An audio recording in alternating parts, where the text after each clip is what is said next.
All right, ladies and gentlemen, welcome to the Asia Esports Festival at Kallang Wave Mall. This is, of course, your Valorant LAN event.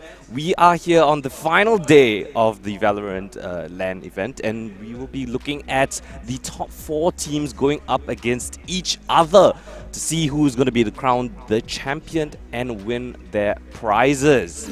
That's absolutely right, Colden. So without further ado, let's talk a bit more about what we are going to face here today. You're going to go through the teams one by one? Yeah. All right, of course. Do we need to mention Bleed Academy, right? Of course, here, reputable names, many common names in the scene. A lot of people are quite familiar with them. They've played in a couple of tournaments already, and it'll be quite interesting to see how they perform here on the LAN stage. Of course, nothing short of at least a top 2 finish, I would say, for their caliber, and it's kind of expected from them. Of course, on the other side of the bracket, we have ABC 1, 2, 3. And on the other side, where the other 2 teams will be duking out, will be Team Vixen Rising versus Team Kirubai Raj. Yep, Kirubai Raj, yes. Right. Looking at the 2 top 4 teams here, this is definitely going to be an all-out brawl. I have a lot of expectations from the 4 teams on the top 4 because they're all really extremely good players coming in, especially from the games from what we saw yesterday. A lot of intensity coming in from Bleed, from ABC 1 to 3, especially with First Love from what he did, especially with that insane clip there where he just dashed out with his Blade Storm in Haven mid and then catches 4 out of the blue, 2 by window and 2 by grass, and then after that trying to go for the last guy for the ace, but unfortunately kind of got stolen towards the end. There's a bunch of highlights, right, from yesterday. Yeah, there were a couple of close games. There were also kind of, if I'm not mistaken, there was one pretty one-sided game as well. But apart from that one, I think it's going to be pretty close games for us here today. Of course, these teams will be duking out to see who will walk away with the top 3 prizes. Of course, in first place, you'll walk away with 1,500 Singapore dollars in cash. Second place gets 1,000, and for third place, you get 500. Of course, this tournament officially organized by M1 and Reality Rift, brought to you by Esports Entertainment Asia, here at Kallang Wave Mall, of course, with Toy or Game and Royale. Yeah, that's right. The chairs that we are using currently. Fun fact, they are magnetic head pillows. I still cannot get over this fact. I still cannot get over this fact because I honestly, sincerely, I've never seen this one. It's pretty awesome to be honest. I really enjoyed it. It's actually pretty comfortable. It's just at a very nice level for my neck whenever I want to lie back and relax, you know. Alright, we'll see if the players on the server can lie back and relax. I doubt so. I doubt so. It'll be a pretty intense game so far. Looking at the agents that were actually selected yesterday, I ran through the stats a little bit and I realized every single team that has made it up to this point, they have played Chamber in every single game yesterday. Yep, it's 100% Chamber is 100% pick rate. 100%. Right. It kind of just shows the meta that we've kind of evolved into, right? Chamber becoming so prevalent in the meta, his utilities in the form of the Headhunter, especially his ultimate, the Tour de Force, his Rendezvous teleports, super crucial in finding opening picks, able to rotate without being traded. Yeah. And you can see that these top 4 teams, right, they really utilize Chamber to its best potential. And a little tidbit, if you guys were not aware, Chamber is getting a bit of a nerf in the public beta environment, if I'm not mistaken. So I heard about it. He could potentially get a nerf, but in the meantime, we will still see him in this tournament at his fullest potential. Yeah, I mean, Chamber is just more of your pseudo duelist slash sentinel kind. So, I mean, like you can have the ability to detect areas around your flanks, especially like it's like a cipher trip wire, right? And then you have your Rendezvous, of course, which is more or less a wall hack tailwind. If you think about it, I no clip tailwind. I can just TP right behind 2 walls, and you won't even find me. And it's not like a very obvious audio cue to like where you've teleported to. You just get a rough gist of where you are, you know. Whereas Jet Tailwind just, it's this direction. Yeah, that's a very good point that you identified, right? The ability to find a pick and not get traded, right? Yeah, you and just instantly disappear. play one and done angles, and you don't have to succumb to the death that you will potentially give away. So that's one area where Chamber really shines. But of course, it is still slightly map dependent, right? Yep. Depending on the map that Chamber is on, he could have more value in certain areas, certain different parts of the map.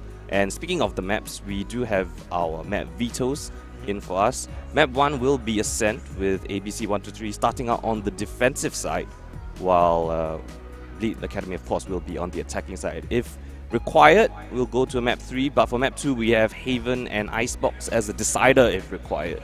Yeah, I mean, Ascent, I believe, is the first map. I mean, like, it's gonna be like we have not seen Ascent at all actually. Like yesterday. Yeah, in the like, in the top quarterfinals. 8. Yeah, the quarterfinals. No Ascent whatsoever. It's always been Haven. It's always been Icebox.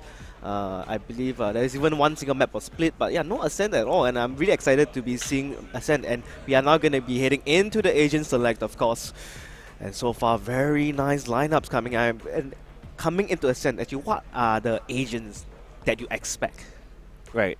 This is a pretty typical Bleed lineup, right? We've seen Shinsei play on the Killjoy quite often on Ascent, right? This just goes to show, right, that they prioritize the utility. They want to use the nano swarms, they want to use the Killjoy turrets to find information, and they aren't relying on that 100% pick rate Chamber. So this will be the one anomaly. Yeah, this is going to be the making the 100% to a 90%.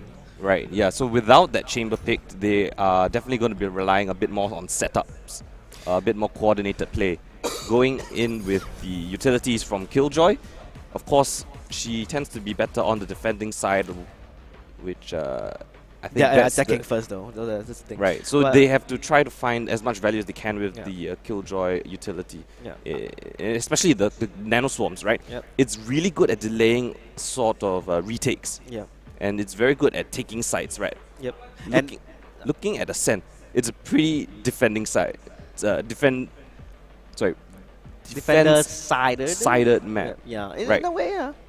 So having that ability to use the lockdown from the Killjoy to get access to, for example, the B side, it could be very instrumental for them to get a couple of attacking rounds, because that's exactly what you need, right? Get a bit of a buffer rounds, and then move on to the defending side, and then win out the entire map from there. And I believe also Killjoy has a lot of post-plant options as well, because on the start of Bleed Academy, I would say their post-plant is a little bit more superior here, because they have the Sova, they have the KO as well as the Killjoy. They have three of the guys here that can really hold pretty well after a post-plant. But on ABC 123, they have the Brimstone, they have the KO, and yeah, I think that's about it for the post-plant. Yeah, not much other people can really contest that post-plant very well afterwards. Well, without further ado, jumping straight into the map of Ascent, our very first map of the semifinals, and opening things up, Juicy finds a crisp headshot onto Xeno. It's a great opening pick to find, especially on the attacking side. Right now, you can just collate your forces, choose a site to execute on, and get things over and done with. Yeah, for those who don't know, Jignash is of course Juicy, just that, you know, he had a little bit of a name swap, but don't worry, he's the old and common Juicy that we all know, you know, with his jet plays that he always loves to pick. Or just any duelist in general, he just really shines on it. Like, he's very well known for his aggressive plays that comes out in a lot of scenarios. Yeah, now actually Bleed Academy just pulling things to a bit of a halt. Right, they want to see if ABC have an itch in their body. Use a bit of utility, bait some out, right? Another smoke used up. Still 42 seconds on the clock. They don't need to execute in, but they actually will. Running straight to the crossfires, but the trades still favor them, the side. And now in a 2v2, they should be able to get the spike down and find themselves a post-plant. 30 seconds left. That's right. Yumi and Cairo, it's gonna be a harder time because they don't have a lot of utilities. Whereas on the side of the defender side, there's some sort of utilities to play around with to clear corners, clear angles, and then maybe even pop on the side. So you can see here, he of course wants to clear out the boat first before coming on the side. Cairo through the other door, but unfortunately, Jumin, a bit of an unexpected angle will just pop out of nowhere and just show, hey, I have this side under control. Good crossfires established from Bleed Academy. The player at the back, Cairo, spotting out both players, and they were able to trade things out. So A very nice pistol coming in. It did come down to a 1v1 in the end, but they still get that dub in their books, and they will continue with their second round. So first round of the day done, and that's in the first game. So I mean, I'm expecting even again. You have to have any predictions here, any scoreline predictions? Honestly, I strongly believe that either team could definitely win this series. Honestly, yes. It's way closer than I think people realize. It's very doable for either team. So it really comes down to who's the better team on the day. And Juicy, just like that, free sight for him. Granted, finding on top of the generator. Could potentially get taken down. A bit dicey coming in, 13 HP. But he will escape with his life now in a 5v2. Retake going to be extremely difficult for ABC. I think damage is the name of the game. If you can take away a couple of guns, break some armor, that should be a victory in the book for ABC. What's that? A fragment on top of Gen Z that I just saw that took Juicy down to so low health? Yeah, I think it was. That's actually beautifully done by Meow, actually. Having that prediction that he's gonna appear on the generator, so we're just gonna preemptively like place it there, the fragment.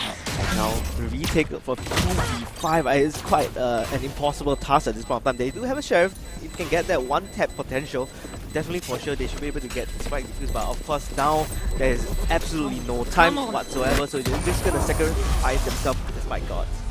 Great job from Beat Academy. They realized that there was essentially almost no way for ABC to win that round. You had the host plant utility, you had the in the form of the Killjoy Nano Swarms, you have the knife from KO suppressing the Hit Hunter from ABC. So their retake was essentially almost entirely negated, right? Yeah. You save all 5 Spectres coming into this round. They go for a full bonus round, which would allow them a full gun round the next one. Yeah, I mean, to add insult to injury, right? If Bleed Academy actually wins this bonus round, they can actually just steal the weapons. It would steamroll, right? The economy will absolutely steamroll. It will be extremely beneficial for themselves, and seems like it's just going to be a beat straight away into the side itself. Oh, we're gonna get caught by the round. It'll be a little bit blind, but Evo maybe will do something. But Shy actually has a lot to say about it on the defense, coming in from the defender spawn. And they're entirely negated before they even reach the site itself, all dying at the lane area. All shut down, sprayed down. Shy finding 2 on the opening, and then cleaned up by, if I'm not mistaken, it was Zeno at the end. Yeah, Shy and Zeno, and I believe Evo as well, they were just holding from defender spawn, and then there was a smoke. I saw a smoke, so I believe it was all through the smoke, and it was just all well timed. Yeah, there was a fragment as well to delay the push, and the read was very nicely done by ABC, right? They realized that the execute was coming in really nice and fast, and the proactive utility saved them that one. Yeah, and now we're gonna be heading into the rifle round. Both teams finally gonna bring out their big guns. Now it's a matter of time. Who is gonna get the first blood here and snowball this? Or are they gonna play the default and just find peaks first? It was good for ABC to win, right? They had the better weaponry in that round, but this is where everything comes down to. It's a double gun round, and both teams taking it pretty slowly, right? A pretty default setup for both teams so far. Just trying to find out a piece of map control that they could potentially find, a bit of information, potentially break the trap if they wish to, but Doomin actually decides otherwise. Yeah, I mean, mid control is such an important thing in Ascent, right? You always want to have that map presence, that map control, and have that pivot point in the midpoint of Ascent to either hit into market into B, or maybe even hit into garden into A, right? You must have that variety, that or even like from catwalk to A as well. It gives you a lot of versatility when it comes to pushing sites. Sensing a bit of a trend. It's been, if I'm not mistaken, 3 rounds in a row now so far. It's going to be a full B execute again. This time with all your utilities, all the little trinkets in your belt, and they will find a free site. Nobody at the back. And it will be a 5v5 retake coming in for ABC. It's going to be a pretty difficult one, but with trades coming in straight away, they will be executing straight onto the site itself.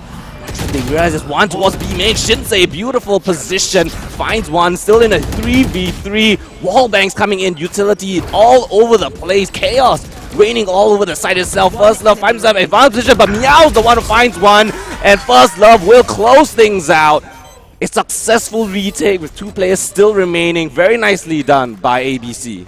I mean, even though they didn't expect the secret sneaky flank, they still went to refrag for one another, and that really equalized the entire battle, and it's gonna set the economy of Bleed Academy back just a little bit here. I believe not everyone's gonna be able to pick up the rifles, judging by the economy. And yeah, I see Light Hours coming out as well. Could find AWP for Juicy, perhaps. One-off result. Riggsy as well, actually. Actually, 4 players won off their ult for the side of Bleed Academy. A really small close. little tidbit right there. Potentially they could use a bit of their utility to get them that orb if required. Maybe finding a pick as well, but this time Meow will go down first. And First Love this time responds with the operator. So now Bleed aware that this big gun is in play. You don't want to give him 1v1s. You don't want to walk straight into this big gun of his. Almost finding the second, but the dash saves him for this one. Yeah, it would be really unfortunate if his tailwind expired at the last second, or the last millisecond, because I saw it like just fading away. It requires players to be a bit more tactical in when they activate that jet dash. Yeah. Right? You can't just use it out of the blue whenever you want now. You have to be, it has to be a bit more premeditated, Preemptive, yeah. right? Preemptive. You got to be prepared to take a fight, go a bit aggressive doing that. And just as I predicted, of course, in my head, I wanted to say that Killjoy is always a very favorite pick in Ascent because of this specific B main lockdown. But look at that! I think the fragment actually connected on lockdown, and lockdown is completely denied. But however, they still have the side control. Yeah, Evo had no information that they actually just crept onto the side itself. No utility, just walking straight past Switch, finds him completely blindsided. And now Bleed, with the strapped cash that they have, they now find themselves a 4v2 post-plan position, and I don't think ABC are going to go for this one. So Bleed, backs against the wall, they find themselves still around. Now, I believe what happened there was that ABC123 assumed that Bleed wouldn't push in with the lockdown. Like, Well, I think you would like to wait for the last 5 seconds before they push in, but they push in very early. Very early on, yes. It caught them off guard. Yeah. But I still gotta give a huge shout out to that lockdown denial, of course. I'm pretty sure it was the KO fragment. Yeah, I believe there is a lineup that you can. There is a lineup that you can do to destroy it at that common position. Yeah. Because as well, that's a very common lockdown position, so you are bound to learn it because that lockdown in specific covers the entire of B side. You know what this tells me? It tells me that ABC are aware of this Killjoy pick coming in from Bleed Academy, right? The benefit, the small benefit that Killjoy has on attack is her ultimate, right? And you can sort of work around your attacking rounds around that Killjoy ultimate. But with a single lineup, it can completely deny your strategy. But I'm very pleased to say that Bleed Academy were sort of aware of that, right? They just crept in. There was a bit of mind games going in from both teams. And in that round, well, Bleed Academy had the correct read. Yeah, absolutely well done. Currently still very nail-bitingly close scoreline over here. First Love doesn't expect that high ground, that that off angle that you don't really expect. Of course, only Omen will be able to do this as well as Jet, but still you want to play it safe. Still look at the common spots before looking up in the off angles. Currently now Zeno, he is holding this angle. Here's the out. He's gonna get tagged. He could potentially get wallbanged here if he's not careful. But of course, he is still, like I mentioned, the chamber is just gonna TP all the way past 2 walls and then disappear into thin air. It's still very slow coming in from both teams, right? Bleed Academy actually loving this a bit more of a slower approach, right? A bit more methodical, strategical, taking your map control, waiting for pushes. We saw Cairo early on, right? Denying that Jet early pick coming in from B main. This time it's gonna be an A attack, but this is where the majority of the forces of ABC already reside in. Zeno finding 2 wall bangs, and Meow knocks down Reezy in his ultimate as well. So now 1 player left on the ground. It's essentially a 2v4. Juicy trying to find a couple of shots. The knives fall out and dissipate in the midst of the round. Now just left with the Sheriff and the Prowler trying to hunt him down as well. This seems like it's all just falling apart. And ABC find themselves a successful defense. Oh, I saw what Bleed Academy tried to do there, like really slowly push in and then suddenly just pop out into the A side. But little do they know, Zeno was right in Garden and just waiting away, holding the angle, and then he just got a two freebies, and then they are just completely stunned at that point of time. They're like, should we push in? Juicy is already on the side, he's pushing in alone with his Blade Storm, but he couldn't find anyone. He instead, a Prowler, right as he dashed into the Prowler, I believe.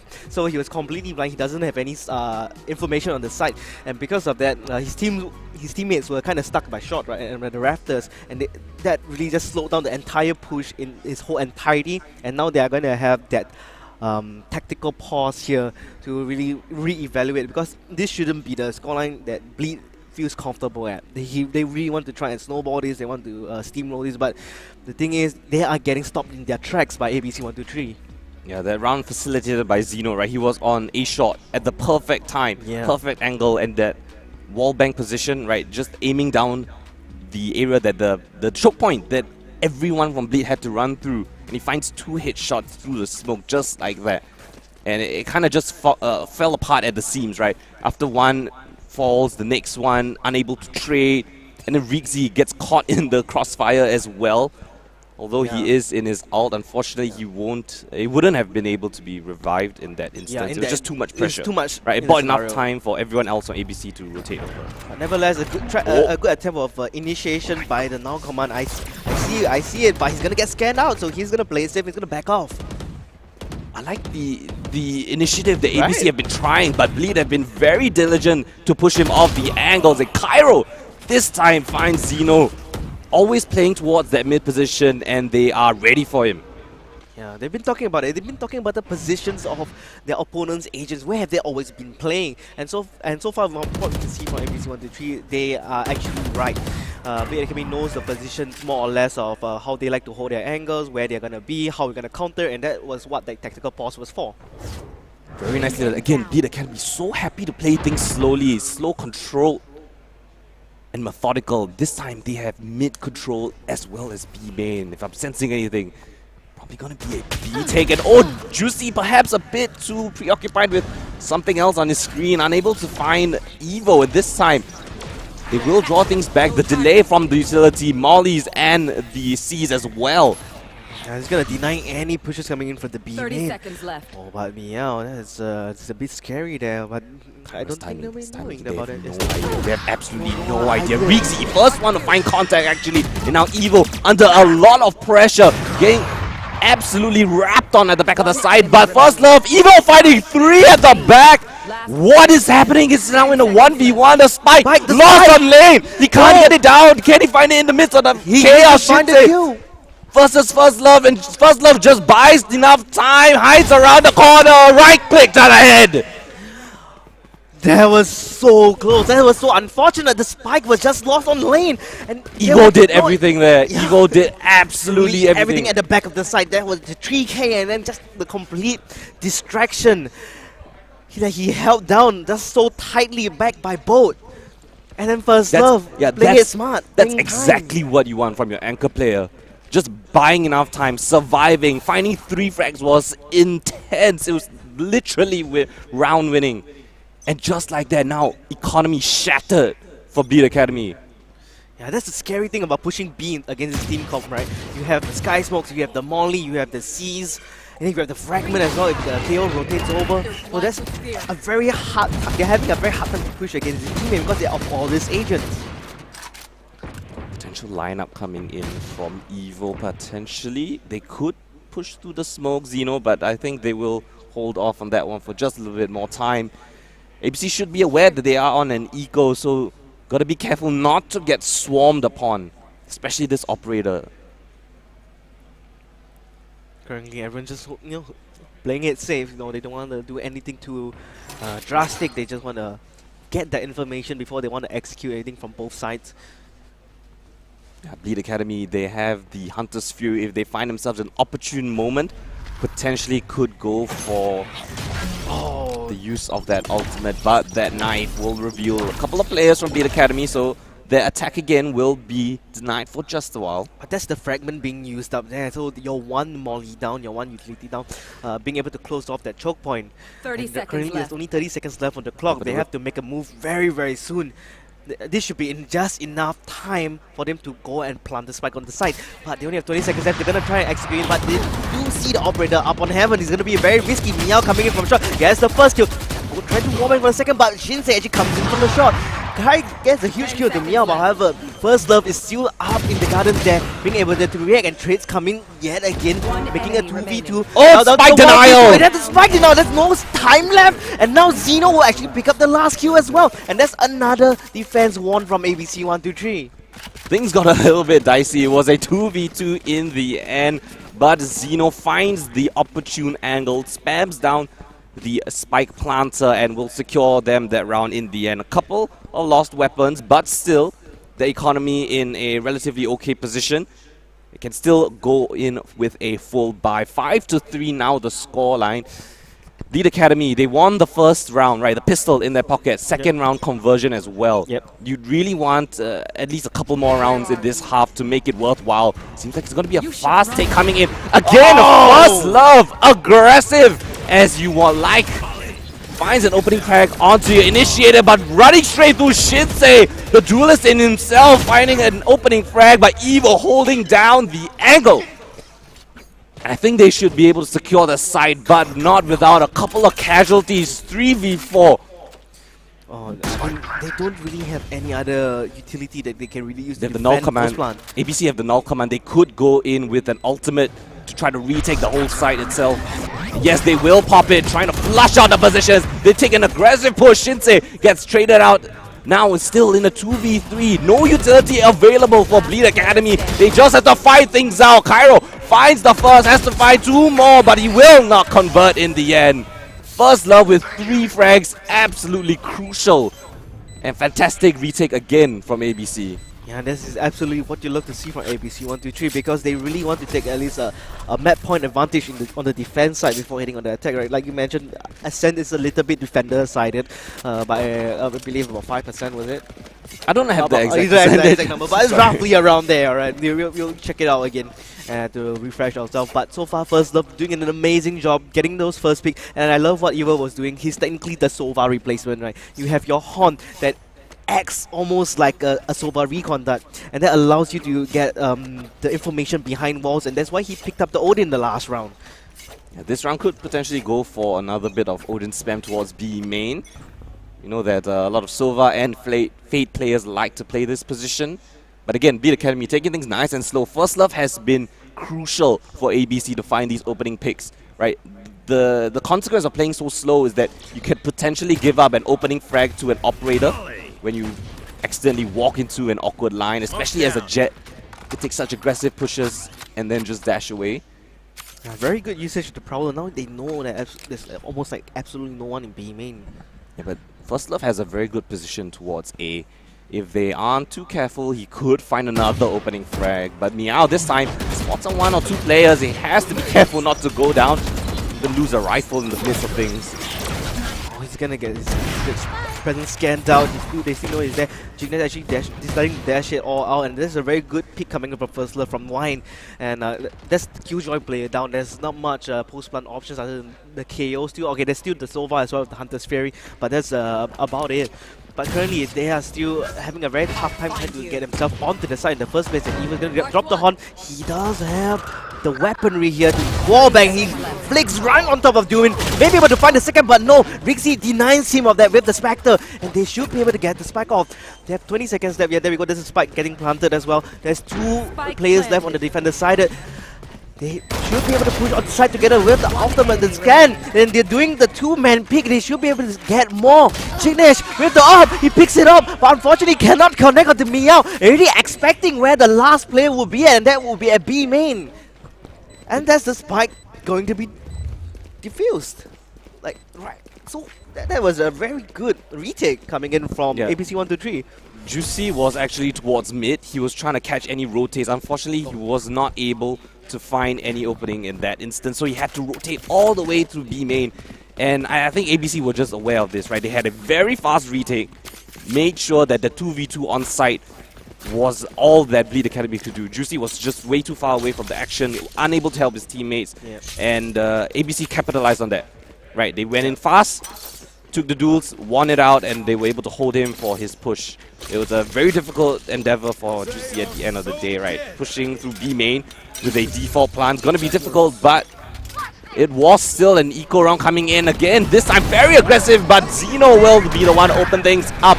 But the push towards mid does not favor the defenders. Instead, 3 frags instantly for the side of Bleed Academy. Zeno trying to pull things back, finds one onto Doomin, and now actually in a 2v2. Spike lost towards mid. Evo trying to find some sort of kill, trying to find some sort of opportunity. But no, it will be Zeno required in a 1v2 clutch to win out the round. He finds the first one out to Rixie. Spike will get plans at the door, buys him a little bit more time. It's the mind games now in a 1v1. Juicy versus Zeno. 8 bullets left in the mag, trying to find out the position, taking things nice and slow. Tour de Force taken out, but Juicy has played things to perfection. Beautiful reposition by him in the nick of time. Zeno had no clue whatsoever. And a 4th round acquired for Bleed Academy. My goodness, what a round. I saw what ABC 123 tried to do that. They tried to pull a fast one.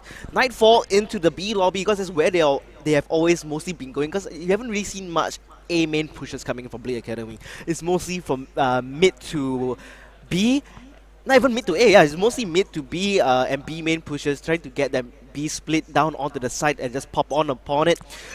And they read it perfectly. Nightfall, but however, the mid push coming into B lobby fell short just a little bit. They kind of predicted it because First Love has always been doing it. Bleed Academy were very good in dealing the mid pressure.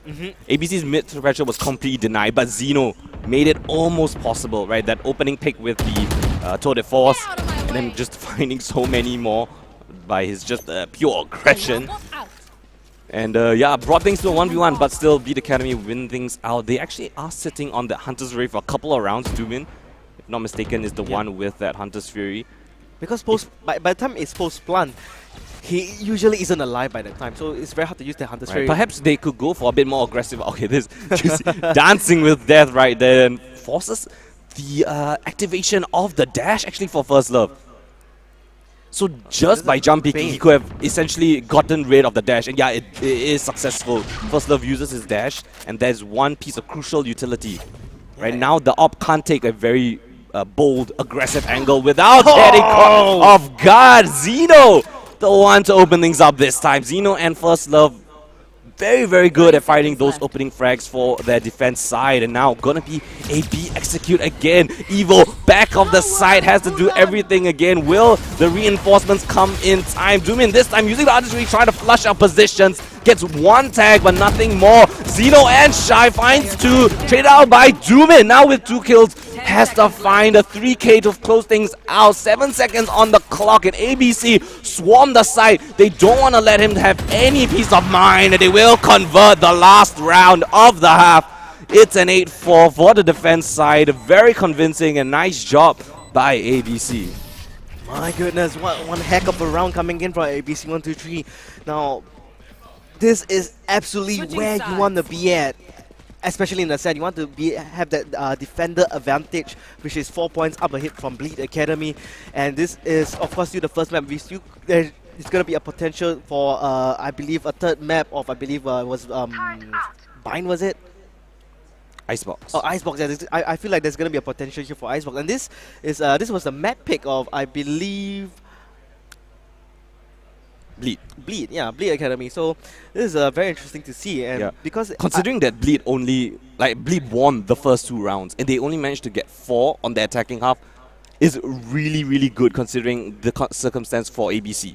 Right, even though they lost the pistol round, they'll come into the second half 8-4. So they should be pretty comfortable, right? If they win this pistol, it will help them immensely. But First Love already taken down to such low HP, but they will not find a frag in the end. It's gonna be a 5v5 retake actually.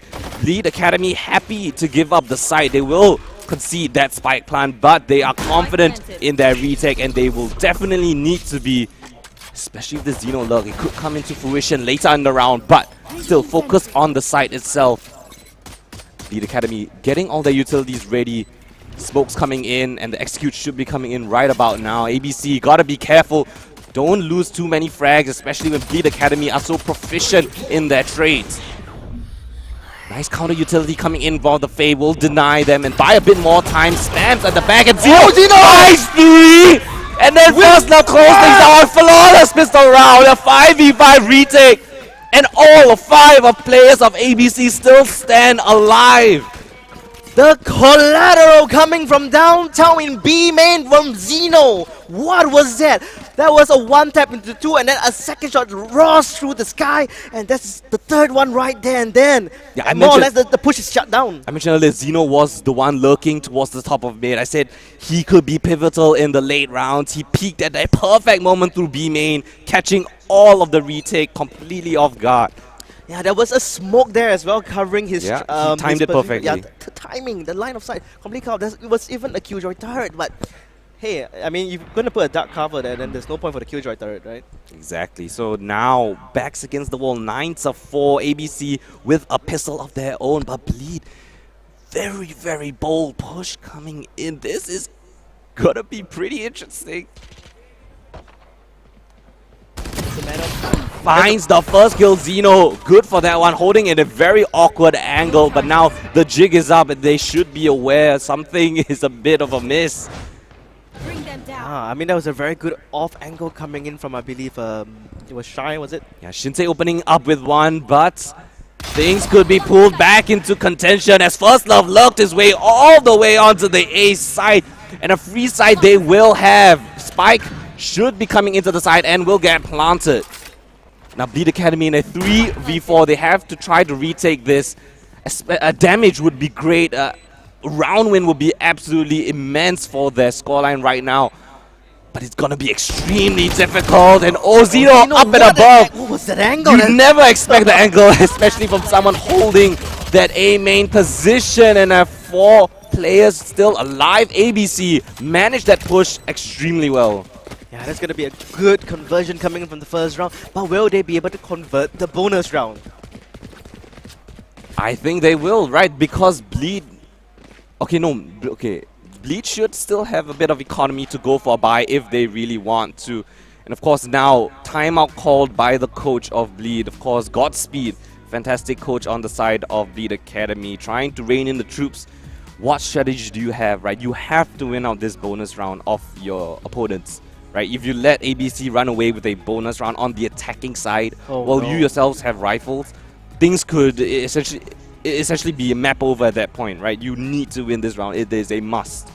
Okay, so the question here, I mean, a timeout right now, it would be great to decide whether do we take this L and win the second and third map, or do we want to push through and persevere? I mean, you have maybe to push. tire yourself out in the first game just to fight a half fought. It's still very doable, right? The It scoreline still is. it may look grim, right? But we know in Valorant, right, if you get a couple of rounds steamrolling together, you get your ult economy rolling as well. You have a cycle of ultimates that you could use, your economy nice and built up. Definitely doable, especially on the defending side of Ascent, right? If you're able to neutralize the executes that are coming in from the attacking side, you can definitely win out a couple more rounds just on the back of that. No, yeah, you could as well, but right now, imagine where the position that you're in right now. Your morale is kind of shattered at the moment. Your game sense is kind of skewed. You're like an insect in a cage getting toyed around by a kid right now, and the kid right now is ABC123. Yeah, you cannot let your mental get broken, right? That is the most important thing. It's not over until the round, or not even 13. It's only over when the game is actually over, right? It's not over until it's over. Yeah, I mean, there's still potential here for OT in our first map of the day. You never know, you never know. It is Valorant, of course, and especially with that Killjoy, right, on the side of Beat Academy, has a bunch of utility to stop executes, right? Yeah. Fast pushes, rushes. I mean, like, usually, the good thing about Killjoy and Ascent, right, is usually you want to put on the B side in general, because that's where her utility really shines. The lane is a brilliant choke point that could be a point of contention. It could be successful this time around. The Nano Swarms delay the push. the mollies as well, buying as much time as they can. But First Love, the spam is absolutely beautiful. Finds Shinsei Miao, finds the only player on the B side. Doomin goes down as well. I was saying this is a must-win for Bleed Academy. They had Spectres up against the Rifles, and they get absolutely destroyed. 3 kills unanswered. ABC 1-3, they had all of their angles covered. They were playing it very safe. They knew where they're probably going to come from, reading how Bleed Academy usually plays as well, which is quite similar to the playstyle of ABC 1-3, but just modified. But they do manage to get a kill here on the Xeno, but that's only 1 kill. You still have 4 more plays to go through. Do you save? That's the question.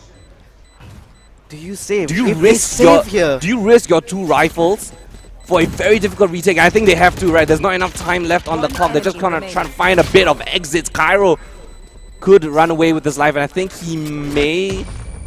He will survive. Hopefully this. he will.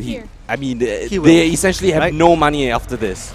Oh, First Love upgrades up to the Vandal as well. Yeah, this is a fantastic round for ABC. They win the bonus. They walk away with 2 rifles. Yeah, and economy shattered for Bleed. My goodness, my god. So I and mean, you don't have ultimates like the Tour de Force, right? You have a Killjoy. You don't have that the luxury of having a free weapon, like the Jet. They do have the Jet. Not in this round, but they do have the Jet. But they need to find at least a kill for Juicy plus an ultimate or maybe a double kill. 2 all ops away is a massive detriment.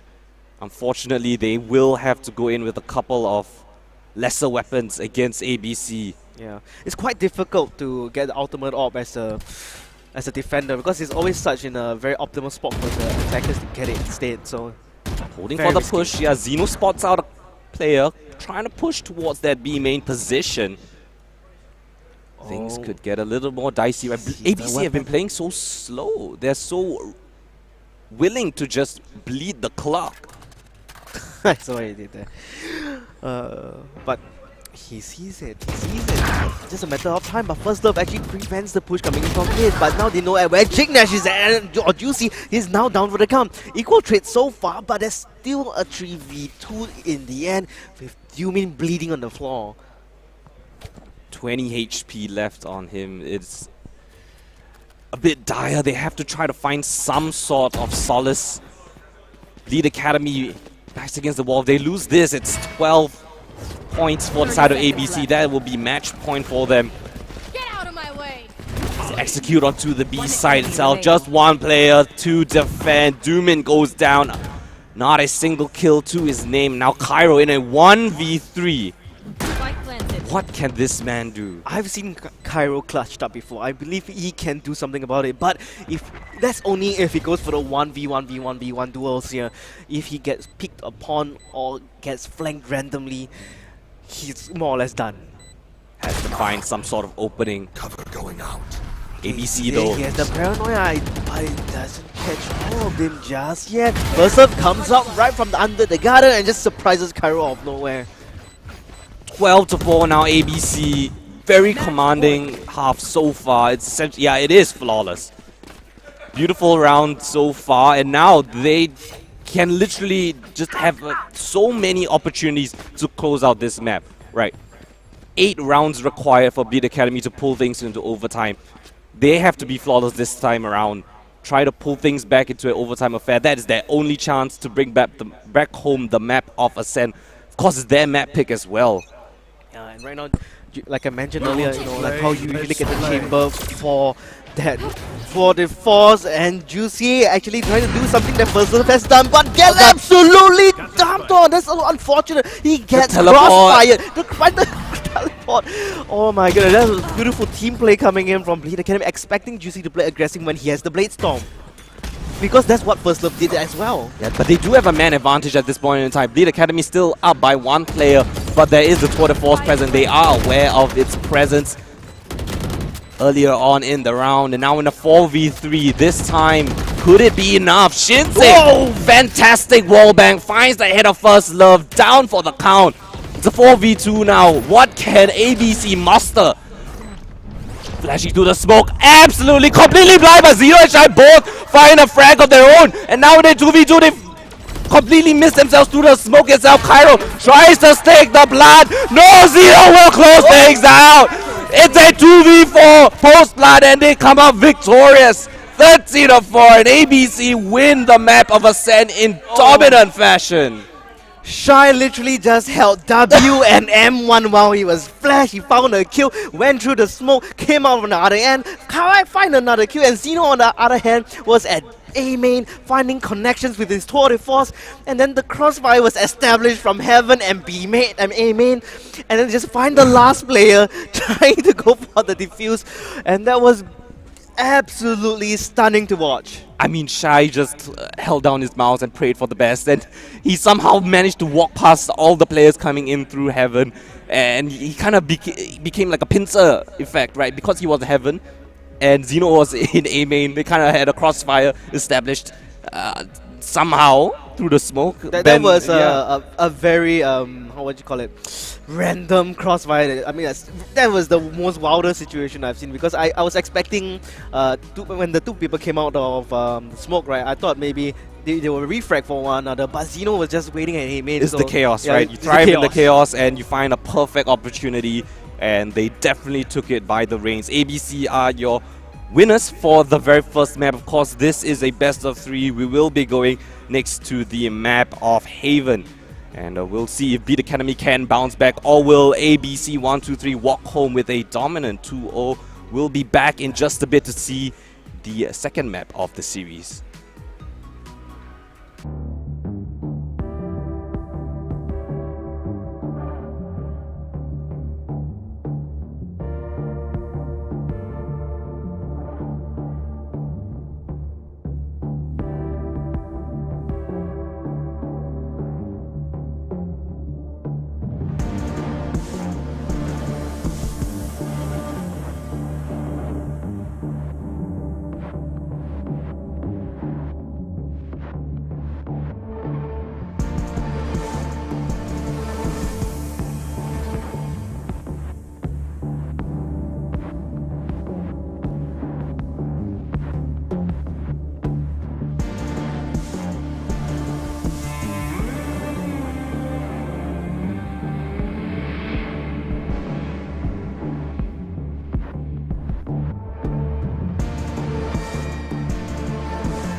Alright, ladies and gentlemen, boys and girls, we are back again in the Asia Esports Festival Valorant Tournament. My name is Twice, and this is, of course, Koden yet again to bring you more action coming in from Bleed Academy and ABC 123. Yes, welcome back. Of course, this is the second map of the best of 3 series.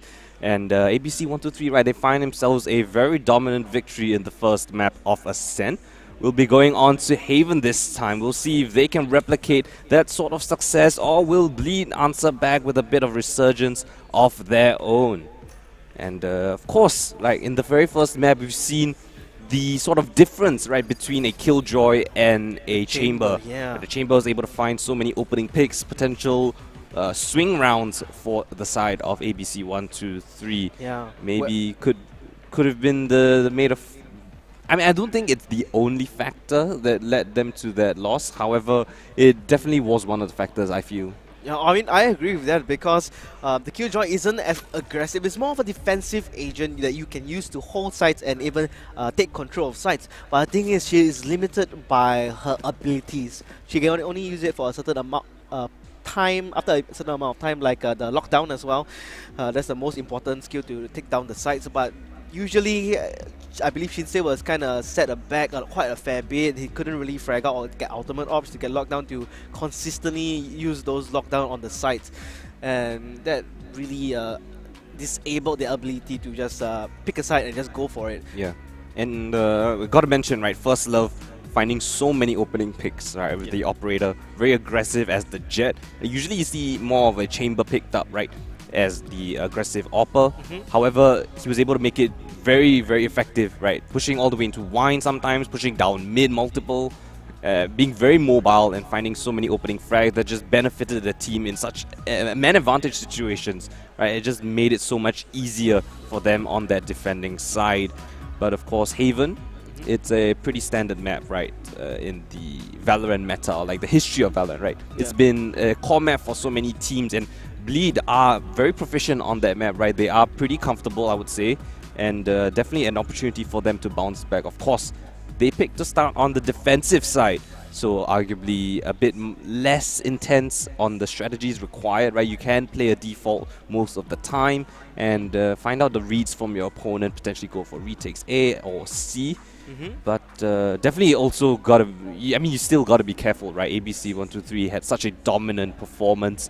You cannot take them for granted. You cannot rest on your laurels, get comfortable in any situation. Of course, they will have to win out the next 2 maps if they really want to make it all the way to the next stage of the tournament. Of course, this is just a best of 3 series. No pressure whatsoever. They still have at least, I mean, Bleed Academy, no pressure. If they manage to win this, they can bring it back again down to the best of 1, because it's going to be one more game before either team wins. And in this map of Haven, like I spoke with Mo yesterday, it's more of like a 50-50% kind of map. There's no attack-sided or defender-sided kind of stick going Technically, I just realized, if you only have Killjoy as your sentinel, it's a 0% win rate in the at LAN. So far, yeah.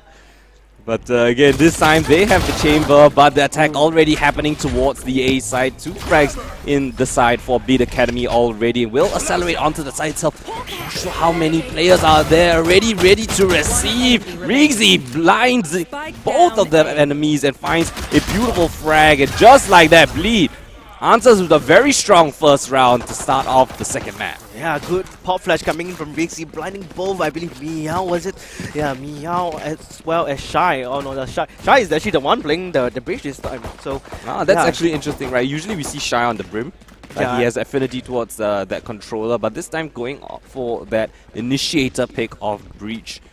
Yeah, usually you will see Meow on the initiators, usually like Breach. So that's a very interesting switch up. But yeah, both of them coming in from A main completely blinded, and yeah, very well done from Riggsy on that hole on the side. Yeah, finds the opening frag, and then from then on, just a waterfall effect, right? A waterfall snowball effect. But ABC, they don't want to get off that gas pedal straight into the B side already. Trying to get that spike planted will be really, really nice for the economy. First Love actually catches Cairo in the process in that little nebula, but Still, man advantage. No, actually, no. Man advantage taken back. Biao finds Shinsei.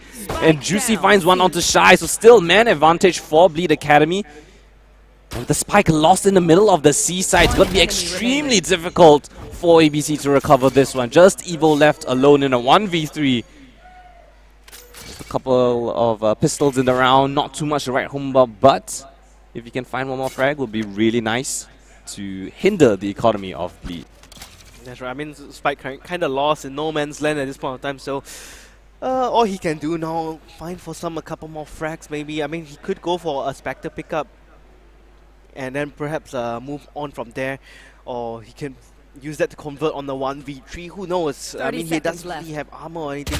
Maybe he might be able to find his picky on to do He finds a Spectre. He finds a Spectre. He gets a ding. He gets at least one more kill. So that's a extra bonus for ABC 123. But Bleed Academy gonna take this conversion. Will they be able to take this conversion of the their SMG round here to the bonus round? Right, interesting purchase coming in from Bleed Academy. So, you know, we'll see how this investment turns out, but still gun round for ABC this time. They will be able to purchase up their rifles.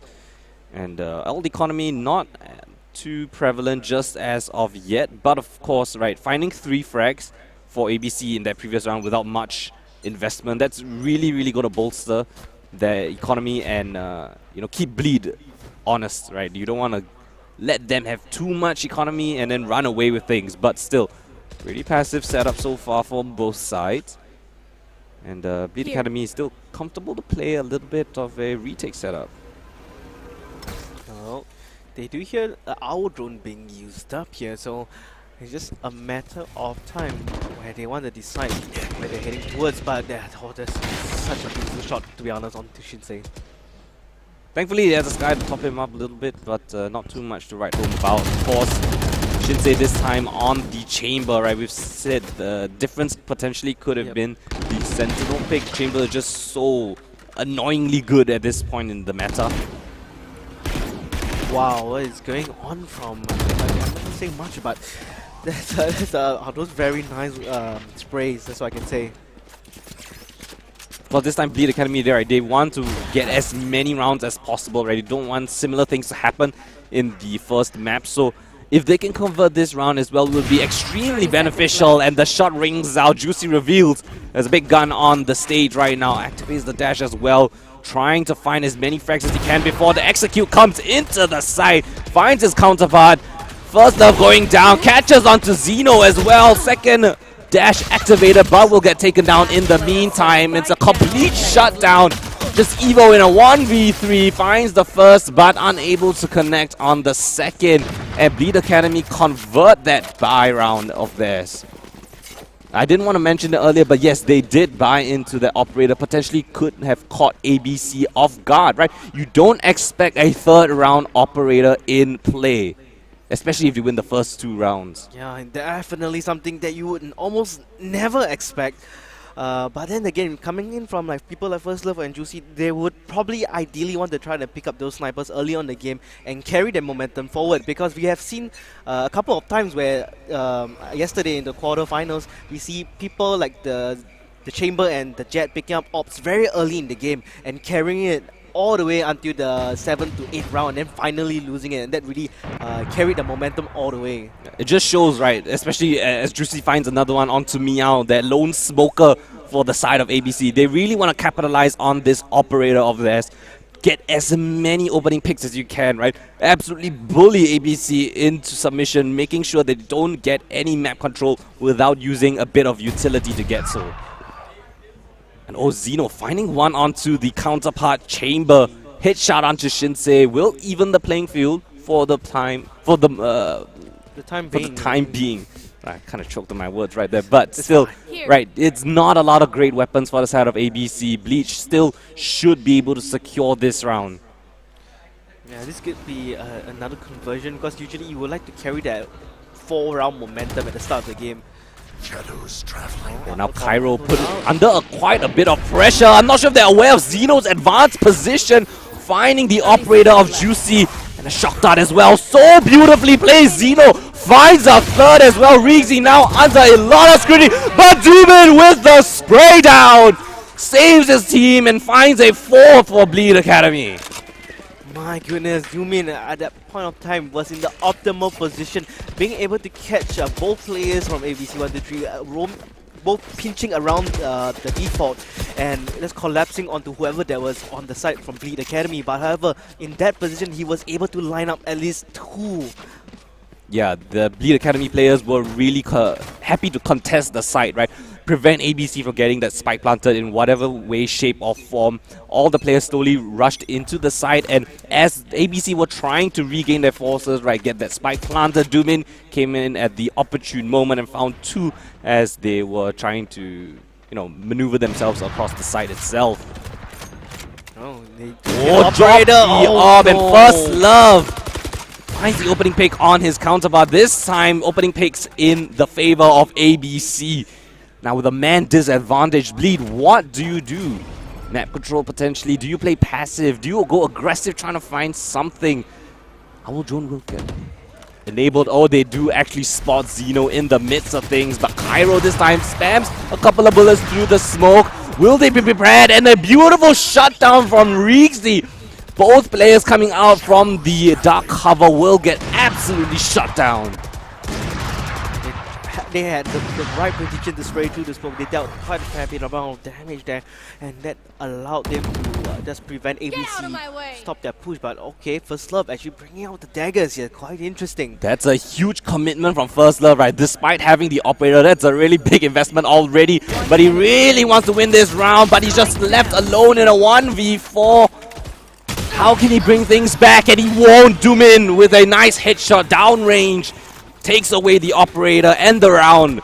5-0 now for Bleed Academy. It seems like the first map didn't even happen. Does anyone have Oh fun? my goodness, this is absolutely the best position to be in if you are Bleed Academy, because you're 5 points up. You may have lost the first game, but right now you are actually rolling your opponents on their map pick in Haven. But then again, we have seen Bleed Academy play Haven quite I believe at least 2 times, and they've done absolutely wonderful in that map. But then again, when I think about it, ABC 123 has also performed outstandingly in Haven as well. So Yeah, both teams played Haven yesterday, right? Yep. 13-9 for both teams. Yeah, I think both teams actually had the 13-9 scoreline yesterday that's ironic. on Haven. So you could not write a closer scoreline for both of these teams. Of course, this time around, 5-0 for Bleed. It's a fantastic start. Ideally, you want to get as many rounds as you can on the defending side, right? Haven can sometimes tend to be a bit more attacker side, especially with 3 sites available for you to get that spike down. It's you're able to manipulate the rotations if you are proficient on your attacking side, and I think that's what ABC needs to do, right? You have to rotate, to make Bleed over-rotate in some way, shape or form, because it seems like Bleed are always there. They're always there to receive on the A side, on the C side. They're happy to retake B itself. ABC, what can you muster? What is the strat going to be called? But this time, it's going to be a bit of a strapped buy from them this time around. We'll see if they can make anything out of these lesser weapons. yeah, I mean, if ABC 123 can win this round, it's definitely gonna sting Bleed Academy quite a lot. Oh, fast plant and potentially playing for that retake. Post plant situation for ABC.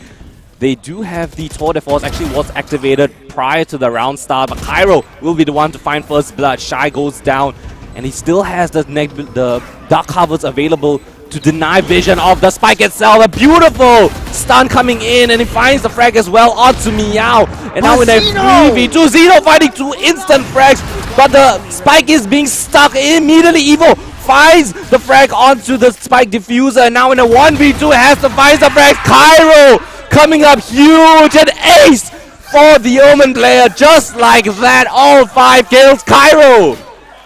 My goodness, the way Cairo just pushed out non-stop, but then you gotta give credit to the Sky Rixians as well as The team play. the Doomin, right? The team play, the Owl from both of them scanned left and right, giving the information for Cairo to get that ace. I love that play following up from the Skydog, right? The Trailblazer following up immediately when First Love was stunned, just running straight through, immediately getting that frag, and from then on he was just a cover fire, right? Stick the spike, I'm gonna push them, I'm gonna destroy all of them. And successful was he on that endeavor. Now ABC still yet to find a round in this map, and Bleed Academy looking so comfortable on their opponent's map pick. I think there's going to be a team that we'll be seeing throughout the day. There's a full retake setup coming in from Bleed Academy. No one here to receive. And the spike will get planted for ABC. They have a couple of ultimates that they can use from both sides. Over First Love actually finding on the Juicy, a bit preemptive perhaps. It gets taken down before the retake even comes in. And now, man disadvantage, but Shinsei pulls things back. Beautiful flank coming in from him as the retake coming straight into the side itself. Trades coming back and forth. Meow and First Love answers with one of each. Cairo can't find the frags. Now just a lone defender coming in from the backside. Tries to find a couple of frags. Two instantly in the hands for Shinsei. It's a 1v1 against First Love. Spots his position out and now whips out the headhunter. Has to hit an insane shot, but no. First Love denies that and finds the very first round for ABC. First Love actually almost, I mean, if he got caught there, that's going to be game over. But they finally get one round onto the scoreboard here. But what Shinsei did, that was absolutely stunning. It was amazing. It was disgusting. He got 4K right If he had a bit more HP, it was definitely doable. But the time also was pretty close. It was almost going to be impossible for him to defuse if First Love even just played the clock for a little more time. But still, a successful defense. First Love, the one to open up the round and the one to close for ABC. So an extremely instrumental player. The tip of the spear and the one to close things out as well. What can he find in this round? This time could be very dangerous for Shinsei. Unaware that First Love was so pushed up already. I mean, that's what you love to see from your Jet player, right? Just pushing in, entering onto whatever side. They don't even expect the Jet to be there sometimes because of her speed, her tailwind. And that really gives the team a lot of advantage. But Shai shoots through the smoke and finds a Cairo random moment. And then the plant will go down. But however, Doomin does have the Hunters ready. He tags one. He may be able to get a second one off. And he does onto Evo. That's his counterpart down for the count. Jake Nash over here with the Odin. Sprays through to First Love, almost connecting fully. Still has the tailwind up and ready, may be able to make more connections here. The spike is still down. Bleed Academy only has 2 remaining. This will be a 2-man retake, but Shai is still ready for the response. Yumin coming in front of this defender spawn. Won't be able to find one, but Meow says hi back again. And ABC 1-3 will actually take a second round for their team. Alright, you gotta start stringing these rounds together. You can't let Bleed run away with things, and that's exactly what they do. They make sure that they convert the second round as well, not letting that one round be a flash in the pan, and a successful C attack coming in, right? We saw First Love be absolutely instrumental. He lurked into garage, unawares to Shinsei. He was already so close and up close and personal. Finds a brilliant angle onto the chamber, and then he was able to execute onto the side that spray through the smoke as well. And from then on, right, at a man disadvantage, it's very difficult to retake the C side while you lack that much utility going up against so many players as well. But regardless, it's not out yet for ABC. Can definitely come back into this half. 6-6 still on the cards if they go flawless in this for the rest of the rounds. Well, I mean, that's what this timeout is meant for, right? Because Bleed, they don't want to have this advantage loss. They don't want to make it a 6-6. They want to have it, they want to stop them here and now at 2 points. Yes. And then maybe try and make it a 10-2. But the thing is, will they prevail?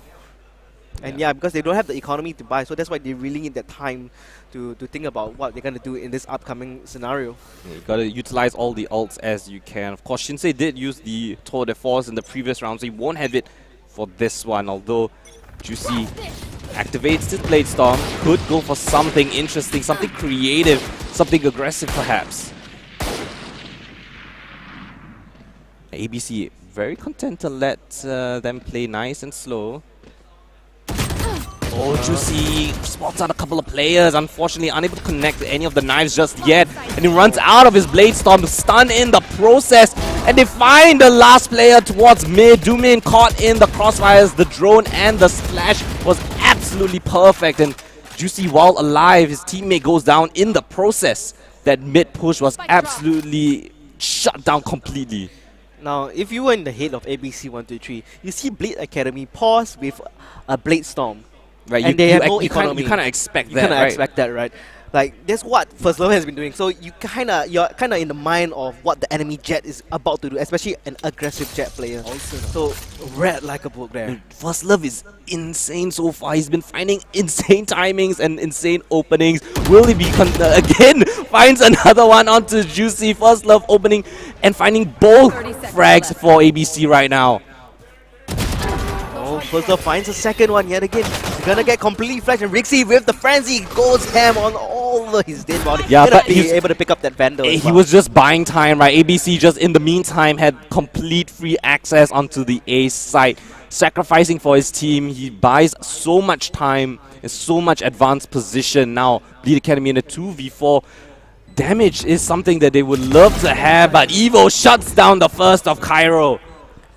Great angle that he has found, but can he find the second as well? Spins around with the ADS, but unable to connect the frags. And Meow will shut things out. Now 3 rounds in a row for ABC, slowly coming back into this half. Oh my goodness. I believe Evo wanted to preemptively dodge that flash, but I think maybe the aim downs kind of slowed him down a bit there, right? It's kind of a flick, right? Just flick away from the flash as fast as you can, accidentally click the ADS. But regardless, right, you still win the round, you still walk away with the victory in the end. It wasn't too much of a loss, you still had 3 players surviving.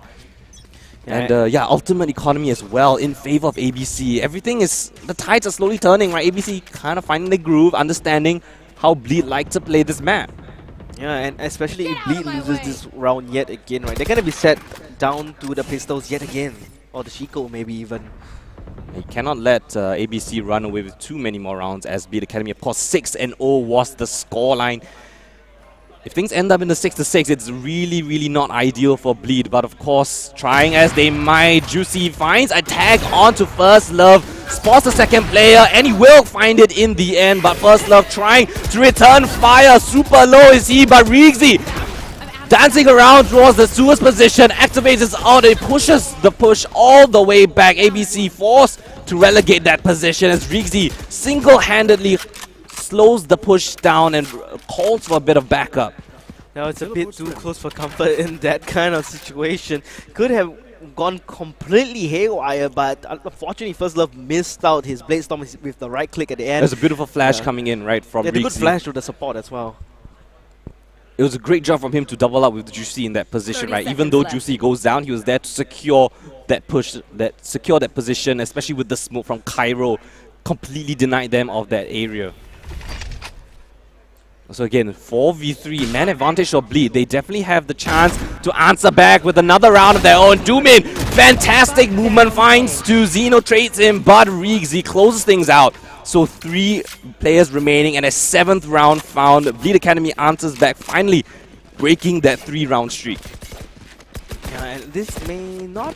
I don't think that they should. Okay, they should be able to buy out full here in terms of economy from ABC 123. So they should have one more chance here to make the difference and set their opponents back rather than set themselves back.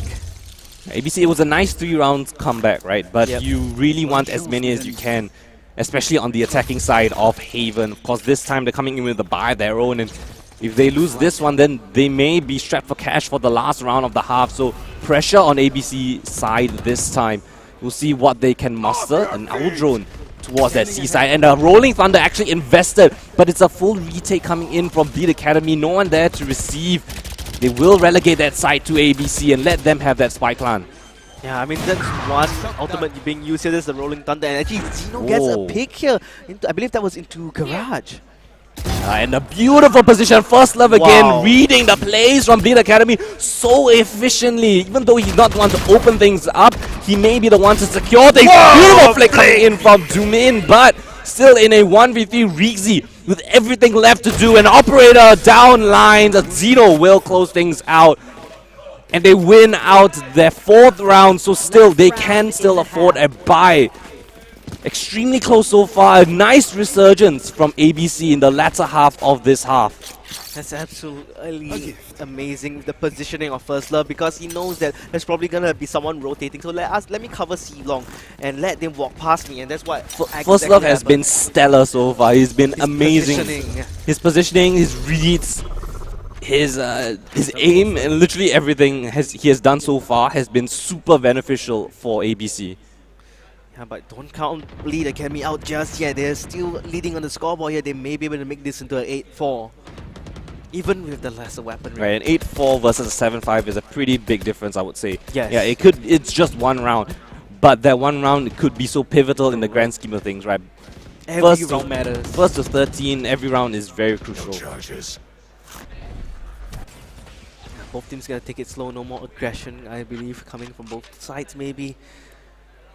They're just worried that they may get pushed upon, so they're just playing very safe. Drone actually invested to clear out that A main position. Evo unable to find anyone just yet. Yeah, I mean, you have to use that out drone, right? Because you left that side open completely, so there may be potential that it may have been pushed up upon. Now, ABC actually been really diligent in clearing the angles. Their reads have been perfect. They've been pushing together as a team.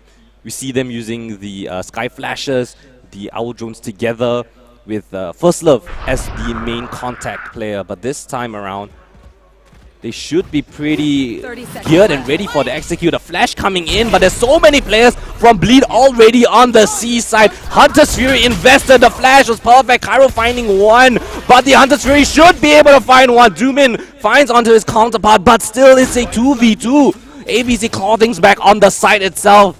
The retake coming in immediately for Bleed Academy. Shy, I'm not sure if he's aware. Going through, trying to find a bit of timing as Bleed Academy stick their ways onto the site itself.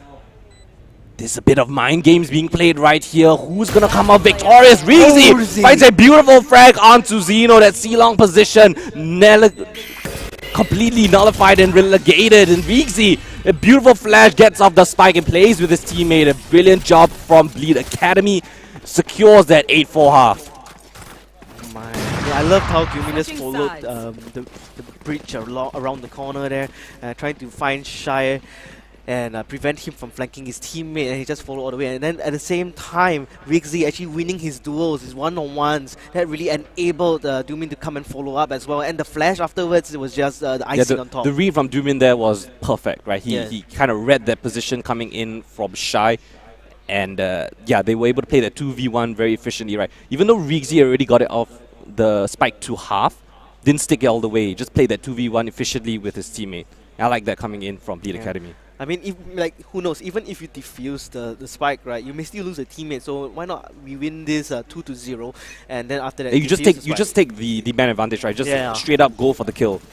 Because you know that you have that man advantage, you know that it's extremely difficult for him to get 2 frags instantly at different positions. But damage already found onto the jet of Bleed Academy. Juicy tagged down to a little bit of low HP, but still alive and ready and willing to go. Yeah, Bleed Academy just wants to take a little bit of a slower pace. We've seen this from Bleed Academy, right? Yeah. They like to play things nice and methodical, right? Trying to find your map control, play things slowly, bait out a bit of utility, get an advanced position. Speaking of advanced position, Zeno pushes out towards mid and finds a nice frag onto Juicy. Yeah, playing based on information, right, so far. Bleed is gonna let Shinsei push up from Garage and actually getting caught here by Shy. ABC's reads have been pretty stellar so far. Able to catch all the aggressive players coming in from Bleed Academy. That's your 2 frontmen, Shinsei and Juicy, both down. Now left to the last 3 players to pull something through. Riggsy tries to find the frags, but First Love just dashing out of harm's way. Just like that, they collapse onto the B player. Now Cairo left in a 1v5. Low HP for multiple players, but it seems like it's almost an impossible task. Spike lost towards mid as well. And Evo will close things out. It's 8-5 now. ABC answers back with a pistol of their own. Oh, actually, that was actually doable for Kairos if he didn't get picked off by Evo at that point of time, because like you had the frenzy, everyone was super low on health. It was basically tap on the head. I mean, it sounds very easy, but it's actually very difficult. Look, I know Yeah, he was extremely low on HP as well. It's a very difficult situation, but facilitated by ABC's proactiveness, right? They were able to get an opening frag. They were able to be aware of a potential lurk coming in towards Garage. And by shutting those 2 main points of contact down, they able to secure that round pretty convincingly with their just using their manpower advantage. I mean, currently set back down by having lesser weaponry. It's going to be a bit difficult for Bleed, especially getting damage taken to their agents already right off the bat. Yeah, low HP for a couple of players, but ABC is still very content, right? They don't want to give away any opening frags, especially to the eco rounds from Bleed Academy. Currently just trying to play it slow here. Meow trying to jump pick this. He does maybe hear something, maybe? Both teams love to play things nice and slow so far. But of course, has to be careful, right? Could have an explosion coming in towards any of the sites right now. Oh, Meow. Yeah, just like that, the paranoia coming in, the scan trying to review the position, but Meow plays things beautifully. The flick and takes down Riggsy. Spike now lost in the midst of everything. Sprays down Cairo as well. Spawns one more, and now just one player remaining. Doomin goes down. A brilliant round again coming in from ABC. That was actually a very good execute coming from Bleed Academy, but because of their weaponry, they only had, I believe it was pistols only, so it's very difficult for them to find those frags on the side. And that secondary smoke as well, right? Coming in from Meow. Not a lot of players use that smoke, but that smoke just splits up the side, forces them, if they want to take the entire side, they have to push through that smoke or get funneled towards that Lock's position. Yeah. And like two players was already at about 30, 40 HP, and Meow sprayed through the smoke, got another player down to 30 so HP, much and damage they're just like a hair length away from death. Advanced position for multiple of the players on both sides. This could be pretty dicey for if they don't play things too carefully. And nice shot coming in from Zeno. Don't need a operator in hand, just give him a marshal and he'll find a head. He's the real headhunter here. Yeah, definitely. Who needs a headhunter when you have the marshal in hand? And now with a man advantage, ABC again sits comfortably with that advantage of theirs, that they don't really have to give away too many more opening potentials for Bleed Academy. Zeno still super confident in his aim so far today. What do you do? What is the call right now? Yeah. I mean, you still have 50 seconds left on the clock. You still have some time to think with what the information you have right now and what you want to execute. Taking things nice and slow. Okay, they see the smokes being popped out in the air. They are assuming an air execute, and they are right. They have the right call. They're gonna fighting the side itself. But a beautiful gravity well catches two onto the side, and the aftershock tries to delay them, but Doomin actually reflects in kind. 2 for 2 trade so far. Down to the 2v3. Evil up on heaven. Gonna get caught out here just in a moment. Doomin trying to hold his mark here. Picks up the spike. Fakes the defuse. It's only 13 seconds left on the clock. Can he afford to fake this yet again? No, the shock that connects onto Doomin here. A huge amount of damage done here. It's still 3v2. One nearly half dead. And Jignesh actually Doomin doing a lot of work here.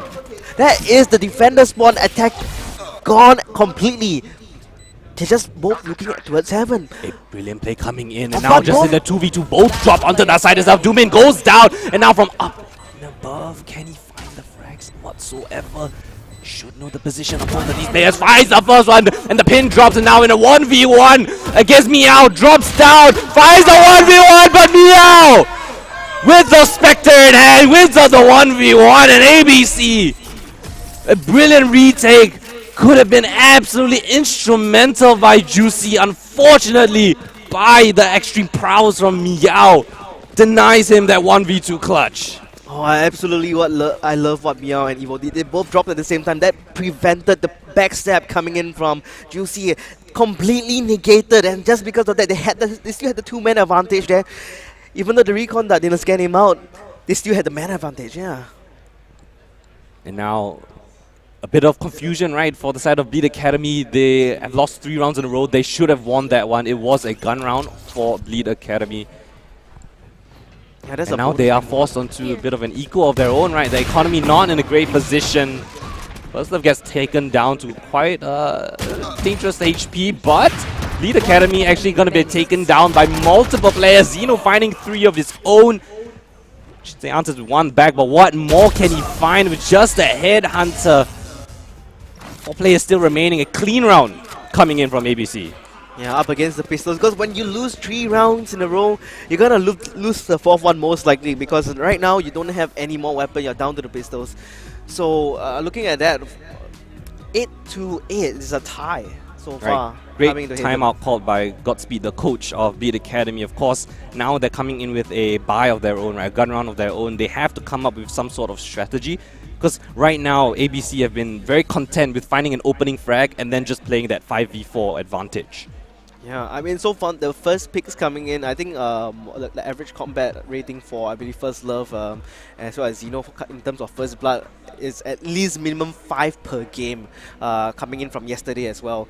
So from this, they are really converting it here in the semi-finals and they're just finding their mark every single time. And that's what you absolutely love to see from the Chamber and as well from the Jet, right? That's their, the whole concept. The whole purpose. Yeah, the whole purpose. The play style, finding an opening frag and then playing the fundamentals, right? Just playing off each other trades, going for a very nice retake. And we saw that round, right? Meow, where Meow clutched up in that 1v1, right? They had a man advantage. Bleed Academy actually pushed into the A side itself, but still the heroics from ABC 123 were victorious.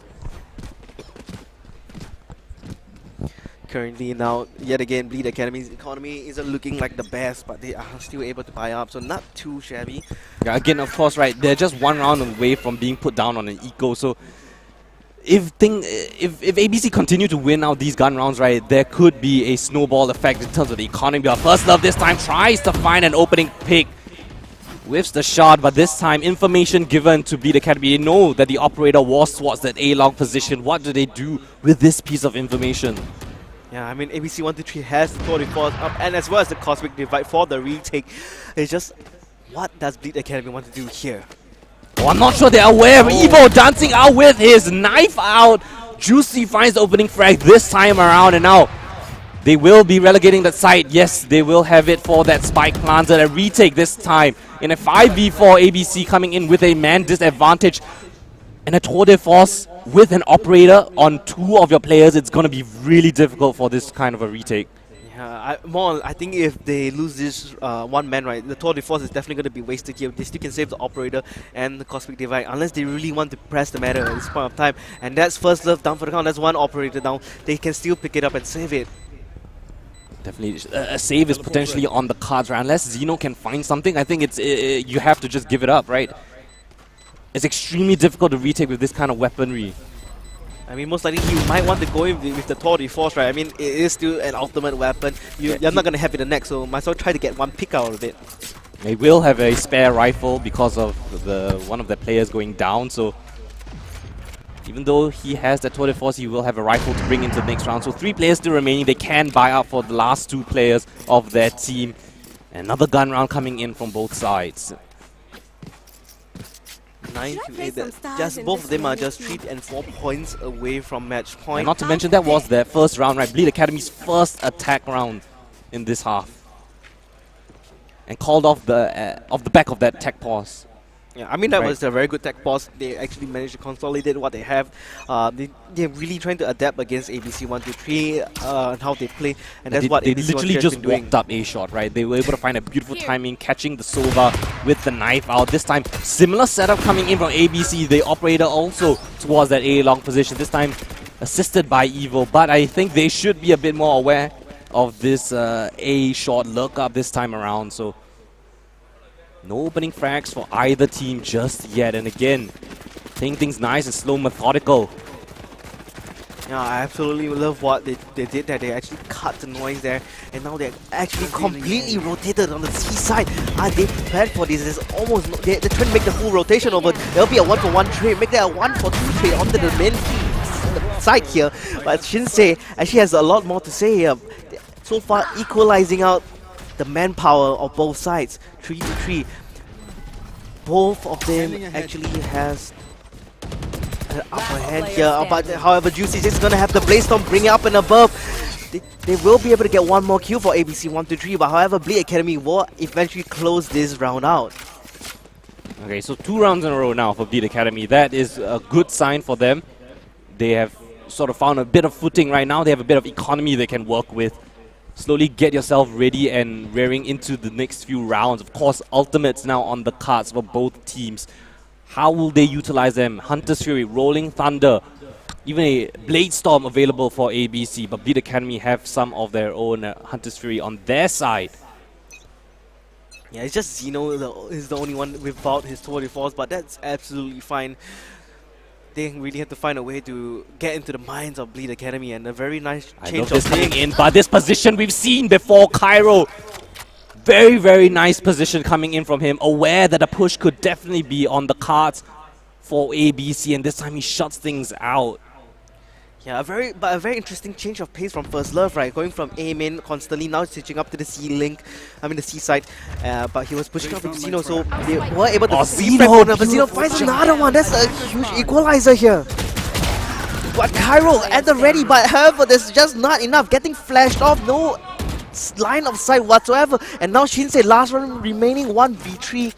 He can bust out the 24s, but I don't think it's enough. Oh, absolutely beautiful coming in from Zeno. The bait rendezvous, allowing Shy from the backup side to get that kill there. Yeah, beautiful job from him right there. Baited out the crosshair adjustment, and then he was able to get the frag from Shy.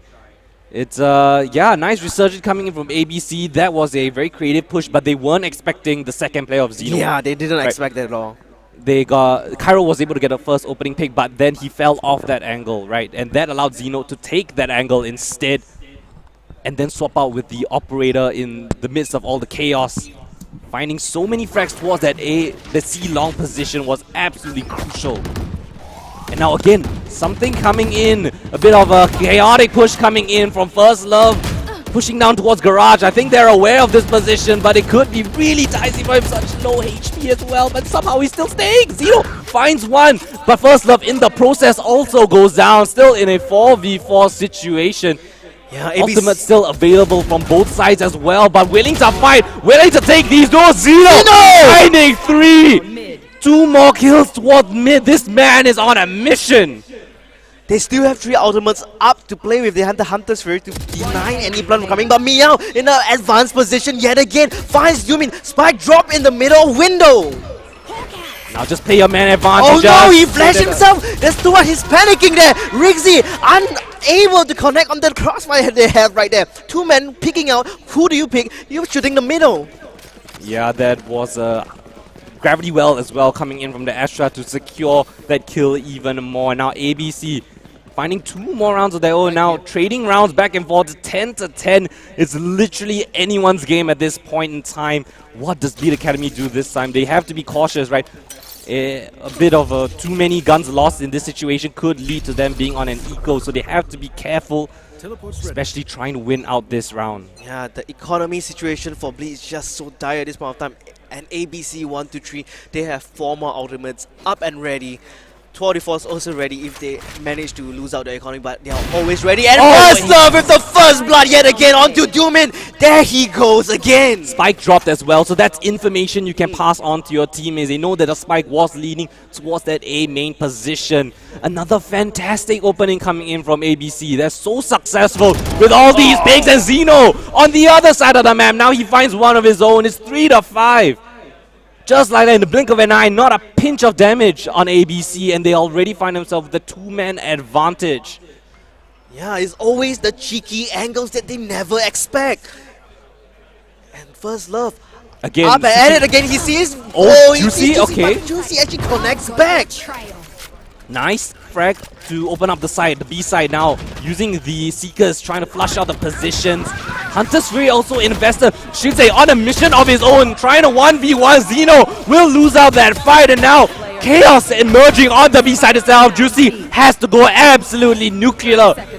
Finding 1 frag, he has to find 3 more. Spike lost towards the B side itself. And 20 seconds remaining. He decides to dash up. Juicy can't find his target. He's looking towards window, and Evo will come and collapse upon Juicy. Now, currently, ABC 1 to 3, 11 to 10 against Bleed Academy. What a fantastic start for that round. First Love and Zeno, both of them finding so many opening frags in this map so far.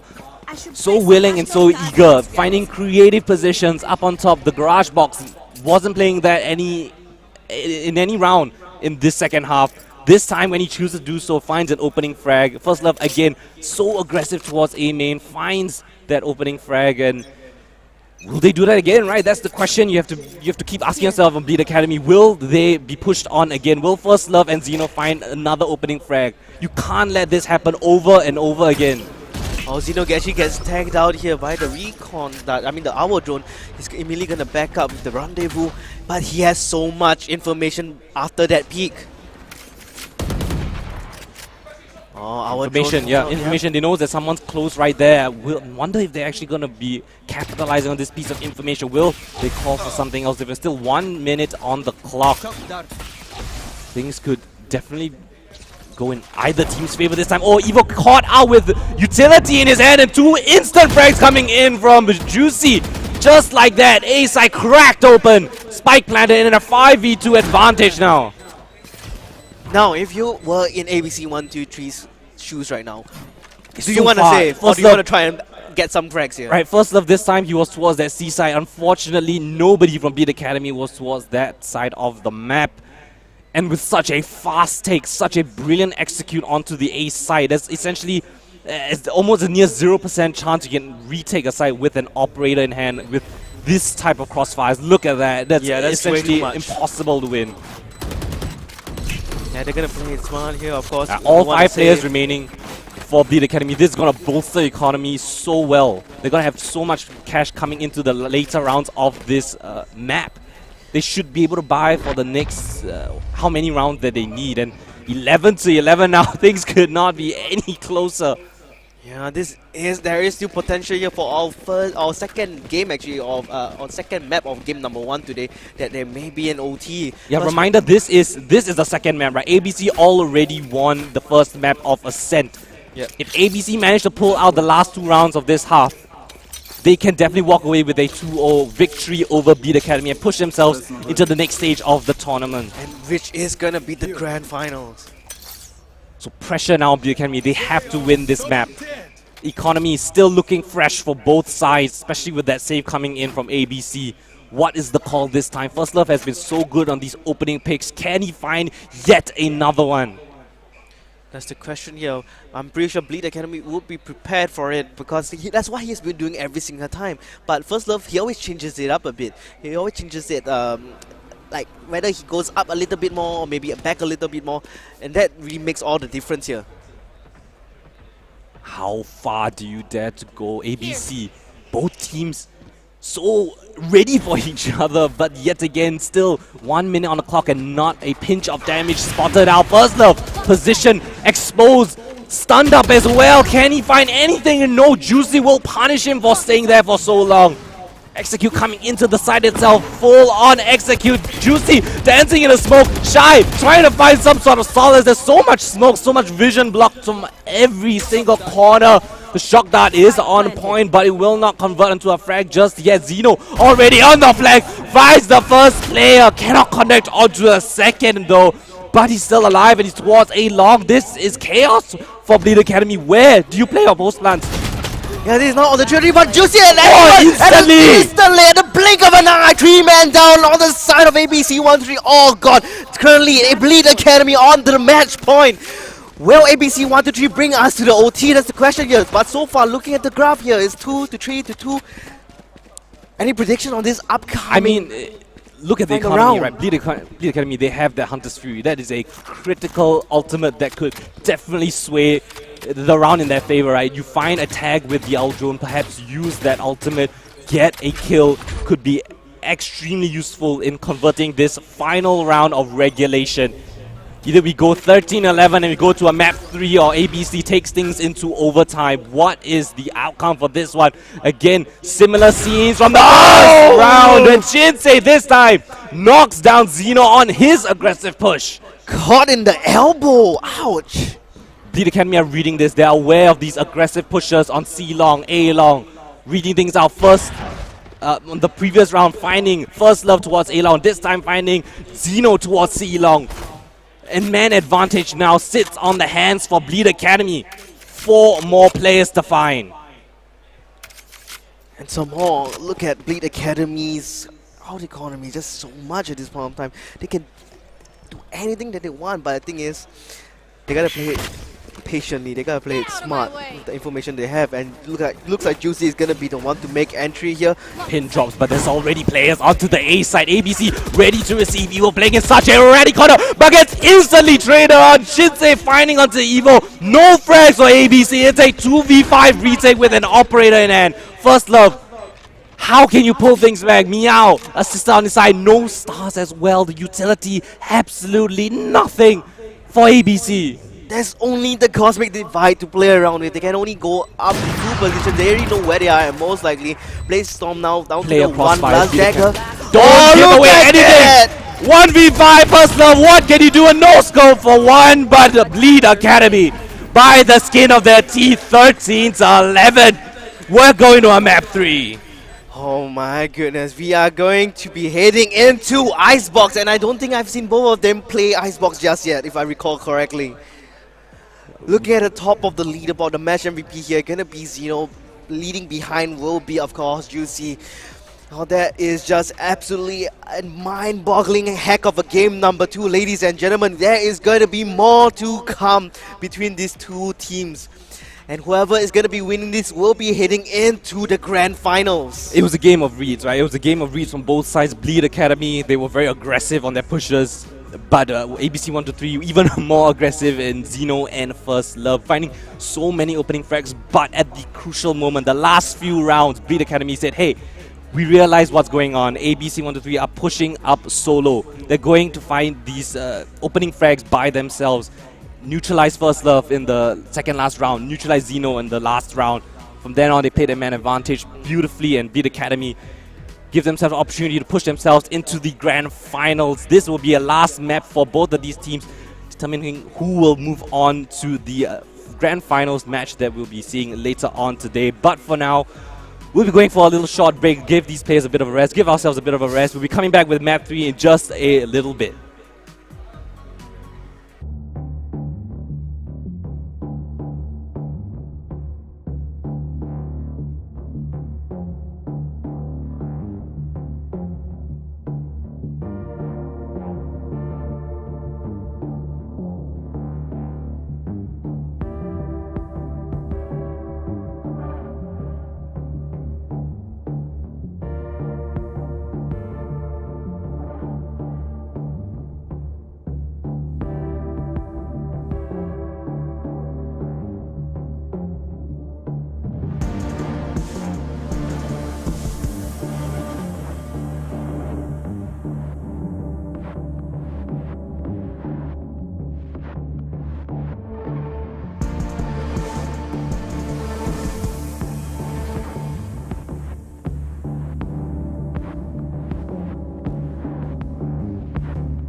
All right, ladies and gentlemen, welcome back to the final map of this series in the semi-finals between Bleed Academy versus ABC 123. It was an intense map to say the least, right? In map number 2 of Haven, going 13-11 in Bleed's favor. They were finally able to break the opening frags from ABC 123, shut them down, and eventually bring things to a map 3. We'll be going onto the map of Icebox for this one, and pretty interesting because Icebox has a pretty standard meta, I would say. Right? I mean, you know it, I know it, we all know it, but will they play that lineup? That's the question here. I would say it's a pretty standard for both teams to be running pretty similar setups. Expecting another dual chamber on both, a chamber on both teams, right? Chamber has been so prevalent on Icebox as well. But I must say, First Love and Xeno has been absolutely crucial to finding these opening frags. Seems like that's their game plan from ABC 123, finding these opening frags and then playing that man advantage situation. But of course, right, it still comes down to the final map. Whoever wins this one will move on to the grand finals, right? We'll see how they fare up against the other two teams that are going to be playing on later in the day. Of course, that is Vixen Rising and Team Kiru Bairach. Yep, that's right. Yes, they will be playing later on in the day. Do stay tuned for that one. But of course, focusing back on the current map of Icebox for this series. So what agents do you predict other than the double chamber pick coming in? Yesterday we saw, if I'm not mistaken, it was The classic Sage, the classic Sova. Who else is going to be there? Jet, I want to point out, right, Icebox was played by Team ABC 123 yesterday, right? Shy played Brimstone on Icebox. Oh yeah, right. ABC Yes. 123 was the only team that didn't play the Viper on Icebox, and it was a very interesting change-up. Because usually you would have your Viper as the smoker, the controller, but this time you changed it up with the Brimstone, Yes, which is more instantaneous, more reactive, rather than the Viper. You can only have your Toxic Screen in one location, can never pick it up, and the Poison Orb, very difficult to reposition, especially when put in a very awkward position at the Yes, start. we saw Shy play that Brimstone, and he has a kind of an affinity towards Brimstone, right? He likes to play that Brim. We've seen him on multiple maps on that Brimstone. This time may be a similar scenes, right? I'm expecting them to stick with their tried and true composition, right? They did win on that map 13-10 yesterday against Team Xiao. And I don't think things are going to change, right? I think they're just going to stick to the game plan, stick to what they have, and try to pull out victory in that sense. Yeah, and let's not forget the winner of this best of 3 series right now, which is 1-1. Whoever takes this map right here in Icebox will be carrying on to the grand finals, and that will be they will be competing for a prize of 1.5k or 1,000. Right, yeah. So first place 1,500, second place 1,000, and for third place 500 cash for the winners of those positions. But we wouldn't be able to get this kind of prize. Also, a huge shout out to Reality Rift Arena as well as M1 and Toyo Games for allowing all of this to be possible. As well, let's not forget our very comfortable chairs here, magnetic pillow. I always like to emphasize this because it's very cool. It's just like you can toss it to the back and it just sticks. I don't know. I'm still very entertained by this. I'm sorry, very entertained. yeah, I mean, I'm going to point out again, right, the chamber picks on these maps so far. Almost essentially 100% pick rate for Chamber, almost seeing him in almost every single composition, and I think ABC does a really fantastic job. I want to point that out, right, because you have that Jet and you have the Chamber that they picked on Haven. It was going in such dominant fashion for that team, right? They were able to have opening picks on 2 agents at different parts of the map, both very self-sufficient. The Chamber able to teleport away, and First Love being on their Jet, so proficient with the smokes as well. Yeah, We'll see if they replicate that sort of composition for this one, right? First Love loving the Jet so far. We've seen him play Jet multiple times this tournament already. And do they pick? No, they actually don't pick the Brimstone, right? They're going with the Viper on Meow. Yeah. Shy going on that Sage. Yeah. This is the same mirror team com that I saw recently. I think it was yesterday also. I can't really Choose remember. your agent. But I remember I saw this same exact team com, the Sage, the Sova, Yes, the Viper, the Jet, and then the Chamber. This is the main meta pick here for Icebox. Unless you Yeah. can think of something very creative to go off meta and just surprise your opponents. Like maybe instead of a Jet, you can go for a Raze or this kind of agents, right? But it's pretty This is predictable, just right? your It's the- go-to team comp. It's the standard utility that you expect on Icebox. It's pretty tried and true for many Yep. teams so far, especially even in the professional scene. Yep. Because it works. It yeah, just it works, right? You kind of need that Sage for that plant on the B side, even though it was reworked a couple of months ago, if I'm not mistaken. Yep. It's still extremely difficult to get control of the entire site to plant Yeah. safely. So that Sage wall, Yeah, very that's why you need that crucial to get Sage, that yeah. B plant. I think whichever team can get the most success on the B side will be the one to pull things out victorious. Because if you can put a lot of pressure on B, it causes them to lean further away from A, right? You tend to usually have less players towards the B side as compared to the A side. So if you're able to be very successful towards B, I think it could be an avenue for them to succeed. Of course, with a mirror matchup, it's really down to who plays your agent better, right? Who can synergize your abilities better, who can utilize your utilities to their maximum potential. Yeah, and we're gonna see Rixie here. Instead of the Sky, he's gonna be on the Chamber instead, and Shinsei will be playing the Sage. Yeah, pretty flexible yeah. are the players on Bleed, right? You don't really see one player playing one single agent throughout every single map, but yeah, pretty standard and flexible are the players on Bleed Academy. Of course, this time Bleed are the ones on the attack. ABC will be defending for this one, and Execute coming in straight towards their B side already. Walls up and taking control of the side itself. Yellow cleared as they slowly move onto the side, right? This baiting the utility. The Molly actually... Oh, through the wall as well! Yeah, that's the potency of using the Viper Snake Bite, right? It can pass through that Sage wall, so it's not completely invulnerable. Xeno finding Doomin on the flank. This could push a lot of chaos into the side of the Academy. They have to be cautious of their flank now, and yeah, they may just call things off, right? Taking things a bit slower this time, calling a bit of a pause and seeing how things play out. Xeno! It may be a different map, but it's still the same Xeno finding opening frags for his team. 2 now in the hands for ABC as the round kind of seems like it's collapsing on itself. Bleed Academy have to find some sort of solace, and Mia will not allow that to happen. Oh, Rixie almost finding the shot here onto First Love, but First Love has a lot to say in Tube, and Shai will clean up this round, and it's a flawless pistol round coming from 1, 2, 3.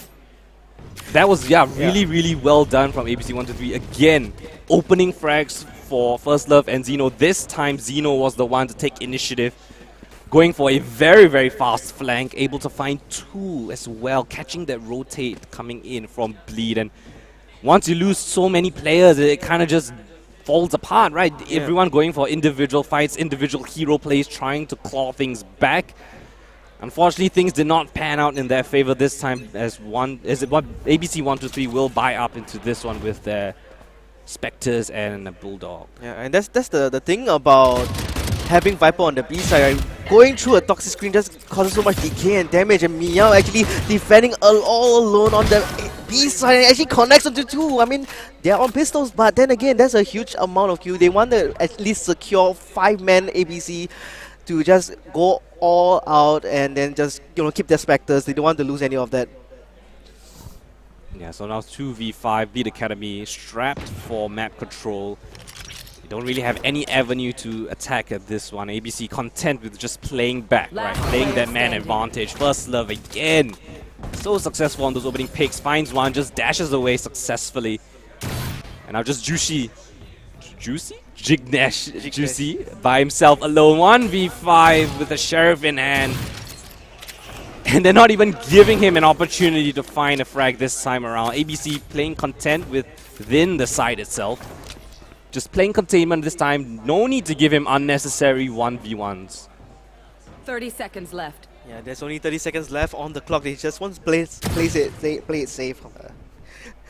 So Juicy, he does get a shot on Evo. He has to either die or find a really nice weapon, Yeah. right? It's He's just gonna get any 16 seconds credits. left. Yeah. Oh, they're running from him! They're running No! from him! Oh no, he's not Juicy! gonna see any credits! You don't want to save a Sheriff! No! Oh no, Juicy! Right, the round there! He's almost gonna spoil. He does get one, but They're not that's even about it. they're not even trading him. They're not even. They're never gonna give him anything. He's not gonna get any credit. He's gonna go into the 3rd round here. with just a Just Sheriff. a Sheriff. What a 5-hit play coming for ABC. They realized that they that Juicy didn't have the spike and they were just able to rot down the clock and let him save that share. And now look at the economy for Juicy, 1.4. Not enough to buy anything. It will drop him something though, so that would be pretty nice from his teammate. But still, you mean down down one rifle? That you're still down by a rifle, right? It's still not ideal in any way, shape, or form. This allows ABC a chance to convert their bonus round. Okay. Pretty interesting setup coming in from ABC. Does get spotted out though, and First Love successful in that retreat itself. Does get spotted out, but still with that life still in his hands. Will not give away too many more advantages. The Academy, they're actually going to be escalating straight towards the side itself. All their players congested towards this same position itself. But there is still the Viper wall in the way, so it's very difficult to push this toxic Yeah, screen. it's a fantastic wall to just delay the push and allow for the rotate to come straight in, and no shy. Caught off guard from up and above as Juicy finds his bit of a revenge this time around with the Vandal in hand this time. It's 4v4 retake coming in for ABC. Can they convert this bonus? It'll be extremely beneficial for them if they can get even just a bit of damage, right? First Love up on bad, does spot the player, beautiful spray down coming in, and now in a 2v3, man, disadvantage for Bleed Academy. Finding two, Cairo, beautiful from 410 position. Evens out the playing field and then finds even more. Now Evo in a 1v2 and Cairo holds his ground. 9 HP to his name as Bleed Academy find their very first round. Oh man, the positioning now. I mean, I absolutely love the Sova scan there, the recon dart there, because that enabled them. Right? Yeah, it enabled them to detect them behind the ice one, just spray through. That's how they got the 2 kills from there. But however, Kairos from 410 did so much work there, flicking onto 2 at the start. They weren't even together. It's just like pop, the up and down, you know. Yeah, it was a great vertical job flick. great job from Cairo to be proactive in that situation, right? There was a man disadvantage. He drew things into their advantage in the end. And so now, despite losing or not getting the bonus cash from that death, they were able to convert that rifle round for Bleed Academy. And this time, ABC with rifles of their own. Let's see if they can answer back with one of theirs. And the siege wall really, really well placed just to deny them at fast plant, right? That forces them to push into the side, into crossfires of ABC.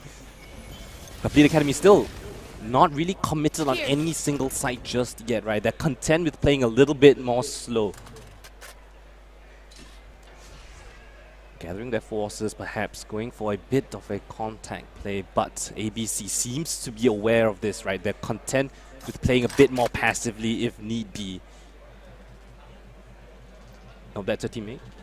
That's a teammate. Yeah, seems like they're just going to be gathering their forces. 40 seconds still on the clock, and ABC will see if they get any little bit antsy, right? There's a bit of lack of information throughout the map by playing so passive. To see if Bleed Academy can find the frag onto Zeno this time. Spots up above, but will teleport to safety. And they should be granted the benefit of planting on the side itself, but Juicy perhaps getting a little bit curious this time. Tries to fire a couple of pot shots, but no, will not be able to convert on that one. Spike yet to get planted in the end. Oh, Spike denied for the Spike snake denied! bite! Oh, the shock dart as well! Utility! The lineup! 7 seconds, 6 seconds, there's no time on the clock. Bleed, you just gotta save! They can't find the spike anymore. He's lost forever, and that will be the round into ABC 1-3. ABC didn't even see anyone.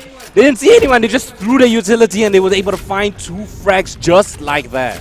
I mean, I appreciate the ice wall being changed up there from Shinsei, right? It was in a good spot, but the lineups coming in from the Sova. Evo, so clutch in that situation, able to catch the second player trying to plant the spike. Oh man, the snake bite. The snake bite into the shock dart. That was the issue, right? Vulnerability, everything. It was good by them to rot down the clock, but they didn't bait out enough utility, right? That's the issue.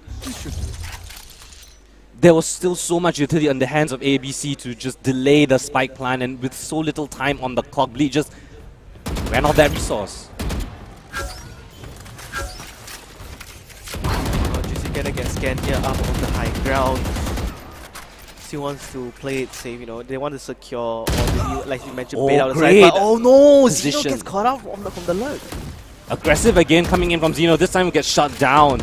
I wonder if there's going to be a trade coming in. Yeah, no, he whiffs the shot at Riggsy. From the back lines, finds two as they escalate straight towards the side itself. Resurrection coming in. Brings back Cairo, but Evo from the back line spots one player, takes one down. And now in a 1v4, Shinsei closes things out with a 3K. Speed Academy find their second round. 3-2. Things are gonna be very scary throughout this entire map of Icebox for sure. And I think that was facilitated by Riggsy, right? Yeah. He was his diligence he on the denied flank. the two lurks. He was aware that there still could have a slight potential that someone was pushed up along with Zeno. They've seen this before. Haven, they've did it before. Double push coming in towards Silong, if you remember that from a while ago, right? This time Riggsy, diligent, and it was able to take down Meow in the process. And yeah, it was both First Love and Zeno at the same time, so you know, you can see that they go together. Viper Spit actually available from ABC. I wonder if Meow is going to activate it. Oh, timing, but no, vulnerable. Shinsei falls prey to the from Meow! Wow. assisted with a shock dive, if I'm not mistaken. Yeah, damage onto the players as well. ABC looks so solid on their defense so far. Like once Bleed Academy are able to find the aggressive switches coming from ABC, they're able to win the rounds. But other than that, ABC are so good playing passive, right? So good playing reactively to whatever Bleed Academy have in their arsenal. Yeah, they always just leave the anchor there. They send 1 or 2 lurks or 3 sometimes also to just refrag for one another. And they usually get 1 or 2 picks up and then they just play it passive. And they want to play the man advantage. Meow has been so clutch so far, right? We remember that snake bite denial of Yep. that plant. And again, snake bite to vulnerable Shinsei, allowing him to get a favorable duel in that instance. So Meow being an absolute critical force on the B side this time. Shy, off angle, catches Juicy. Reveals the last position of the player on 30 Bleed seconds Academy. ABC 1-2-3 content again, playing with their man advantage. Extremely difficult. He has to somehow find some isolated duels, and an off angle coming in from Evo will shut him down. 4 rounds now to the 2 of Bleed. ABC in a pretty convincing lead so far.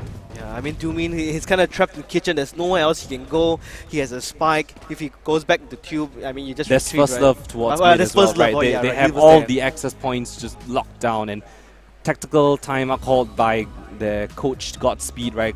Trying to come up with some sort of plan. How do you counter ABC 1-2-3? They've been aggressive, they've been passive. Both times they were able to catch the aggressive play, right? That was great. But if you can't catch them while they're being passive as well, then it makes it extremely difficult, right? ABC able to play both play styles effectively. Well, from so far what I can observe from all of the gameplay coming in from these two teams, most of the time when Bleed wins is when they catch out 2 or 1 of the aggressive pushes, right? And then it's really down to their anchors to like try to clutch it up. And that usually you have the man advantage and they win it most of the time. But the moment ABC 1-2-3 wins usually is when they get their first pick. So it's a matter of who picks first. I think you have honestly. to put ABC in an uncomfortable position, right? And he's right now, getting picked on as well. yeah, right now ABC are playing their game. Yeah. They're doing what they want. They're comfortable. I don't see Meow in any uncomfortable situation, right? There was a push towards mid, but he was aware. He had that snake bite already down. Maybe something fast, right? Something to catch them off guard, an explosive push, some sort of play towards either A or B, perhaps. Looking at the timeout, I see why they would time out, because looking at the ultimates now. Yeah, Economy not in the best situation. Now this time Meow switches up the position. This time he's on A with that Viper's Pit. Nice and flexible ABC, right? You keep them guessing, right? You can't expect Meow to be B every single round. You can see he's now on A, putting a lot more confusion into the strategy of Bleed Academy. Perhaps they wanted to try A because they expected the Viper to be on B, but essentially I mean, they kind of be a stopped fall their in their tracks. plans, right? Yeah. I mean, Doomin does get a lot of information with the Hour Drone, knowing that they don't even see the Viper in the pit so far. I think Riggsy did break the trademarks up into towards Kitchen, so potentially revealing his position, but puts doubt in the minds of ABC, right? They have to be cautious of that position now. You see 2 players cautious of their position towards Kitchen. Oh, Yeah, the forces gathering. This time, First Love spots on one of the players. And the Viper Spit on the other side this time. Bleed Academy used theirs, trying to take the side itself. But there's not a lot of map control gained, right? The Viper Spit barely covers a bit of the side itself. You have a small sliver to plant the spike in. Could be extremely dangerous. Hunter's Fury as well, trying to flush out the positions, but no, they will be able to be successful in getting the spike plant. But nobody's protecting Cairo. He goes down. Viper's Pit out of the round this time. In a 4v3, post-plant positions. Hunter's Fury as well, available for Bleed Academy. The spike out in the open, a pretty good post-plant position available, but the forces are pushing up. Juicy, beautiful shots coming in. It finds instant frags. And just like that, Shinsei closes things out. A nice post-plant facilitated by Juicy's proactiveness. oh man, I believe those Blade Storm shots were just one taps, by the way. Just two for you, and that's it. He cleaned up on himself. I was afraid that the plant denial utility was going to be there, right? The Viper snake bites as well with the shock darts. Yep. Could have definitely pushed them off the side itself. I think they were expecting the Hunter's Fury to catch them, but without tagging the spike planter on the first shot. I believe it went by the spike planter. And Yeah, it went by shot. because it was slightly more outwards, the plant, right? Usually when you use the Hunter's Fury, you target it towards the default position, but just that slight angle off allowed them to get a spike plant and the win in the end. Yeah, I think they thought that it could have been a fake. That re-affected, and all First Love is going to get scanned out, but too bad it's the Jet, so he can just totally avoid. Why, he catches Shy actually! Did not see that coming. Missed the Jet, sure, gets the stage instead. Double opening frags coming in from Beat Academy. This time they have the round in the pocket. They should be able to convert this one. Just a couple of lesser weapons available for the side of ABC 1-2-3. If they can find a bit of damage, would be really nice. But Beat Academy seems like they have a good crossfire, good post-plant positions. So you just don't get too over-eager. You should be able to convert this one.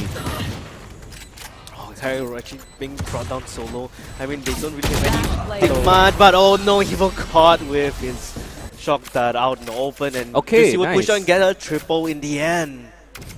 Rather clean round, only losing one player. You still retain most of your rifles and equipment, your armor. But now coming in with a gun round for their own. Actually, ABC don't really have the best economy still. They have to have some reservations in some form or another, and it seems like they're going for a bit of half buy, perhaps. I mean, as long as they can buy themselves rifles in the upcoming round. Yeah, it's still not the end of the world just yet. It's still 4-4, extremely close. But playing the percentage plays, right, you get as many, get your maximum buy in the next round. Just go for a bit of a half investment for this one. Juicy actually spotted out by the Owl Drone, has to dash away. And oh, the spam coming in. Shy again going down, the first opening death for ABC. Yeah, you don't 2 want, rounds in a row and you already. just lost your Sage with Resurrection. That is going to hurt a lot. Yeah, it definitely could have been a crucial ultimate that they could have used if they find themselves in a favorable position, but that option has already been eliminated. Doomin again, finding onto the aggressing Xeno this time. Cairo actually gets scanned out, and the judge coming from First Love connects onto Cairo, but Shinsei through the smoke will connect on to First Love, and he's in a very good position, finds Evil. He spots the second player here, Meow with the pistol. Unfortunately, it just a slither of health, 17 HP away. The Classic not being able to do enough damage. Beat Academy now in the lead, 5-4, but ABC have a buy this time, right? They had that half purchase the previous round. Wasn't really too successful, right? First Love had a kill with the judge, but still nothing that impactful to write home about. This time they have to win this round in order for them to have a chance to win out the half. I'm just going to call it here. It's going to be a 6-6 in the Icebox. Okay, interesting prediction coming in, but I think a lot of it depends on this round and this man in particular on the screen. Can he find some way into the round for ABC 1-2-3? We've seen him do it once, we've seen him do it multiple times this series already. They still have the Resurrection in the back pocket though, so they still definitely they have a chance to go do something aggressive, right? You have the resurrection in place if something does go wrong. I mean, that particular player has really changed up his playstyle. As you realize, it's completely Oh, different. this is a Completely bit defensive. risky Oh, coming no. in. And ABC 123, they have two players here all ready to receive. This is an awkward position, right? The wall broken in one of its compartments, and now Lead Academy just abandoned that endeavor entirely, pushing straight towards another part of the map itself. And yep, the trademark will reveal the position of where the players are wanting to come towards. Cairo, advanced position, but Meow here to receive. And Oh! the run and gun coming in from Cairo will take down Meow beautifully. And now, post-plant positions assumed by Bleed Academy. A lot of map control given to them as well. This is going to be a difficult retake coming in for ABC. And now, Cairo closing out the round and even more. Finding another pick towards mid. Now he's everywhere. B main, he's mid. And yeah, I think ABC just have to call for the save, right? Yeah, there's very little that they can do, especially with the utility and weaponry they have in hand. Operator going to be a difficult endeavor, especially up against 5 players with potential crossfires.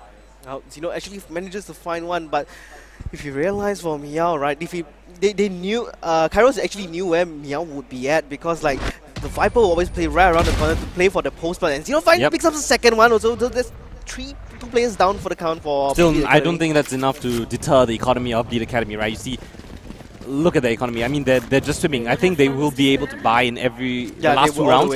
They shouldn't have too much issues, even if they lose this one. So now ABC backs against the wall. The best they can do is to tie up at a 6-6 scoreline. Still have the resurrection in play. Maybe something aggressive where they have an opportunity to resurrect one of their players that potentially could go down. Something like that. Cairo this time has the Viper's Pit of his own. If they find a post-plant position, could definitely close out around that distance. Oh, actually beautiful first loves actually connects the shot. But then they will end up with the 1-for-1 trade from both sides. GOC finds the second, dash onto the side, making entry and space for his team. Gets Ice Walled up, but it's going to go for a little bit more now. 3 on 4. They actually, B Academy has the resurrection also. They can potentially go for a revive. It's going to be very difficult for ABC 123 to come out on top of this round. If they can find the isolated duels, maybe. And Meow only has a Sheriff as well. This is going to be really the timing!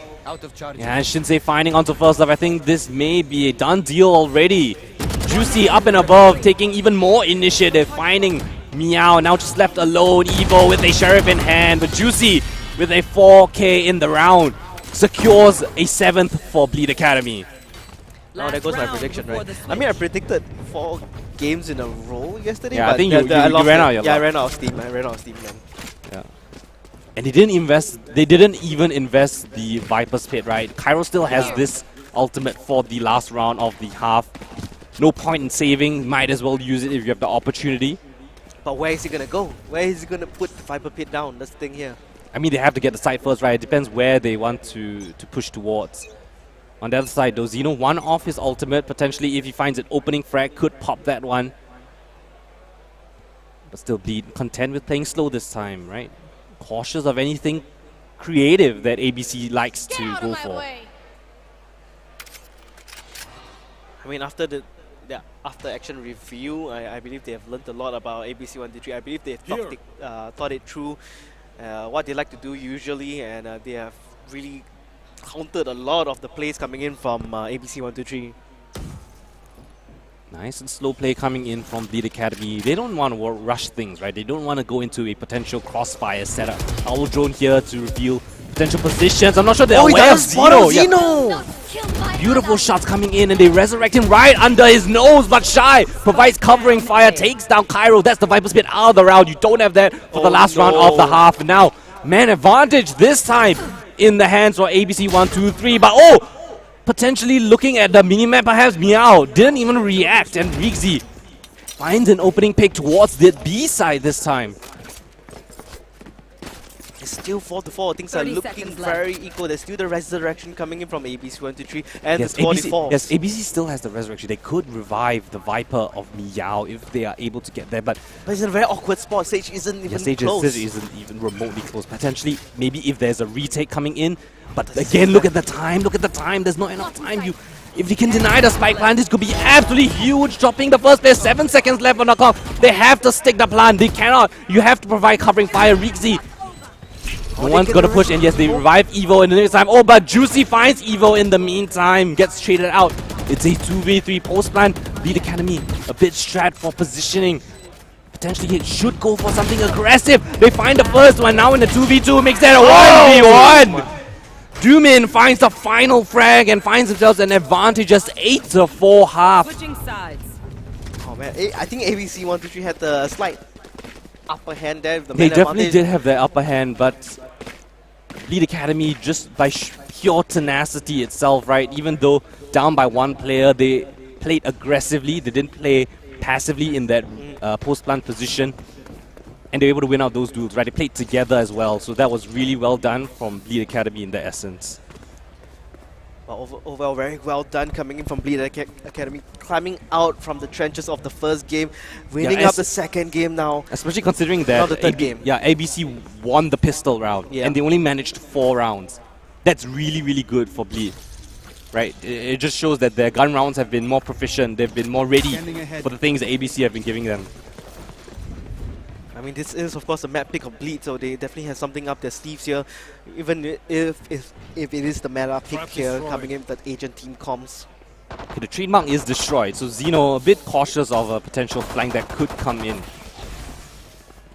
They may need to reserve a bit of manpower to watch that position. I shouldn't say, finding a bit of cheeky angle perhaps. Still pretty slow push coming in from both sides, right? None willing to give an opening frag to the other team. They know how important this pistol is, how influential pistol rounds are in this game. Yeah, it can just potentially snowball into a 4-win in a row, just based off the pistol round alone. But Execute's coming straight into the side itself. Xeno, first one to open things up. First Love already scaling up onto the side itself, but Juicy will shut him down. The Viper Molly's coming in to delay the spike plant even more. Rotations coming in, and Cairo, what an awkward angle he's found, and takes down Shy. Beautiful angle found, and will deny them the spike plant. And now up and above, they find a flank as well. Now in a 1v2, Evo trying to pull things back. Now in a 1v1. Lucy on the zip line. It's really difficult to track on the zip line, especially because you just zip by so fast. That's so unfortunate. What an awkward angle for Evo to manage. Juicy pulls things out with a very, very confident swing on the zip. And a pistol now in the hands for Bleed Academy. This could be the beginning of the end, right? If they can run away with the pistol round, potentially the second. If they convert their bonus, it's such a difficult endeavor for ABC to come back into. Oh man, I mean, do you even force, right? Do you even consider that? Or do you just play for the gun round? play for the gun round. You have to, right? Play for the gun round. It's a difficult call to make. It feels really awkward. It feels kind of bad, but you gotta try your best in this one. Oh, Juicy just with the ghost. Rixie answers the Marshall. Yeah, and Juicy yet again with the ghost finding for more. They are hungry. They know that they have lesser weaponry, so why not just go for it? The Headhunter is down for the count. They are only probably down to the classics. Yeah, and the spike is in the control of Bleed Academy. They know exactly where the spike is and where they are trying to get it back from. Juicy, flawless 4K in the round just with the ghost itself. Yeah, no need for any Spectre at all, man. Just use the ghost. And yeah, Juicy has been doing that, and you can see why, right? When you look at the screen, 23-6, so confident in his aim so far. I think he's really warmed up into the series so far, right? Yeah, he's actually popping off insanely compared to the earlier games that he had. And this is the classic buy that Juicy loves to go for, especially on these third rounds. Especially when they win the pistol, this is something that Bleed... And especially if he gets away with 4K. Yeah, I mean, you get so much credits. Rixie. Potentially, he actually walks back into the scan. He has no choice but to relegate from that location back into the safety of the rendezvous. Interesting play coming in from Bleed Academy. And ABC have to be cautious of something potentially arriving at that door. But Juicy from up and above, he finds First Love on the back lines. And now they're completely boxed in. They know exactly where they're going. Shinsei already catches the mid look as well. Zeno going down, upgrades himself to a rifle. Rigzy spots out the rest of the push coming in from ABC. Spike will get planted in the meantime, but with a two-man advantage of Bleed Academy, this could be extremely beneficial. Are they doing what I think they're gonna do? No, they're not. Okay, they're gonna play. Oh, up and above! Beautiful angle coming in from Juicy. Beautiful catch from our observer, trying to find that very rarely done jet updraft, and now just absolutely collapsing onto the B main position. Shinsei answers with 3 of his own. It's 11-4. Bleed Academy just feeling themselves right now, so confident in all their aim and the strategies that they're doing. Man, yeah, Bleed Academy looking so good, so confident at this point of time. They are just decimating APC 1, 2, 3. They've won at least 1, 2, 3, 4, 5, 6, 7, 8, 9, 10 rounds in a row. And our tactical timeout called by the side of ABC 1, 2, 3. They have to answer back with this one, right? If you lose this round, you're giving up 12. Right, that's match point, that's series point, that's grand finals point already. You gotta be careful, you gotta come up with something innovative, right? What you've been doing so far hasn't been successful. Lee's been reading it, they've been successful, they've been aggressive. What is the answer? Maybe something aggressive, an aggressive push together, an explosive play. Maybe they play passive again, ready for a push on A or B. Wow, that's up to them to decide in the upcoming round, because this is gonna be life or death. I believe they've just lost like 3, 4 rounds in a row, was it? Yeah, I don't think the economy is in great position as well. Yeah, so they've been reset. do you force into this? That's the question, right? Do you force into this to prevent match point? But if you force it, right? If you can't lose, right? You can't lose lose that it. force. If you lose that, you're in an even worse situation up against match point. sorry, Really 3 tough rounds in a call. row, Really yeah. tough call coming in from ABC. No, they okay. But yeah, okay, sorry. So they lost 3 rounds in a row, so the economy isn't exactly reset. Yeah, because they But they needed to win that, right? It was their full buy round up against the bonus from Bleed Academy, and Bleed Academy still won. It's a tough call coming in for ABC, but if they can find any I say that, and Shinsei, right as you say that, Shinsei just walls up onto Belt, and he just takes all the duels as he wants. as the defender, It's 120 and he's in the spot. And he gets the ace as well. Shinsei saying no, whatever your plans were, scrap that. I'm taking the round single-handedly. That's the combat Sage. That's what I love about Sages, right? You can just ice wall into unexpected locations. Usually you expect the Jet, but not the Sage. Very creative play coming from Bleed Academy. They didn't let ABC have their fun to burn the clock, burn utility, perhaps find an opening frag. They just pushed the issue all together. ABC, that was the exact same thing that happened in the previous round. During the bonus round, Bleed Academy pushed A. Similar setup coming in. This time they did it again, and ABC was still unawares and unable to find the frags required. Alexi hears this, but he actually connects the headshot to Zeno. There he goes. And the momentum is just so It's strong I in think it's Bleed's been favor shattered. right now. Everything is working out. Nothing that they're doing is wrong. Everything is successful. They aim confident as ever. Everyone has a passive run it back right now, in like feeling, right? They're just confident. Running into almost everything. You have 8 rounds to play with. You can mess up a couple of rounds, it's still okay, you know? So Bleed Academy, just whatever they're doing, right? Just stick to what they've been doing. It's successful. And oh, they spotted the mid-look as well. Doomin, fantastic owl draw, and it gets caught completely off guard. Meow! Lost in the sauce, and now 2v5. An insane clutch has to come up on the side of ABC. Shy finds the first with the operator in hand. There's only 35 seconds left on the clock here as well. It's going to be very difficult. They are feeling absolutely pressured. The door's shut behind them as well. If you look at the map, left. yeah, it's essentially players impossible. And now just one player remaining, Reezy with 3k. It's a dominant third map coming in from Bleed Academy. 13 of 4, and they punch themselves a ticket into the grand finals. Yeah, for the potential for $1,500 in for Bleed Academy. That has been a very exciting matchup between these two teams here of Bleed Academy and ABC 123. Ladies and gentlemen, there's more to come as well. Juicy right now on the top of the leaderboard alongside with his partner there, Riggsy. There's just so much coming up, and I'm very excited for the upcoming matchup as well in the other bracket. And that will be Vixen rising up against Team Kiru by Raj.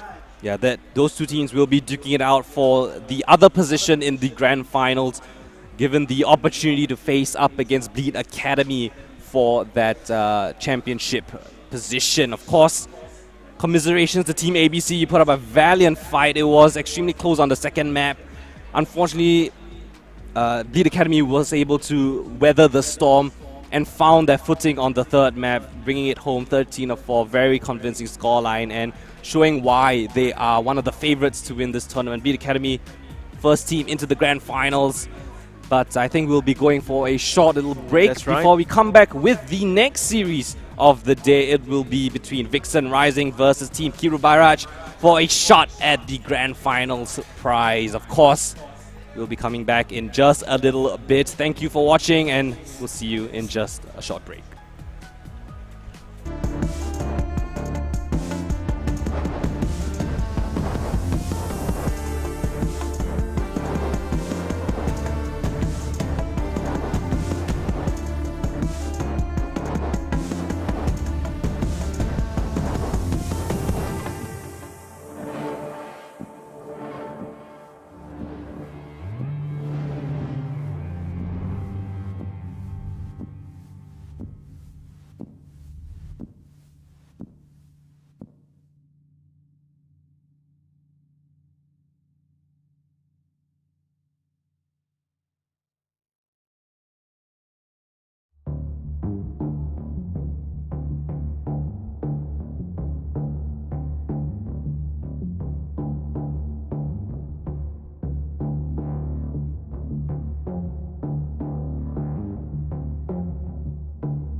Ladies and gentlemen, welcome back yet again to the Asia Esports Festival Valorant Tournament. My name is Twice and this is of course Kodan, and we have a lot more to bring to you, but of course for all of our supporters, this is of course brought to you by M1 Reality Rift Arena, powered by Toya Games. And let's not forget our supporters, other supporters here by you know who, Royale, that's right. So convenient. This one, I'm gonna say it here, I will still never ever get over this because it's so convenient. You don't have to like bring it up like that. You just like slide like this. You never get over the magnetic feature, right? Never. I'm fascinated. Okay. Okay, go buy a chair then. I sit on a plastic chair. I enjoy all the chairs I can sit on. Okay. Alright, but anyway, we'll be jumping into the second series of the day. It'll be Team Vixen Rising versus Team Kiru Bairaj. Yep. Of course, these two teams duked it out yesterday in a pretty close series for Team Vixen Rising. It was a 3-mapper affair yesterday between them and Team FYM, right? Yep. It went all 3 maps, extremely close.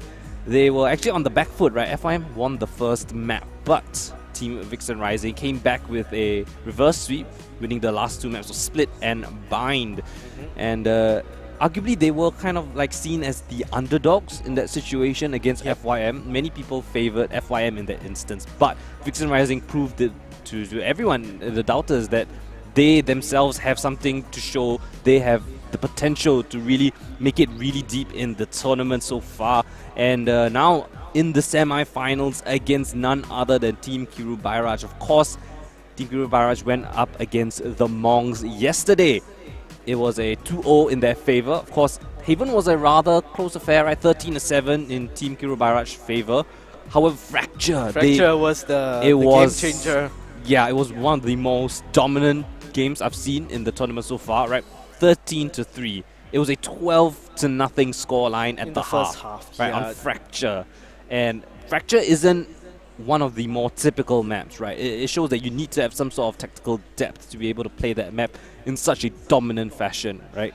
12-0, it's a scary scoreline, right? They had everything they were doing was correct. It was working out, and the Monks just couldn't find an answer to that. So Team Kiru Bairaj, right, that result in itself just gives me confidence that, hey, they have the potential to really make it far in the tournament and up against Team Vixen Rising, right? A formidable opponent for both teams.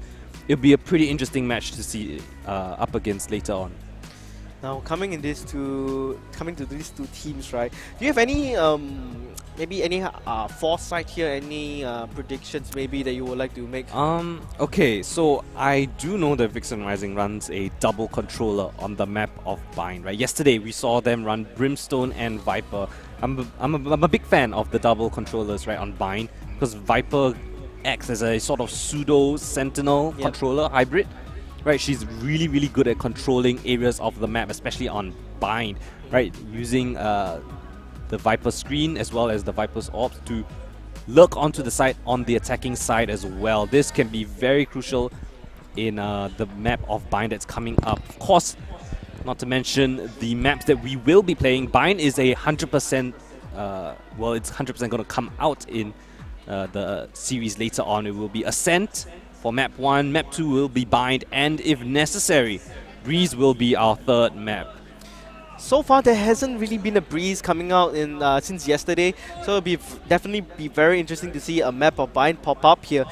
And you know, Viper is also very prominent on the map of Bind, similar to Icebox. Team comps more or less, I would say, be the same on I think Breeze as well. It's pretty flexible, especially on Ascent and Bind, right? We've seen many different iterations of lineups on those 2 maps itself. You have areas for creativity, right? You have the option of maybe a K or Sky instead. Yeah. You have Astras that sometimes play on that. You have Breaches that can play on that. Of course, Yoru could be pulled out, right? We've seen it popularized by PRX. Doing really, really great using that Yoru composition. I'm not sure if other teams in this tournament want to go down that Yoru route on Bind, because it's a difficult agent to master, especially in a team setting. So we'll see how these teams play out on those 2 maps. But of course, we'll be focusing on the map of Ascent first, and Team Kiru Bairaj will be the ones defending. And so it's kind of interesting, right? Looking at the map of Ascent, it's rather defense-sided. So I tend to give the favor to the team that starts on the defending side, right? Sometimes it's so difficult to have a hard execute onto the A side of Ascent. It can kind of steamroll away for the defenders. So I really expect something coming in from Team Vixen, right? You have to be able to be rather solid on your attacking half to have a chance to win out in the very first map. Yeah, I definitely agree with that because like you see very prominent sentinels like Killjoy appearing on Ascent a lot because of her lockdown capabilities and the way how she controls the B side, rather be it on the attacking or defending side. You always want to put your Killjoy on the B side while the rest try to take control of the mid area, the courtyard, as well as A main and just A side in general, garden rafters. We gotta make sure that it's all cleared out. So while looking at the team com is, I see a very interesting controller here coming in from Vixen Rising, and I really like this controller pick coming in. Ever since like her previous nerf like long ago, she wasn't really picked that often, but recently we've been seeing her appear in the meta more and more often. And but her utilities are really the deal breaker here because it's like it really seals the deal on a lot of pushes coming in, because the way you use her utility, like the gravity well as well as the nebula smoke as well, is very instantaneous, and it really puts a stop in a lot of people's plans. Another debate, right, is between the Sentinels. You have Killjoy versus Chamber. We saw that matchup coming in the very first map between Bleed and ABC123, right? Bleed ran with the Killjoy, and unfortunately they lost in a pretty convincing fashion. It was 13-4.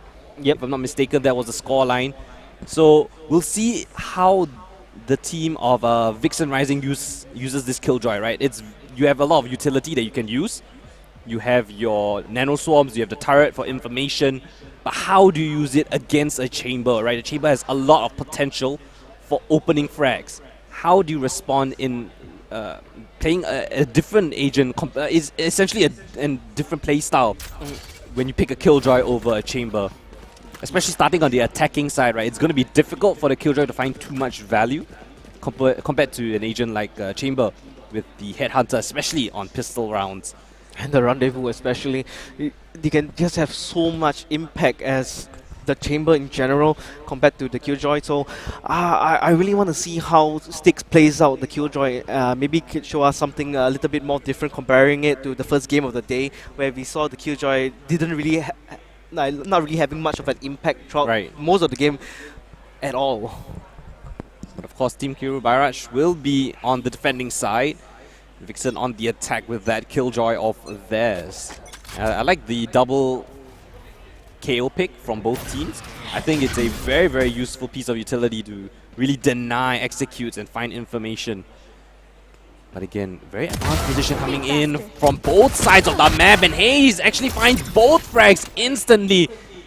And that's a huge part of map control into the hands for Team Kiru already. Oh, but Bong Boy finds the catch out onto Red Cole, playing at a very cheeky angle and wine as the Chamber, right? But couldn't rendezvous in time.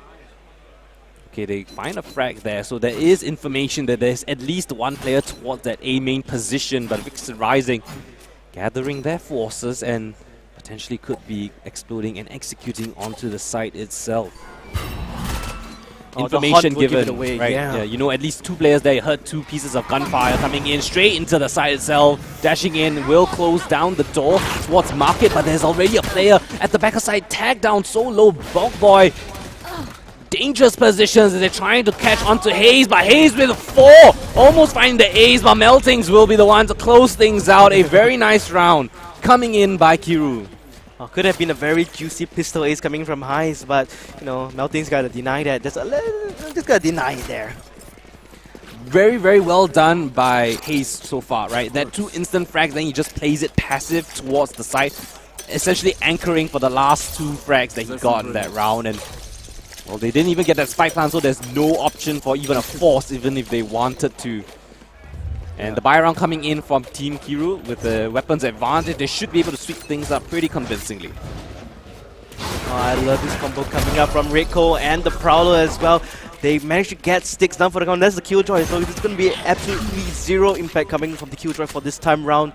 it's quite unfortunate because you really love the alarm board and the turret to at least get some sense of information on where's the enemy direction coming from. Still a 5v4. There's a great opening pick coming in from Team Kiro, right? So now they can just play it safe. They can just play that 5v4 advantage. Hold on! They know where Sigmate is at. He's in a very bad location. Rico actually tags him. He's gonna get blind. The fragment cleans him up right in the corner. That's the KO counterpart getting the other KO. Fantastic utility usage. They flush out that lone player towards B, and now they're clearing it completely. They know it's not gonna be a B take as the rest of Vixen Rising gathers their forces, trying to get that spike plant. That would be ideal. Crysania spots some of the players, and they're actually going to stick the plant itself. Cover fire, it buys them just enough time. Bonk Boy finds one, but that's all he's going to have for this round. Ridco with 4k this time. Yeah, they're taking turns getting 4 kills each. And I mean, at least right now, Vixen Rising, they do get the spike plant, so there's the extra credits in their bank. So that ultimate orb as well as the credits into their bank, they should be afforded a couple more pieces of utility for the next round when they get their gun rounds in. Reiko over here just trying to get into the minds here of Vixen Rising. This is the same thing that FYM did against Vixen Rising, yesterday. And they paid the price. And they paid the price. The instant karma happened to FYM for those who try to have a little bit of banter against Vixen Rising. So who knows, Vixen Rising probably feeling it now. Wants to win the next round in this bye round for them. Coming with the gun rounds, they should have a significant advantage, right? You have the lesser weapons of Team Kiru. And with that gun diff, they should be able to secure this round at least. Yeah, there's I wanted to say why didn't they pick the Sova, but then I remembered that they have the Fate, so that is technically the Sova replacement here. Yeah, Xeno firing down range with that Odin of his, right? Clears out any early pushers that could be coming towards B main and clears it out with the Prowler as well. So quite a bit of map control getting by Vixen Rising, right? They've pushed down towards mid, so this is great information. Advanced position, and he catches Haze in the meantime. Knocks out the rendezvous, the trademark, excuse me. So questions for Team Q, right? There could be a whole bunch of people towards mid, but they will have no idea. Spawnboy parks himself in this position, waiting for the execute to come in from the rest of his team. Alright, waiting for the pop flash coming in from Sigmate. We'll be able to catch Xeno by lane. He's actually getting scanned here, but he manages to get... Oh, he didn't get the kill, but Sigmate will pick it up in the end. I believe Rico was there for the refrag, but Zoe and Bong Boy there, they are definitely gonna make Team Kiro Bairaj pay after what they did in the previous round. But then again, they had the superior weaponry. Can they bring this another round? Right, of course, with the better weaponry, they did win out that round, so successful endeavor right there. But Team Kiru still should have the economy to go for another buy of their own. And because Redco had farmed so many kills in the first 3 rounds, he is afforded that tour de force. Devastating weapon in the hands of the right player could provide overwatch across the entire of mid, potentially even B main or A main, right? A lot of avenues that he can choose to park this ultimate of his. And pretty passive coming in from Team Kiro at this point in time, right? They're just waiting for Vixen Rise to make a error, a mistake perhaps. Yeah, I really like the crossfire that they're trying to do here as well. Oh, they're just gathering their forces, just waiting for the next moment. Seems like they're a bit aware of this. Oh, and the knife forces him out of position. Oh, but the scan is absolutely perfect. Xeno scans all of the players, and now just one player here left remaining on Vixen Rising. Zoe all alone towards that lone position at the back lines. Now left in a 1v4. Spike lost absolutely in the middle of Fountain. Oh man, right in the middle of the battlefield. You do not want to lose your Spike there, but that was a really beautiful horn coming from Xeno, and that allowed a lot of wallbangs to come out. Melding's gonna land up the mark. No, he actually whips it just a tad bit. Actually doesn't even connect a single shot to Zoe here. Yeah, but if Team Q plays it nice and safely, keep your crossfires in place, you have the spike. There's 30 seconds left. Very little things that Zoe can do, especially on the Astra, to try to get that spike back. Yeah, as long as they don't give him isolated 1v1s, never mind. Xeno will be good enough to secure that one. And now 3-1 the scoreline. They win out that gun round of theirs. And things are looking pretty competitive, right? Both teams winning out a gun round of their own. Winning that bonus was really essential from Vixen Rising, but now they should be able to purchase up a little bit of weaponry for this round. Yeah, perhaps Bong Boy will of course use his Storm for this round because he does have it ready. The economy is not looking to their favor, so he will buy for his teammate rather.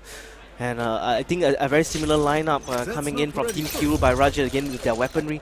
And I think I can see what's going to be coming up next. Oh, the president tanks the knife, but he goes but he in can't scan! He can't rendezvous away! Oh, the scan again coming in, but the updraft over and above. Zeno finds one, but Sticks trace back. No caught in the miss. Hayes knocks down the spike carrier, now in a 3v2. The wall does provide him a bit of cover. Bonk Boy has to go for that retrieval. But no, he does not capitalize on that opportunity, and now they're just rolling straight into the side itself. Chrysania finds him at the end of the day, but low HP, and now Zoe left in a 1v2. Spike lost. They have no information of where this player could have been. Zoe gets spotted out, and Chrysania closes things out. On 17 HP, no less. Good job from the side of Team Kiru, right? Able to knock down the spike carrier before they have the opportunity to swarm into the site itself. And Team Kiru very willing to take on the duel of the sole player in the site itself. Bonk Boy left alone with the Odin in the middle of the B side, but they take that 2v1 duel, win that out, and then they played that 2v1 to perfection. As Zoe was just out of the action, right? He was that lurker towards the mid position, but being so disconnected from the rest of the pack, this could be absolutely dangerous, but Zigmate shuts down that aggression coming in from Zeno. Rifle potentially in the hands of Vixen Rising if they can find it. Yes, they will. Yeah, I mean, I see a lot of really good plays coming in from Vixen Rising so far, especially the denial of that aggressive push coming from Redco, right? Just completely, the 0 point just completely denies his rendezvous. He has to jump out of his circle, right? His radius. And in fact, he still got detected, got scanned out by the 0 point, and there's really no chance for him. But he did get 1 kill out of it, but you still lose your chamber there. Still down without the fade, right? That's one of your initiators gone. So information a bit lacking from the side of Team Kiribarash, but Hayes up on bad with the operator, unable to connect the shot. Will allow them access in, but Melting's already here, anchoring the side itself. Gets scanned, unfortunately, will get taken down, but Resurrection for Zigmate. He will be brought back into the battlefield. And oh, a bit staying for perhaps a little bit too long, right? Hayes was able to find onto his counterpart. As the retake will be underway for Kiribarash.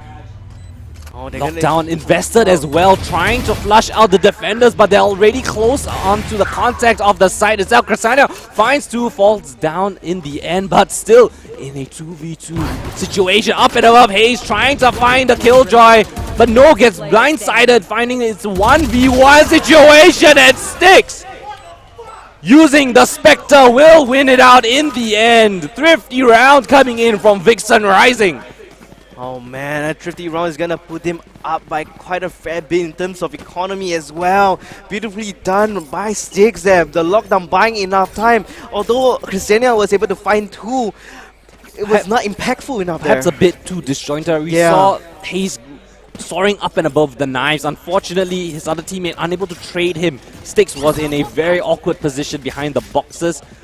He had the trigger discipline. He didn't fire on Hayes immediately. He actually held it a little bit longer because he wasn't spotted. Waited for his mark, and shot him down. But look at it, Vixen Rising just running to B-main and getting mowed down. Yeah, again, B-main has been a lot, have seen a lot of contact, right? Both teams willing to fight for that position, trying to get as much as they could. And Redco playing from that position again, rendezvous out, spots the last player as well. So it's a difficult situation. They have the spike towards that mid-link position. And now Bonk Boy, 1v5. Up against the wall. It's going to be a very difficult time for Bonk Boy, but he should be able to get one connection here, at least coming up maybe somehow, sometime later. Yeah, Team Kira are hunting, right? They don't want to let him save this rifle at all. It's a 5v1. Most likely they win out this one, and they put Vixen Rising onto an awkward buy for the next one. Gets spotted out. Finds a headshot, trying to go for the knife, does Zeno. Okay, you gotta respect him just a little bit more, right? Bonk Boy still with the dash in hand. fairly healthy on the HP, but Team Kiro should be playing pretty more 30 seconds pretty left. safely now, right? You don't want to lose too many rifles. 3 is the magic number.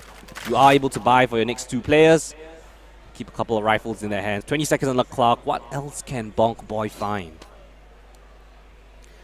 Yeah, there's only 40. Yeah, I the time's gonna tick down now. I wonder if Kiru are gonna go for this. I mean, looking at what's happening on screen right now, Bonk Boy finds a timing. Okay, gets to save that rifle. That's pretty solid for what's happening so far. 1v5 down to a 1v2. He gets to save the rifle as well. 5-2 now for Team Kiru. Yeah, that's actually quite a huge economical damage against Team Kiro by Raj. They're still able to buy out, but still losing 3 rifles just like that. Like you said, 3 is the magic number. Yeah. So now, look at that. Xeno has to suffice with a bit of half armor, right? You can't buy fully because you lost an extra rifle. But of course, we've seen Vixen Rising win a 50 round, right? Despite being put on a lower buy, they definitely have the opportunity to take this one back.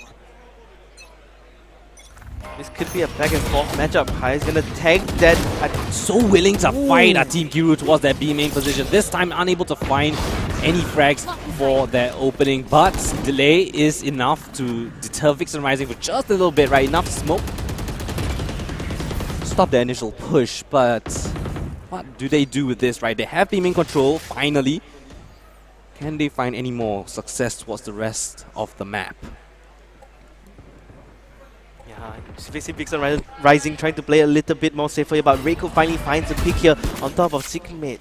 A beautiful utility usage coming in from Team Q, spots out so many players, and again, the mid-round aggression to take back B main.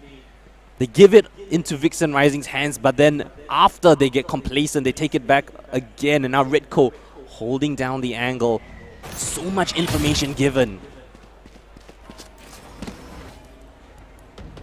Now Vixen Rising, they just have to wait, right? They're hoping that Team Q gets a bit too curious, a bit too over-eager, peeking where they shouldn't.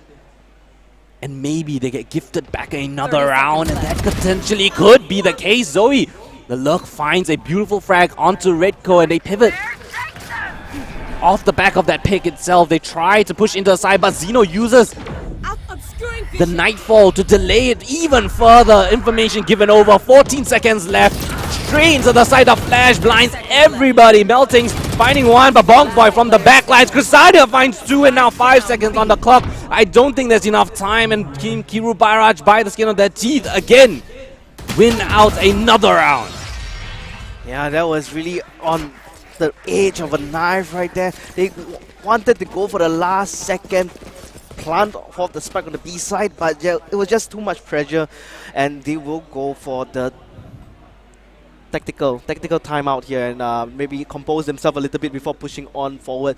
The aggression against coming from Team Kiro by Raj. Like Zoe was able to find that lurk, right, on Sun Redco. That was really good from him, right, playing it patient. However, the initiative taken by Xeno, right, to immediately Nightfall out onto the side itself to delay the push even further. That allowed Chrysania to come in, it allowed Meltings to come back and assist on the side itself. So it was a really, really good initiative taken by the rest of his teammates, despite losing that frag on Redco itself. Sorry, I got a little bit distracted there because did you just say lasagna? Oh, Chrysania. did I say that? You call Chrysania lasagna. That was a little bit fun wordplay, but okay, keep that in mind. Next thing, call him lasagna. Okay. Okay, but anyways, yeah, I totally agree with what you just mentioned. But coming into from the the tactical timeout there.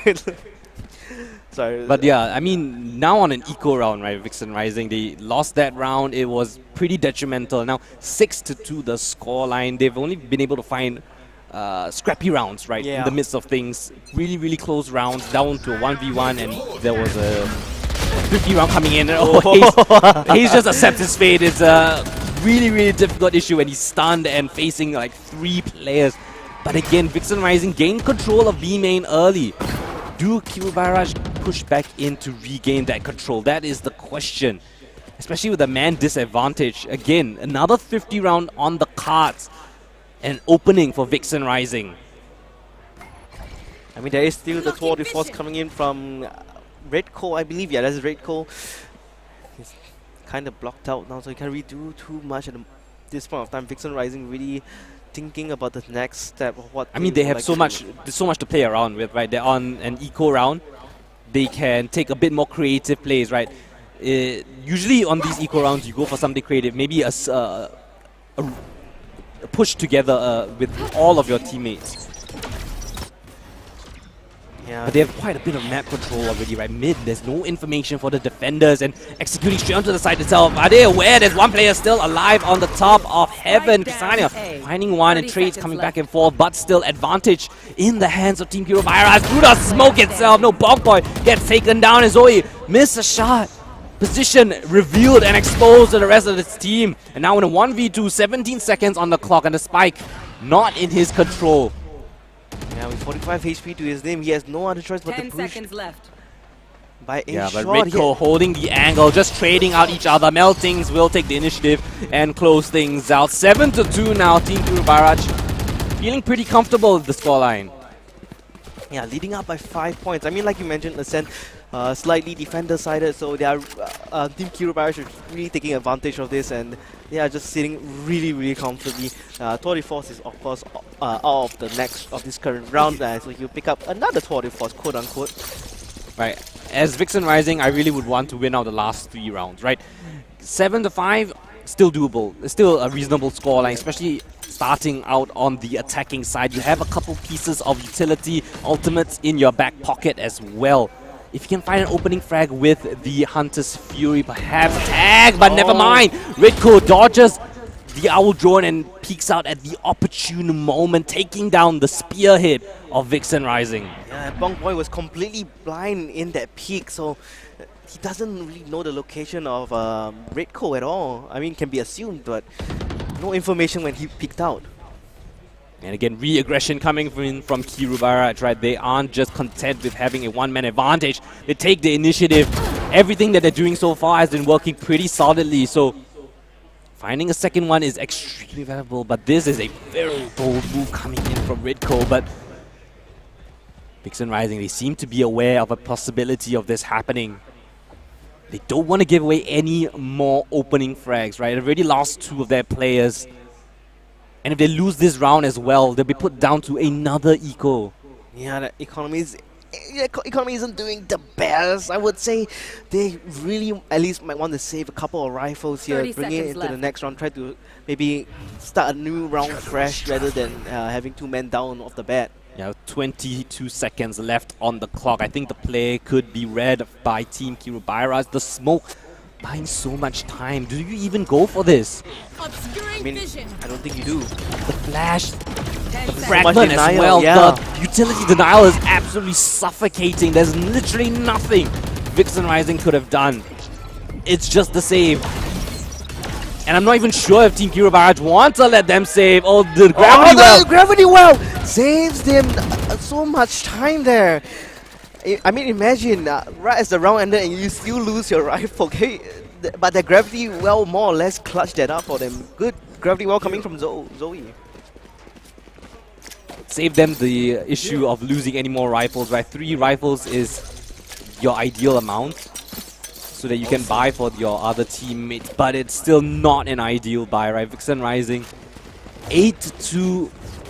What can you muster, right? Again, similar scenes to the previous rounds of this half, right? A lot of action towards this B main position, fighting, wrestling for some control. Redco spots out a player and he re-peeks into the angle again. Now Zigmate's the one to go down. Oh, not the best angle you might want to repeat from. And they use the Astra, the ultimate, right, to split down the B side itself, trying to feign a bit of presence as they execute onto the A side itself. Spots up Ksania, not without going with 1 kill, but Meltings taking the initiative, flashing through the smoke, finds one more, and now in a 2v4. Zeno finding onto sticks as well, Zoe left alone. He's often been on this lurk, but with the rest of his team always going down before him, his luck has almost always come up in little success, but this time around potentially trying to look for more than 1 kill, only finds the first one. Hang on, did Zoe not see the other guy? I believe it was Melting's down below. Maybe he was a bit too focused on Red Cole, right? Cole's hit. Yeah, but oh man, I thought he was good. I thought he was doing the trigger discipline, right? He saw Meltings at the bottom, then he saw Red Cole at the top, and Heaven. It would be like tap, and then maybe try to spray down Meltings, right? But oh man, I was not expecting him to constantly look at Red Cole after that. Yeah, potentially didn't notice the second player on the screen, but of course It's about sending a message. This is the last round of the first half. 9-2 the scoreline. Again, heavy B main presence. This time Red Code does not hit the shot. And now executing straight to the side itself. The flying judge finds Zeno. But there's a player towards the Locks position. Yes, he will get traded out in the end. Meltings knocks down Zigmate, but may be able to get that resurrection online. But no, Crysania. Beautiful ping and spray through the smoke. It's a 2v3 still. Flashing into the side itself. Spots a couple of players. This is an awkward situation. They want to take the duels head on, headstrong. Meltings into the side itself. Will find onto Bog Boy as well. Now in a 2v1, make that 1v1. Zoe able to find a frag. And now Crysania tapping the spike. And beautiful flick coming in from Crysania. Clutching out the round. And 10-2 the scoreline.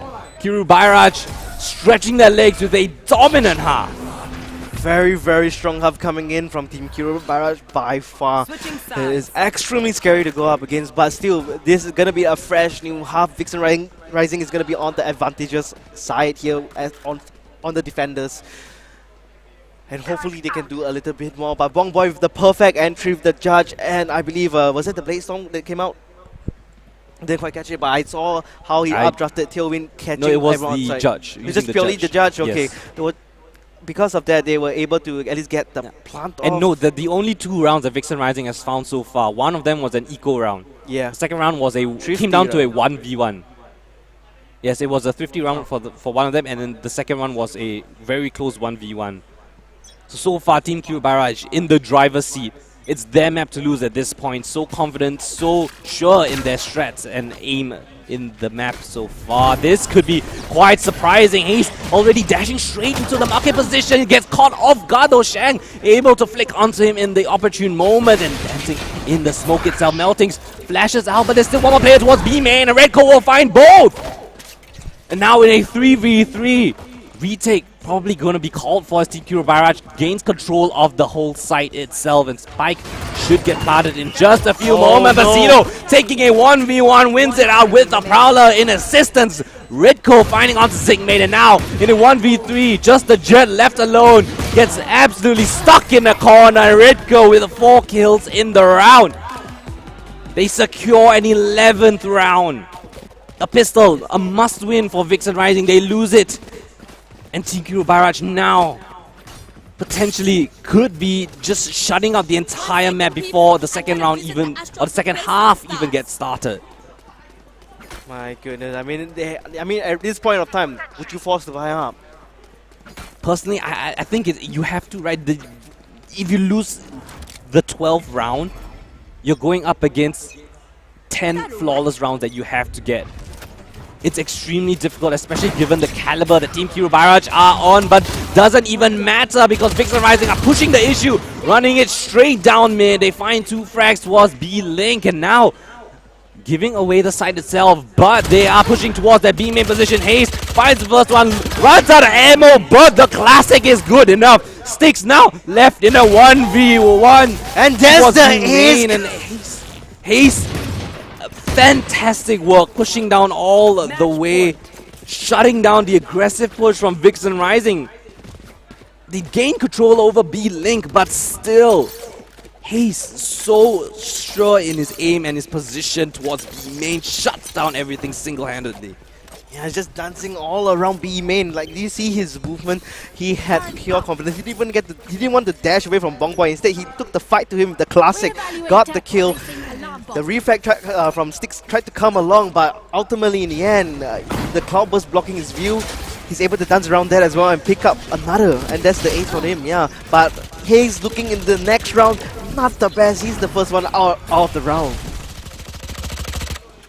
I mean, you have to buy every single round now for Vixen Rising. They've invested everything they have into this round.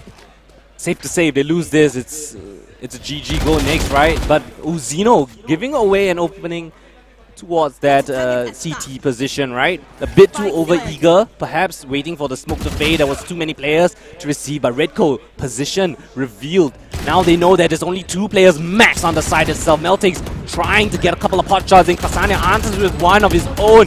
They need to get these 2 frags at the back of the side as soon as possible, and they do successfully. Now last player left remaining, Redco in a 1v3 through the smoke, tries to line them up, but Zigmate will knock him down. I absolutely love the whack-a-mole that Vixen Rising was playing there. You can see Krisania as well as Meltings at the back of boats there, just popping out left, popping out right. It's a matter of how can you whack those moles at the back, and they did it. They realized that Redco was away from the action. He was lurking towards mid. They spot him out and they realized, hey, we have 4 players. We're going to 4v2 the 2 players on the side itself. We'll leave Redco to come in late, and we can take that fight after we clear the 2 players on side. That's exactly what Vixen Rising did, and they were successful, right? They need this type of coordination and place if they want any small say in this map. Yeah, but look at Fong Poido going absolutely insane right now on top of the leaderboard now. But Hai's breaking entry with the Blaze-Storm, almost misses, very low on health now. He does make the entry at least easier for his team there. Can't really close the door with the fragment in the way, but he is holding the smoke. Fantastic opening frag coming in from Hayes, right? Ignores everything that's in his way. Updrafts in, gets the first, but Zoe here to receive. But the ultimate in the hands of Redco, a very scary prospect, but unable to connect the first shot, will teleport away in the meantime. Vixen Rising has to go up against the world. So many players coming in, taking aggressive peeks, and now just 1 player left remaining. Kasania will knock him down. It's a 13-3 scoreline. And Team Kirubairaj take home the map of Ascent in dominant fashion. That's right, ladies and gentlemen. They are going to head into the next map now of Bind, map number 2. So if Team Kirubairaj can take the map of Bind as well, they're going to bring it a 2-0 sweep into the grand finals up against Bleed. Yes, Bleed Academy are already in the grand finals, of course. Now with Kiru winning the first map, they're just 1 map away from securing that grand finals appearance. But Vixen Rising still has a chance to come back into this series, of course, on the map of Bind. But we will be going for a short little break, and when we come back, we will be seeing that map of Bind. We'll see if Vixen Rising can come back with a resurgence of their own, or will Team Kirubairaj come in and 2-0 the series. We'll be back in just a little bit.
Ladies and gentlemen, welcome back yet again to the AEF Valorant tournament. My name is Twice and this is of course Kodan, and we have more action to bring to you. So far it was a one map win coming in from Team Kiro by Rush, and that was from Ascent.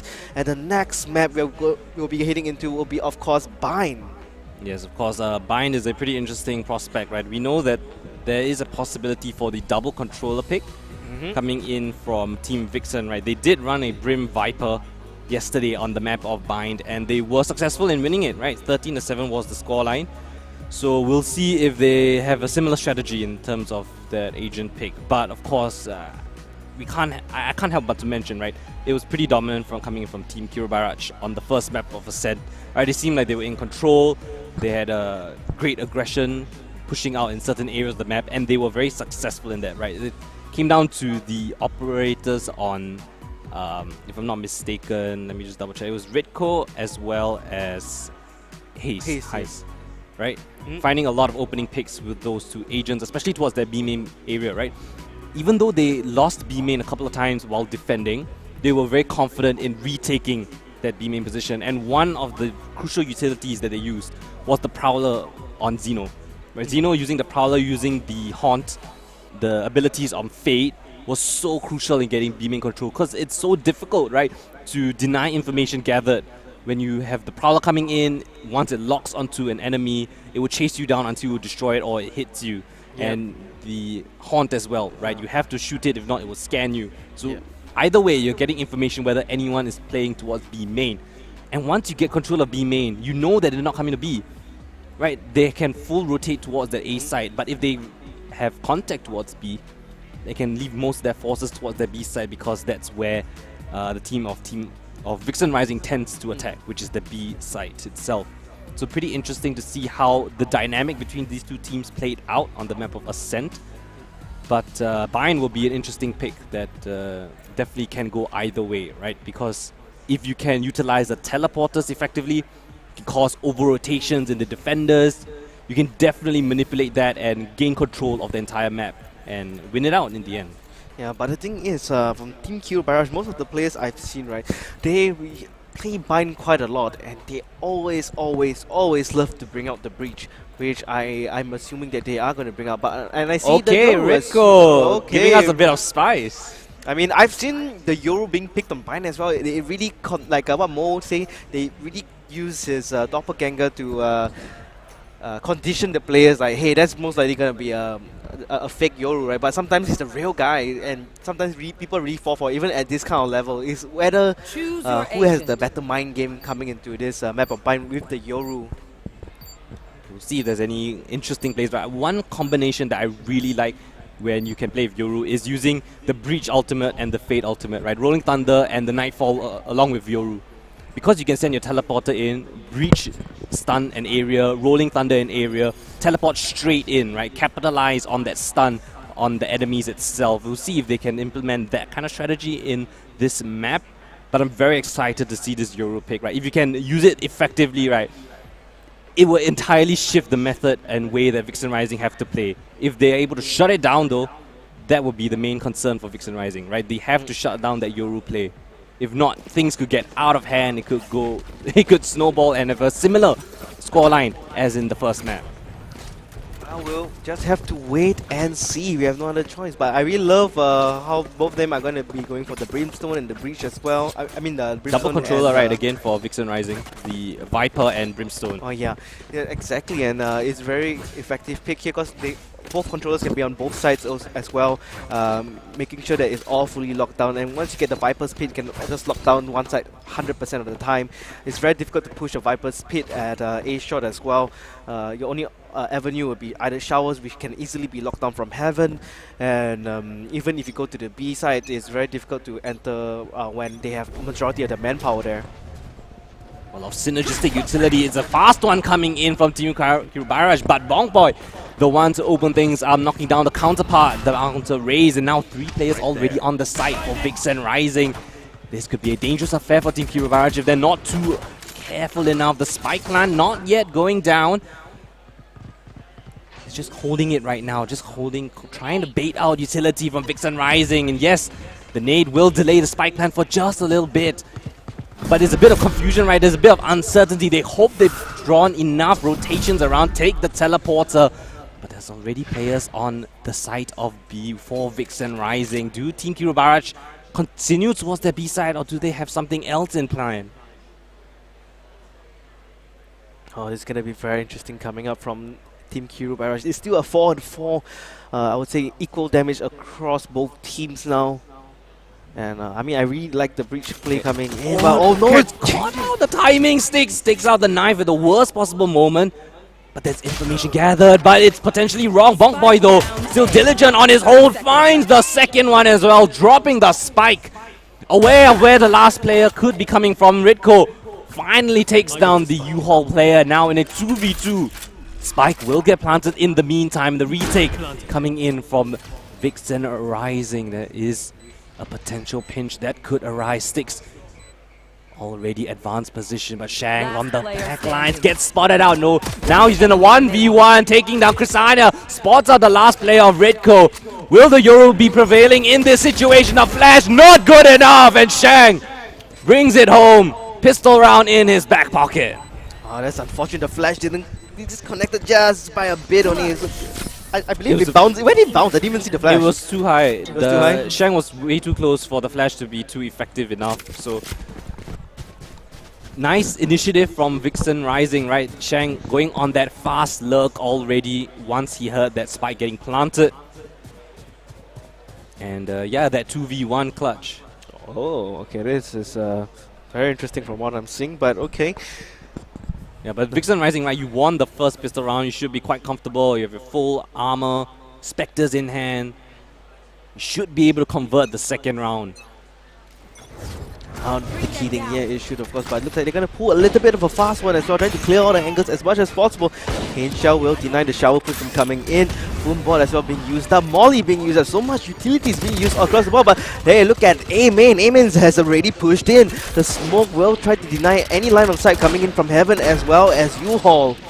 Spike is down, nothing to deny the plant at all. It's going to be a 4-man retake up against 5.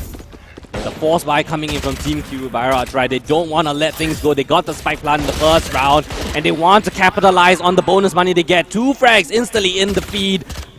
And now, left alone, 1 player Sticks trying to fight up against 5 players. All of them swing at the same time. And Team Kirubaraj, they win their 4th round, unsuspecting of Vixen Rising. They didn't realize that Team Kirubaraj had forced into it until it was too late. My goodness, I mean that force buy paid a lot in dividends now, because look at the economy of Vixen Rising. You bought up with Spectres everything, but now in the coming to the 3rd round, you can't buy anything. It's potentially even worse to win the pistol and then lose the 2nd round, right? And that's exactly what happened to Vixen Rising right now. They, strapped for cash, have to go for a bit of a eco buy of their own. Zigmate gets spotted out on this aggressive push, has to fall back to a safer angle. Team Kirubaraj are comfortable, right? They know that they have the advantage this time. Accelerating straight towards that B-long position. Footsteps definitely heard. This could be a crunch of epic proportions, but no! Instantly taken down. Shang and Sticks go down without a frag to respond for. And now the whole site in the response for Kirubaraj, they have it under control, and Redco doesn't even care, may even go for this one. Just waiting. I think the Boombot kind of bit of a trap play perhaps. Yeah, taking the re-aggression straight in. Redco, beautiful shots, teleport straight out of there, but it's flawless from Team Kirubaraj. Not losing a single player, effortlessly take home the entirety of the B site. Man, I'm looking at the economy of Team Kirubaraj. I don't think they're even gonna bother to buy up the rifles here. Yeah, I mean, it's gonna reboost it the next round. It's essentially their bonus round, right, for Kirubaraj. You have so many Spectres, you might as well just run It's their bonus round. As long as you can buy on the next one, I think you'd be pretty content with whatever rifles or weaponry you have in this one. Now, Vixen Rising. Now you gotta answer with a round of your own, right? You have the Viper Spit and you will pop it instantly by Redco. Running straight through, spots out all of the players, just dances straight out, but gets taken down by Sticks. Haste in the meantime, answers 2 of his own, finds an opportunity to pull out his paint shells, but almost gets taken down in the process. But nonetheless, Spike will go down in the end. It's a 3v3 retake coming in, and Zeno with the classic, it's a free gun, finds onto Bonk Boy. Now 2v3, they have the orbital strike as well. Just buying time is the name of the game for Team Kirubairaj. If you win this round, essentially your bonus round will be insane for the economy. Insane. Now Zoe left in the 1v3, completely blinded. Somehow still finds one, but still around in the back pocket for Team Kirubairaj. So they've converted their bonuses well. Yeah, that's really, really good coming in from Kirubairaj. They're gonna snowball. Their economy is already it's so filled up already. It's then can have multiple buys even if they lose the next couple of rounds, and that's so crucial, especially on the map of Vine, right? You have so many opportunities to take home as many maps as possible, many rounds as possible on the attacking side, and Vixen Rising now this time again put down to a lower buy. Again, Showers control, a bit of utility flat used for both sides, but Sticks taking a very aggressive push, flashing straight through it. Meltings, no idea whatsoever. Redco answers with one, but unaware of Shang's advanced position. And the trades go back and forth. Hayes eventually finds one onto Shang, but around the corner, Zeno tries to find the timing. Unfortunately, will go down, leaving his team in a 2v3 situation. They have control of the B side though, and Spike should have the liberty of getting planted without too many complications. Vixen Rising should be aware of this, yes, as the Spike goes down, but then such a far position. They're going to take quite a while to clear all these angles and rotate to that rotate. Yeah, they still have the Rotate into molly. the retake, yeah. Yeah, they still have the molly, they still have the orbital strike. There's so much time that they can buy, and High is at a very good position down by elbow. Will be able to spot on one of the players, drops the boomball, could be trading, but gets mollied off the position. If Hayes can find one, elbow, he can find one, he has this. Oh, the showstopper though! He gets denied! He denies the showstopper coming in from Bonk Boy! And now he has one of his own, and he uses Hey, it! he's gonna get What a brilliant play coming out from the Raze himself. Finds the frag, denies the showstopper, gives himself the showstopper, and then clutches things out with a fantastic headshot. Oh my goodness, Hayes, you are absolutely insane at that round. What have you been doing? I mean, getting mollied off the position, relegating to a very awkward spot up against a 1v3 while the Brimstone Chrysania was all the way back at B-Long. It is a one-man show. Chrysania was simply playing time with his ultimate, right? And he left Hayes to do whatever he could, just delay for as long as possible. But does that even matter? Because he's taking issues into his own hands, finding the opening frag as teammates will trade him out. And again, A side under control of Kirubairaj. Spike going down, and now Vixen Rising 2v4. Retake required. Scout destroyed. They have rifles in this one, but without any advanced position, without much other pieces of utility to gain themselves access into this A side, it's very, very difficult. They do have the crossfire. Zeno picks out, and that will be the trade for Vixen Rising. 1-for-1. Now he has no other choice but to back out here because there's no flash, no smoke, nothing they can play around with. His talking screen is all the way in the B side, so there's no point to this at all. Yeah, out of time and out of position. Will give up this round and try to save this rifle into the next one. And getting flashbacks of the first map, right? Team Kirubairaj, it was a rough first few rounds, right? It was going back and forth, but now they seem to have stabilized and are just running away with things. Yeah, and now Vixen Rising with their economy in the dust. It's a repeat cycle, right? It's a repeat cycle now. You save one round, you buy the next. You lose that gun round and you have to go on the save again. You have no buffer, you have no way to come back into the round without a win. You have to win some sort of a round. A 50 round, an aggressive push, throw something at the wall, hope it sticks. They have a couple of pieces of utility, right? Maybe some ultimates could be used, and Zigmate almost getting his ultimate online. Unfortunately, Danzig through Redco uses his teleporter, beats the timing, and Shang has no clue whatsoever. Unaware of that advanced position, and Redco going in for an even more. The timing could betray him, but no, successful in another frag. They're just running it away with it. And Zeno just running through the smoke. nothing no goes fear wrong at for all. Kirubara now. I'm Everything that they're doing. surprised he wasn't even blinded by the sky smoke, because usually you get some kind of visual smoke all over you. But I guess it was a spray. But that was absolutely nuts coming in from Team Kirubara. I believe the last two spike plants, like, they only took like 7 seconds in the round, and the spike is already on the ground.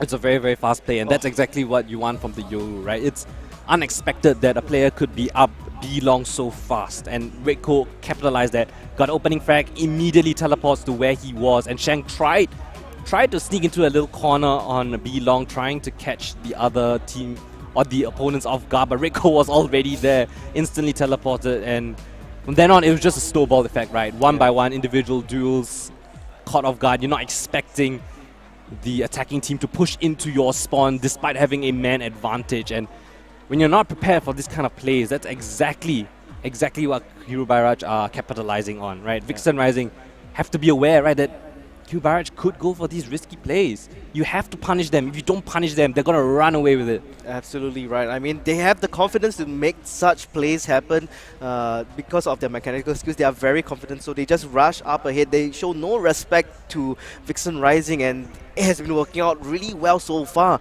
And they've been doing it to the previous team as well, from what we saw yesterday. That's why they really just give no space for their opponents to breathe, and that's their playstyle in general. Again, a must-win round, right? You have a couple of ultimates that you could use, but Team Kirubara loves this fast-paced push that's coming in, and very successful so far. Now Showers control under their remit. A bit of Transcendent they Prowl, just yeah. pause, right? Team Kirubara, they're aware that they don't want to overextend too much. Very aggressive, but they gain sufficient map control that they're happy with. Yeah, I mean, they have the dimensional drift. They're going to send Reiko in to scout out. The human Sova drone just clearing out all the positions, has control of backside itself. I'm not sure if he's aware of Zoe's position right here. Oh, the boom bot actually catches The boom bot actually what? I mean, the Aftershocks is also going to push Zoe out of position here. Spike is going to go down. Oh, the snake bite is not really connecting the molly a bit too late. The Nightfall comes out as well. High's Melting finding one. Melting finding a second one as well. He's going for a third, but Christina actually comes in for the refrag on top of Bong Boy. And another round for Team Kirubara. Beautiful execution right there. It was a fast map control of Showers. And after pausing, right, gaining a bit of hoping to see if Vixen Rising respond in any way, shape or form. When he receives nothing, right, Redco immediately pops the ultimate, scans the entirety of the site, scouts out all the positions. And from then on, Vixen Rising was just playing from the back foot consistently. Kirubara so proficient in their basics, right, the crossfires, the post-plant positions. Zigmate, I really need him to get online, right? You need to find some sort of success so far. Bong Boy taking a lot of initiative, and he is successful. But I'm not sure if they're too aware of all the advanced positions of Team Kirubara. They answer back with two of their own, and now just in a 1v2. Spike lost in the mix, but I'm not sure if they're aware of the position of the last player. Oh, fun fact, within 15, after 15-second elapsed, it was already 1v2. Portal closed. It was over so fast. Vixen Rising, I like that approach, right? You try to take something aggressive towards Team Kirubara. It almost worked. Disrupt what they were consistently doing, but Team Kirubara very ready for this kind of aggressive push. Yeah, you gotta take the fight to your opponents there. Team Kirubara again playing it perfectly, right? Playing together with your teammate, not giving away too much information. Oh, the teleports are gonna be used up, and Shang, what is his choice right now? Peeks out into the open, baited by the teleport. And that's exactly what you want from the Yoru, right? Using all your utility to its perfection. He took the teleporter and a gate crashed back to his teammate towards a shot.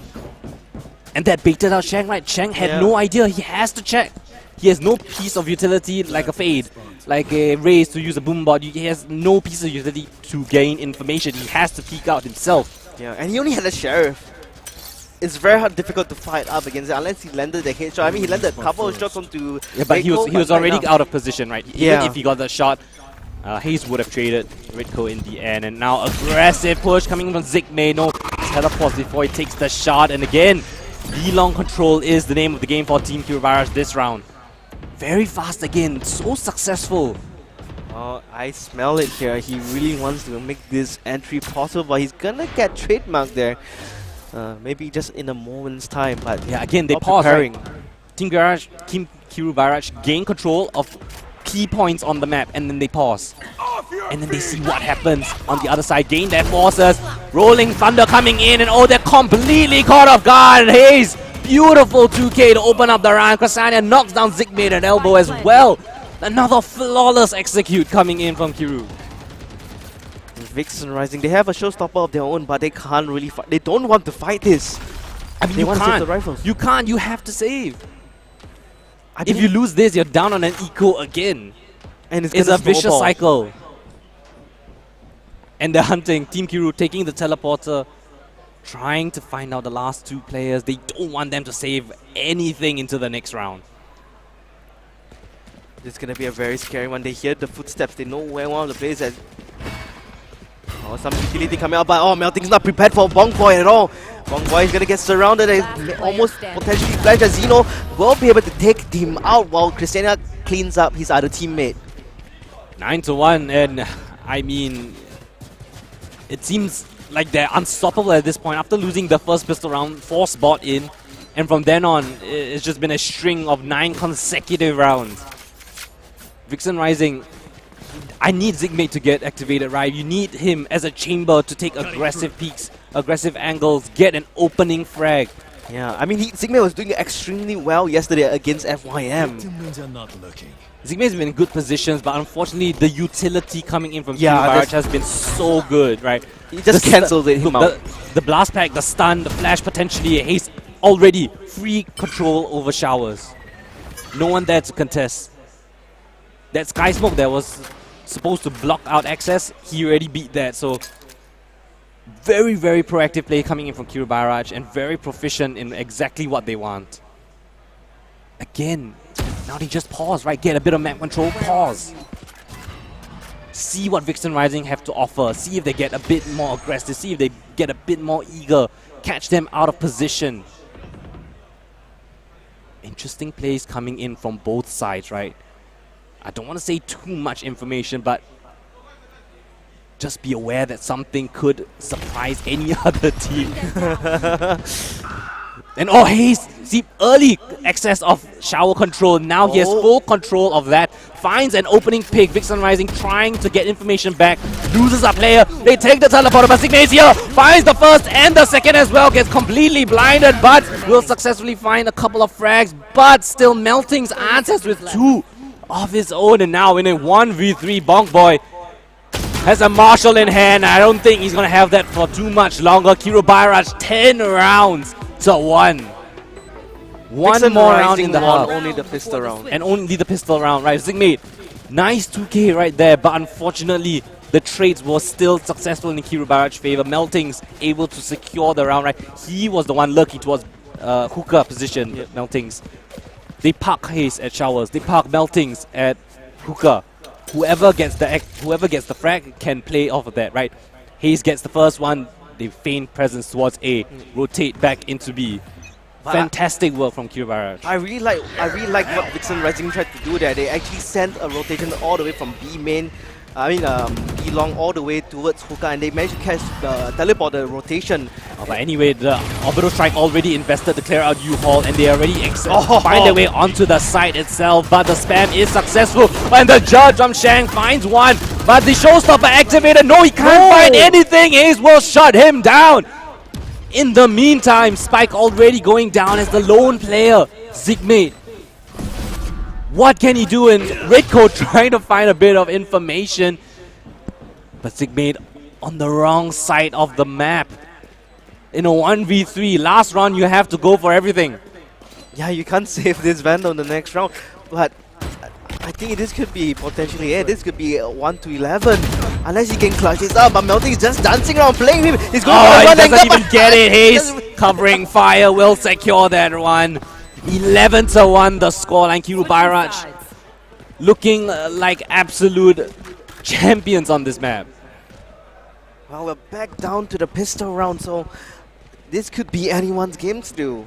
Wink. I mean, it starts with the pistol, right? It starts with the Rising, pistol. if you don't win the pistol, it's almost a done deal. Team Kirabaraj, momentum on their side, confidence on their side. The synergies together, all the utility that they use to gain map control, very thought out, very methodical. The Yoru plays, very, very useful and informative, right? It gives them so much information with that Yoru ult. The teleports, faking the enemies out, thinking it's a different site. I mean, that's why we've seen Yoru on Bind yesterday as well. The same exact purpose that we are seeing here. Alright, Shower Control trying to be into the favor of Vixen Rising, getting flashed out by a pinch shell here, but he's so aggressive. He's all alone here. But whoa, hang on, the cavalry's here from the background. The pinch comes in heavy. They try and surround all of the Shower Control. The Shower Control is all gone. Vixen Rising comes back with their own support. Now down to the 2v2. Sigma actually picks up 2 here with the Headhunter. Now down to the 1v2. Christina all alone with the Ghost. No information of where Chrysania was for the side of Vixen Rising. He could have been anywhere. That crunch bought so much time. Oh, and Chrysania almost gets the second. Zigme finally with a 3k finds themselves a second round. Super crucial pistol round in their back pocket. Finally answering with something of their own. Now both pistols in the favor of Vixen Rising. Can they convert the second round this time? Potentially, maybe. And yeah, Vixen Rising, right? They realize the gravity of the situation they're in. Yeah. Look at that buy. Yeah, they're desperate. They can't afford to lose any more rounds here. They don't want to. You have to full send everything, every single buy this time. You don't want to give them the luxury of map point. Because they are suspicious of an aggressive push. Chrysania! Amazing that he finds one. It was a really, really rough position. Nowhere else to back off to. Still finds one. It's a great frag to find already. Especially when you are on the weaker buy, right? Team Kirabaraj losing that pistol. Now they come in with lesser weapons of their own. But ooh, these lesser weapons could deal a big punch. Shang chunked down to 30 HP, but will still escape with his life. Oh, beautiful angle. Crosshair placement. Perfect from Zigme. Catches Ace on the retreat. But is he aware of one more player coming in from UL Zeno? With that shotgun of his, will clutch back another kill. That is extremely pivotal. That was the only player in an advanced position towards the A site. Now information, starve. Vixen Rising. What's the call? Low HP for multiple players, but Bonk Boy barely survives with 16 HP and will get that spike planted. It's all up to, I believe, Meltings now, with only the classic. What else can he find? A frag would be amazing, but there's 2 players already on low HP. Oh yeah, catches the first. Oh, he doesn't expect the second! Gets baited in by the weapon. Unfortunately, Shang, playing off the contact of his teammate, will secure a third round at the very least. Yeah, but now, as Vixen Rising, you gotta full buy this round yet again. Yes, I would say just buy every single round, right? You have to go for it. And this is going to be the buy round now, the rifle round coming in from Team Kirabaraj, of course. But surprisingly, they don't really have a lot of credit. I guess they really want more utility here. I mean, a couple of them bought sheriffs in the previous round, right? A bit of util, a shorty as well. Did quite a bit of damage, but either way, Vixen Rising would still have been buying anyway, so maybe in the grand scheme of things it may matter, but for this time, right now, Vixen Rising has to find another round. This time playing really slow, both sides. Not aggressive at all. They're expecting aggression from each other. As a result, it's still pretty stalemate map control, pretty even throughout the entirety of the map. Yeah, they don't want to lose any first picks here. They do hear Zeno, and Zeno does get the information. They hear the Trailblazer as well, so they know there's at least 2. Finding the first frag on towards Showers, that is immense information as well. That is one of the alerts towards that A site. Taken down, and now information passed on. Multiple players towards that B-long position. A ready angle found by Zeno. Will they check his position diligently? No, he doesn't! And another flash trying to allow him for an additional peek. But so much information, map control still in the hands of Team Kirabaraj. 3v5 and near impossible task. Bog Boy gets bonked out of the air. Ritko shuts him down in a 1v2 now. Desperate plays coming in, running through smoke, and Shang somehow finds the frag, but 14 seconds on the clock, and that paint shell is absolutely golden. No time left as he swings from shower. Still one more here to receive. Zeno swings out. There's 3 no seconds. time! No more time, and Team Kirubairaj, by pure delay alone, they deny another round and reach 12 for themselves. Map Match point. series point for Team Kirubairaj. Absolutely perfect usage of the paint shells, denying the plant, buying some time, rushing out of showers as well, but just delaying the spike from being planted. You could tell they wanted to stick the spike defuse, but the moment he saw his teammate die, it's either I let go Or and I die. kill him, or I die. That- By the way, he dies. Either way, he most likely would have lost unless something ridiculous happened. But I mean, brilliantly done by Team Kirubairaj. That was essentially an unlosable round coming in from there. And now, force buys coming in from Vixen Rising. Everything in their bank invested into this round. It's do or die this time, and Hayes answers with one. Zeno finding one more, dancing straight through the blast bags. Absolutely golden. Running it down, they have the spike. It's just Zoe left alone. 1v4 up against the world, and Team Kirubairaj, a dominant victory yet again. 2-0 is the eventual scoreline of the series, and Team Kirubairaj, they will be your second team into the grand finals. Oh my goodness, and mind you guys, the grand finals that's going to be coming up later on in the evening is going to be a best of 5 series. Wow, the bronze match will be coming first, and there will be a best of 1. But so far, congratulations to Team Kirubairaj for taking it to the grand champions. Yeah, I mean, amazing work from Team Kirubairaj, right? It was 2 very dominant maps. It was pretty close in the first half of both maps. But eventually, once Team Kirubairaj got the flow of things right, they had their rhythm going, their momentum going. It was a train that wasn't going to stop.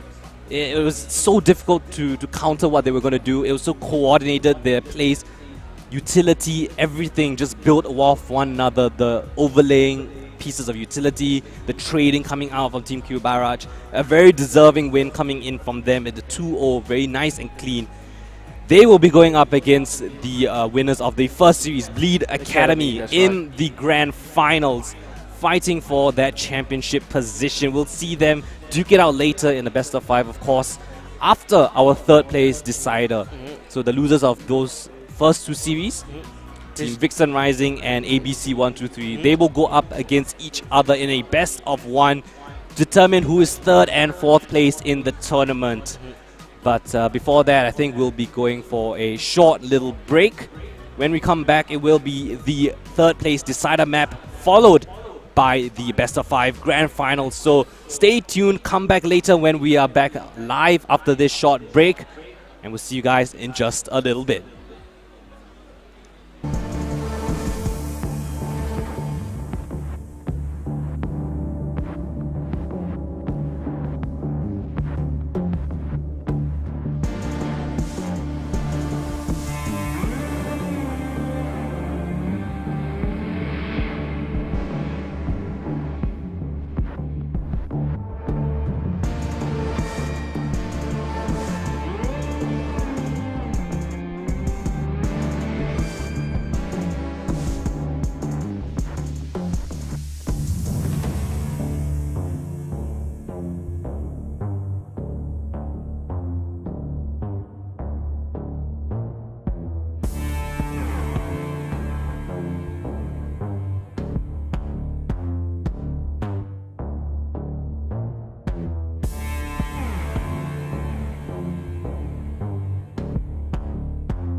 thrilling gameplay, elite athletes, and millions of excited fans. It's competitive gaming, or esports, and it's one of the world's fastest growing industries. Now, Allied Esports, along with Harman Professional, is setting a new standard for competitive gaming with the Esports Arena Las Vegas. Located in the Luxor Hotel and Casino, Esports Arena Las Vegas includes a stunning venue for live tournaments and events, a modern restaurant and bars, and a complete broadcast facility for esports competition. It's a global phenomenon. And there's almost 400 million people today tuning into esports. So the market size is huge, and we need the live experience to be so many steps above just viewing on your phone or at home on your computer to make this something that everybody wants to experience and make these properties successful for us, and Harman's a big part of that. To create the ultimate destination for gamers worldwide, Esports Arena Las Vegas needed an audio-visual, lighting, and control solution that would meet the needs of the multi-purpose facility. Allied partnered with Harman Professional to help provide unmatched entertainment for fans in both the arena and at home. A complete JBL sound system powered by Crown amplifiers and BSS digital signal processing fills the entire facility with rich sound you can feel. AMX Control touch panels make it easy to manage sound and video feeds in nearly every room. And Martin Lighting helps complement the stunning visuals throughout the venue. This is the first of its kind in North America, a place that competition can not only happen on a professional level, but the fan can enjoy that competition to the same extent that they would at a professional sports game. And that's the power of working with Harman from our perspective, because that live moment, that experience of people cheering and hearing what the commentators are saying, what the players are doing, that is extremely powerful being in-house. Esports is one of the fastest growing industries in the world. And with the Esports Arena Las Vegas, Harman Professional is setting the standard for audio-visual experiences in professional gaming arenas everywhere.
All right, ladies and gentlemen, welcome back to the Asia Esports Festival at Kallang Wave Mall. Of course, this is the Valorant LAN tournament, and of course, we are in the third and fourth decider match between the two teams, Vixen Rising versus ABC 123. Winner of this best of one will walk away with a 500 Singapore dollar cash prize, and the loser goes home with nothing. So all the stakes are on the line right now.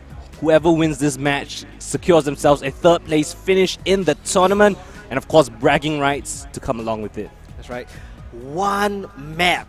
Best of one series. That's the most intense part about this, because you don't even get a second try to get that $500. Yeah, it all comes down to that one single map. Of course, the map is gonna be the classic Ascent, right? Of course, defending side will be for ABC 123. That's So right. they will be the ones starting on the defending side. Of course, everything on the line. Online tournaments, right? The qualifiers to get here on LAN. The quarterfinals yesterday, coming here at the semifinals. Both teams lost in their respective semifinals matches against Bleed Academy and Kiru Bairach, respectively. So these two teams now have one more chance to redeem themselves, get themselves that third place prize, and show the rest why they deserve to be here. That's right, and both of these teams actually played Ascent today. So it's going to be one heck of a matchup. They should know how one another plays. Definitely a lot of key players to watch out for, especially from the side of ABC 123 would be, I believe, First Love. And on the side of Vixen Rising. Team Vixen Rising, that will be Bonk Boy and Boy, Zigmate, yes. right? Zigmate is the classic player on that team to pick the Chamber, right? We've seen Chamber being picked many times already in this entire tournament. A near 90+% pick rate on every single map. So Chamber, a very pivotal agent, and we'll see how these players use that agent to find opening picks on the defense side, on the attacking side, how they reposition themselves. Of course, I look to First Love on the team of ABC 123. He's a stellar jet player, an amazing entry. He's found entries for his team time and time again. On the defense side, he's aggressive. He finds openings picks. On the attacking side, his game sense is of the highest degree, able to find beautiful timings and picks and entries for his team. But Vixen Rising, well, they have a good team synergy, right? They've been with each other for quite a long time, and I'm pretty sure this is one of the furthest they've made it at a LAN setting. yes, right? top four. Top 4 already, and they have a chance to get themselves a third place finish over ABC 123, a formidable team. Yeah, so heading into the map of Ascent, we're going to see the agent select screen. As I suspected, I expected more Killjoys to appear on the Ascent, Killjoy, because it's a right. very go-to standard Sentinel for the map of Ascent. So a very pivotal agent in defending the B side mostly. Yeah, it's a bit of a debate right now, right? Killjoy is pretty solid on the map of Ascent, Yes. right? The lockdown that she provides with her ultimate, very good for attacking a site, right? Clearing out the entirety of the site. But we've seen yesterday, right? There was a KO lineup with the fragment that destroyed the Killjoy lockdown almost instantaneously, right? Making that ultimate almost nullified is entirely in its purpose. So we'll see if ABC 123 have the correct utilities in place, the correct protocols of play against a Killjoy.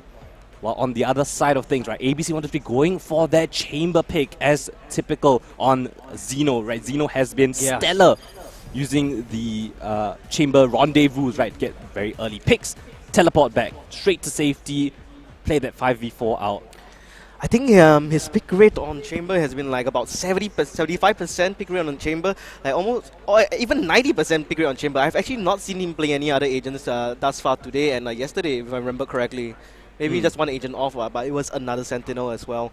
Coming to Ascent also, I'm seeing the double KO pick here. I mean, KO has been very prominent in the map of Ascent as well as maps like Breeze as well.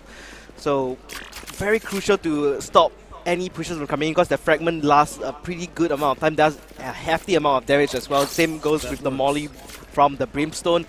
Something you want to look out for. And both teams running the jet, but sometimes teams tend to have just the Chamber as almost a duelist substitute, right? But the value that a jet can provide is the entry potential, dashing onto a site. A Chamber can't do that. A Chamber can't go into a position that they haven't already taken control of. So we'll see how the Jets play out on this attacking side. Of course, this is the defender-sided map. So pressure on Vixen Rising to have a good attacking half to get into the game. Of course, starting off with the pistol, both teams taking things nice and slow. Of course, no margins for error. This is the only map in this series. Zeno holding down the angle. All of his teammates also ready and prepared for an aggressive push from the defenders, but both still holding down the nerve. The recon dart reviews his position. Nice first shot and the second by Zeno. As I mentioned, this man is so good at finding opening picks and just disappearing out of thin air. A snap of his fingers and he's gone. Just like that, 5v3 advantage for the defense already. Can you imagine that? Just finding the first 2 picks, trading only 30 HP away. That's definitely a big win for ABC 123 at the start here. First Love encounter with the Frenzy. Preps up the dash, but no need to use that at all as First Love picks up the kill onto the Astra as well. Last 2 remaining players from Vixen Rising will be on the B side trying to make entry on Evo. Finds the headshot on the sticks. Being confused now, Boy getting caught from the other angle. Doesn't know where to look, and that's going to be the flawless pistol round coming in from ABC 123. Fantastically done. You always see Zeno playing on one end of the map. First Love is on the opposite side. They both are so good at holding down the areas of map control for their team. And once Zeno found those first two picks, Vixen Rising's the structure just kind of crumbled. They didn't really have a backup plan when they were down by so many players, and ABC 123 played the man advantage. There was at least 2 players at every single choke point, shut them out completely. So a nice clean first round for the defense, but again, Vixen Rising unrelenting, super fast into the side already. Boy in an advanced position, but with the shorty, can't really connect onto too many kills. A Shy sprays down one, the spike lost in the mix, lost in the sauce, and now exposed out to everywhere. Boy still on the shorty, tries to find something, but in a 3v2, they have to get that spike planted. HP also not in their favor. Oh, Boy swapping out the Bucky for the Spectre. I believe he spots someone in market. And watching the angle, Boy really low on HP. But same as Sigma, and Sigma actually dies to the Molly, a fragment, and first picks up the final kill, cleaning up this round. And there is the second round conversion. Good job from ABC to not get too flustered in that exchange, right? Vixen Rising tried to catch them off guard with a very aggressive push at the start, but Shy's spray through the smoke was able to drop that spike and cause enough chaos, bought enough time for the rest of his teammates to come in and assist him on that retake of the site. And now we're finally going to see the rifles come out from Vixen Rising. So, if you were in ABC 123 shoes, what would you play up against rifles? Right, you have the weaker weapons as ABC, right? You don't have the better weaponry in this scenario, in this round. Go for something creative. Push together as a team. Play the closer angles with your shotguns, with your SMGs. But in the meantime, Vixen Rising getting a lot of map control. The trademark will reveal the positions of at least one player, right? Mid, under control of Vixen Rising at this point in time. Shy, fast to drop his molly and close down the door. So this delays the B split even further.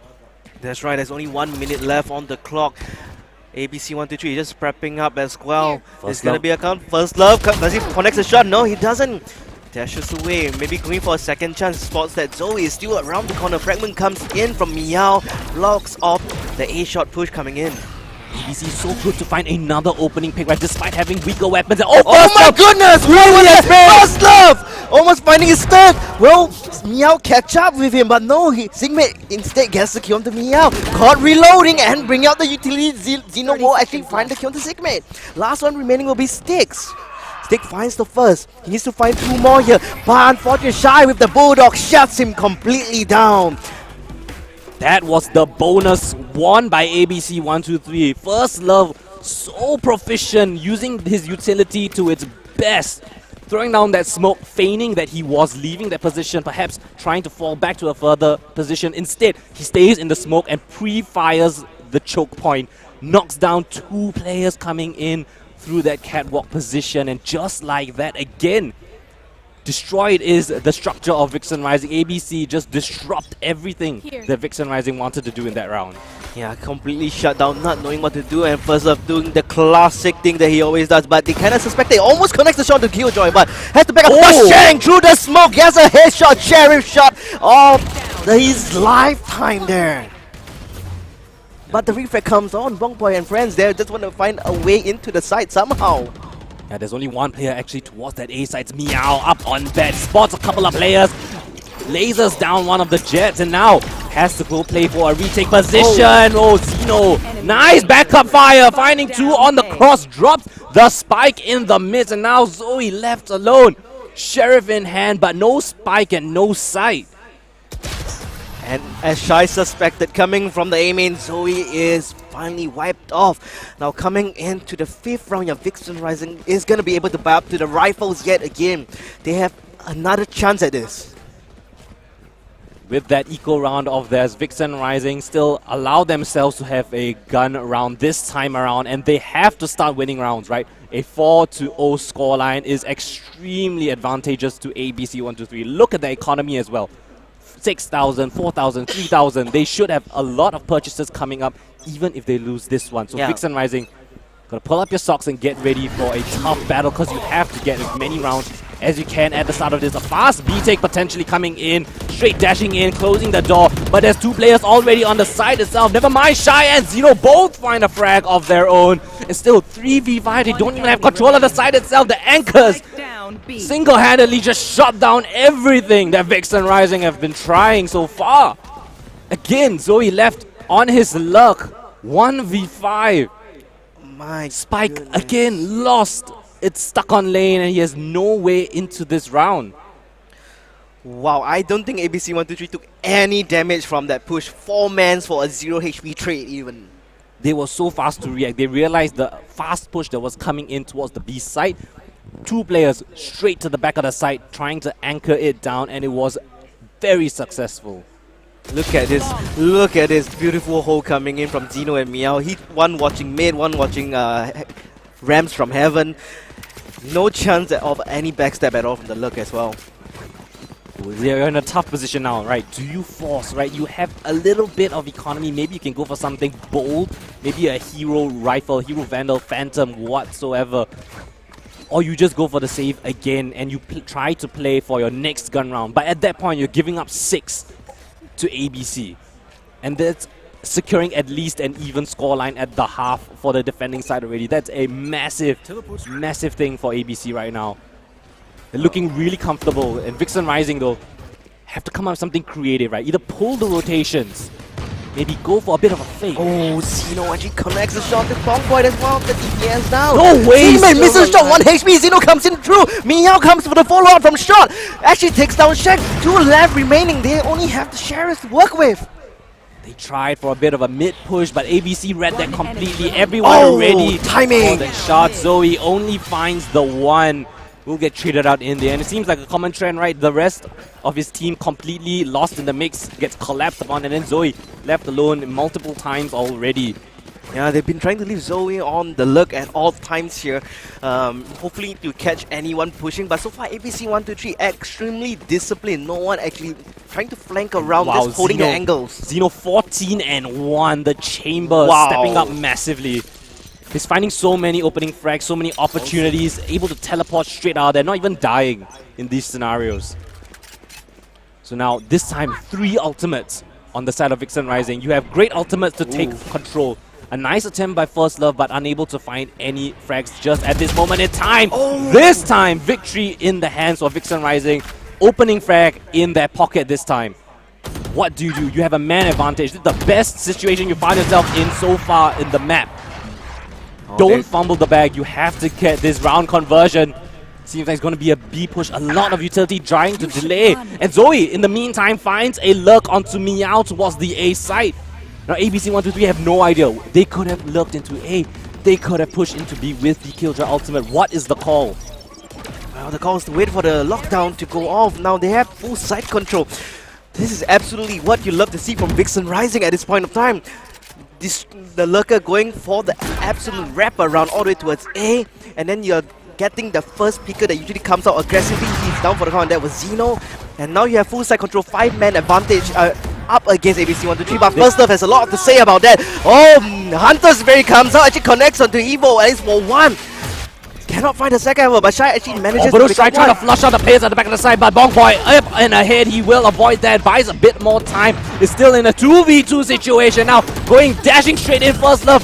Fearless Drug trying to go in with a no-scope, but no, just on such low HP. Evo in a 1v1 at the back of the side. I'm not sure if there's enough time for this. The Molly's buying so much time. He finds the frag, but I don't think there's enough for the defuse. And finally, by the skin of their teeth, Vixen Rising find a single round. Oh, that was a very, very scrappy victory coming in from Vixen Rising. They actually lost all of their weapons there. But I believe they should be able to buy up a decent amount this round still. But nevertheless, 1 point on the board for Vixen Rising. At this point, you need to get as many rounds as you can, right? That was a good attempt coming in from ABC on that retake, but Vixen Rising proactive enough, and they were able to shut it down at the very end, right? The Killjoy coming up in dividends, right? Huge dividends right now. You have the lockdown, get the site, and you have the Mollies to delay the post-plant. Get those anchors away from the side, and it should be free and easy unless they hold the angle, but they've been getting shut down so far in the last round. Again, slow approach coming in from Vixen Rising. Blade Storm is activated alongside the Tour de Force on the side of ABC. It seems like the read is coming in from the defense side. They are suspecting a bit of a cap play. The drone will come in, try to clear a couple of angles. The rest of his team just flood straight into the A side, and yes, they do find access in, but there's so many defenders here to receive, and Blockboy finds the first one, gets traded out, but there's a couple more players still up in heaven. Oh, the Molly actually catching on to Zoe as well. Shock dart lineups, is it on point? Yes, it do a ton of damage. Sigmain on such low HP as well. I'm not sure if they're aware of his position. A wood-timed wallbang and O-Sticks finding one. First Love trades him out in a 1v2. It's very, very doable. Tries to go for the spam below. They're so low. First Love, what can you do with the Odin? Trying as he might, just inches off the mark. And as long as they play the trade game, finds the first. Is he aware of the second player? Trying to come in, but Shang, 27 HP, will secure the second round for Vixen Rising. That was too close for comfort, but looking way better from the last round. But however, ABC123, the economy is still not shattered just yet. They still have 2 more rounds in their pocket to buy. But Vixen Rising doing ever so lovely up against ABC123. You're having a little bit of a comeback here. 2 extremely close rounds of Vixen Rising, but they still pull it out of the bag in the end. ABC123, what is your adaptation to this? Right, they read ABC123, they stack the side towards the A side, right? But Vixen Rising just overpowered them with their trades. They were able to successfully power through the side and the defense itself. There is the null command on KO for the defense if they choose to go for a retake setup. There's also the Cosmic Divide on the Astra if they wish to use it in this round. Again, similar as the last one, getting cat control. It seems like they want to replicate the same round as the last. They are finding potential gaps in the armor, trying to push through, but there's so much utility. Not enough damage to knock it down though, and 3 frags instantly in the feed. Vixen Rising instantly find themselves with a 3-man advantage. Spike planted as well. The Cosmic Divide buying so much time. They can't push through this without the information present. It's an extremely risky task. What can these 2 players find? Evo suspecting that there's 1 more player towards that catwalk position. He the finds shock the dart! On point, brilliantly done, but still 4 more remaining. Gotta be careful, finds the first player towards the generator. Zeno up and above, finding a frag towards a main player, but a team ace to secure the round. Vixen Rising slowly getting back into this map. Yeah, they are definitely rising up from the grave now. 3 streaks in a row. They need 1 more just to break the economy of ABC123. At least just a little bit more. Yeah, economy is still okay for ABC123. Just almost barely teetering on the crisp, right? Because they had 6 rounds in a row, they were able to build up economy in such a confident position. Vixen Rising always on the back foot. Once they break the economy, maybe they could find themselves to do a 6-4 6-6 potential half that they would really love, considering they were down 6-0. First Love being denied of the Blade Storm there. Execute potentially coming in. Yes, no. Oh, beautiful! Zigmate! Great game awareness, great game sense. Clears out their market position. And confusion on ABC, right? They were all in rotation, caught in the middle. They thought it was the B side, but Vixen Rising, they waltzed themselves onto the A side free of charge. It's free real estate. And now Bonk Boy up and above, spots out a player. Decent damage coming in. But First Love has an inkling of where one of the players are, but no, the wide swing from Zigmate again. A huge Ferrari big man. And now in the 3v5, the lurks have been beautiful from Vixen Rising. Now, very difficult. Do you save or do you go for it? What can you find? Vixen Rising playing things very passively, very disciplined. Not going for any over-eager peaks. They know how important getting attack rounds is on this map. And yeah, a save it has to be called, right? The economy in question, we mentioned it earlier. They cannot let the economy get broken and put on a save round. This is the calculated play. Yeah. Right, save 3 rifles, you can drop 2 for the teammates that have died this round. Yep. And potentially come into this round again with a full gun round. Yeah, like you mentioned before, 3 is the magic number here to at least save up or to kill if you're on the opposition side. Oh man, just when you think it's over, it's not. Look at Vixen Rising, 4 rounds in a row. The economy looking as healthy as ABC 1-3 in the earlier streak. Yeah, and the tides have turned, right? The momentum kind of shifted towards Vixen Rising's favor this time around. 4 rounds in a row. Can they replicate the same 6-round streak? And no, aggressive push coming in from ABC. Spots on one of the players, but First Love consistent in his spray, so straight, so good for that one. But there's still a couple more players around the corner. First Love unrelenting, and they push the issue 3-2, and they have control over the outside of B main, outside B lobby, and they smoke out B link as well. Yeah, and the they're spike is there. taking very aggressive push. I like them at ABC, but Vixen Rising, they know where the players are going to be located at. The spike lost in the midst. ABC don't want to let this round go, but Zoe, beautiful look coming in. The second kill as well. One player remaining, brings it to a 1v1. Sova v Sova. Oh, he's gonna get scanned there. They know this is all about the aim duels now. 1-on-1, mano a mano, and Jank wins the duel of his lifetime there. 6-5. Crawling things back. It was a very nice push coming from ABC 1-2-3. They gained control of the spike.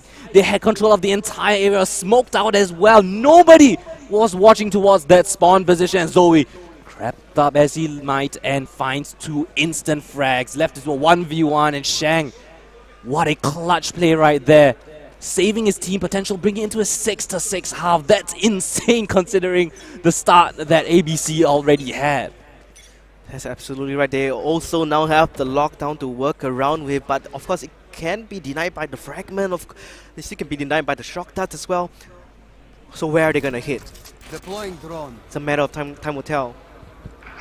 I will drone to clear out a bit of position. Oh, the null command actually get popped by ABC 1-2-3.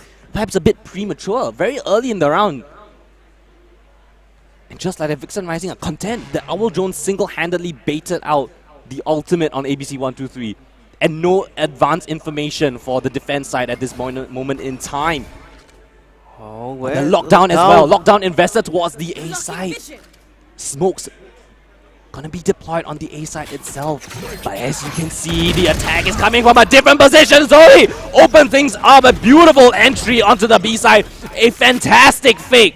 The lockdown baiting the rotations. Only one player towards market, then he gets shut down. Yeah, 5v4. It was a 3-player detain as well. That's gonna buy a lot of time. But First Love is down in the mid. Gonna get caught out by Shang. That's a 1-for-1 trade so far. ABC 1-2-3. That frag gives Shang his Hunter's Fury. He pops it, finds a frag onto Meow. 2 more players still towards the defending spawn position. Tags another.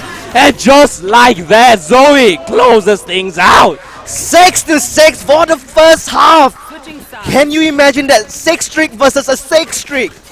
What a resurgence from Vixen Rising. That was an insane 6-round streak, right? They, off the back of 2 insane clutches, 1v1s. 2 1v1s started off this resurgence. And then from then on, confidence built, momentum built. Ultimates were being cycled, fakes were being played onto ABC side, and they were so successful. They stuck to the game plan, and it worked. 6-6, a decent half, especially considering he was down 6-0. Oh man, that was man. I think everyone here is sweating bullets when they first saw ABC 123 win that 6-round streak. And out of nowhere, Vixen Rising won 1, then 2, then 3, then 4, then 5, then 6! That's insane coming in. Shocktat gonna connect as well. Recon gonna give away the location of Shang at the same time. They're gonna try to initiate onto the B side, of course. Entry not fully committed yet. They do find the kill onto Shang, and that should be the side open for them. Spike should be able to go down, and the retake will now commence. 5v4 advantage in the attacker's position, but there is a bit of an issue. The double flank coming in towards the B main position. So now, no advanced positions allowed for the side of ABC 123. They're all corralled towards the site itself. Vixen Rising gathering their forces, ready for that retake to come in. Nice and swiftly, the knife denying so much ability usage. It's just up to the guns itself. First Love opens things up. He finds a second. Zigmay finds 3 of his own, and now in a 1v2, and Shy with double kills will secure them the pistol. My goodness, that was a bit scary for Bongboy. He was trying to connect the shots on the jet, but he didn't quite catch the brimstone right behind the smoke. And Shy with the instant reaction with the frenzy. Front and then 180 to the back catches out Bongboy. Yeah, the trades in favor of ABC 123. Vixen Rising, they should have had that round in the bag, considering that man advantage as well. But resilience on the side of ABC 123, they played their angles nicely. And after 6 rounds unanswered, they find back their very first one with a pistol. Could potentially be... I'm not going to say anything, I'm not going to jinx it yet, so I want to see how it goes. Of course, this is the buy coming in from ABC 123. They have the better weaponry, and things should be falling in their favor, but you never know. Vixen Rising shown that they have tenacity themselves, right? That 1v1 clutch. Here. A thrifty round is something you really want to avoid as ABC 123. These rounds so close. You cannot give away any lackadaisical rounds. No, they're definitely playing it slow here, trying to find a way into Both any of the sides, sides. both teams taking initiative across different parts of the map. They will be converting onto that B-link position. In the meantime, attack towards the A side has already occurred, and Sticks trying to find something. Flash to the smoke, and Oak tries to find anything, but no. Nobody was flashed, and frags in the hands of ABC 123. Catching onto the aggressing player, and First Love, flawless rounds comes in. A beautiful conversion, not dropping a single player. Now, I absolutely loved what Zeno did as the lurking chamber, right? Just help B main, spots out 3 players coming in from B main or from Vixen Rising, catches one, then immediately TPs back to his spawn. And that gives him enough information to let his team know that, hey, most of them is over here. Just take a time, hold up, set up your positions in the more better location. And that's what First Love did. He pushed up from heaven all the way to ramps, catches out the enemy jet, which was Bongboy, and then catching the last towards the ramp as well. That is perfect communication going on.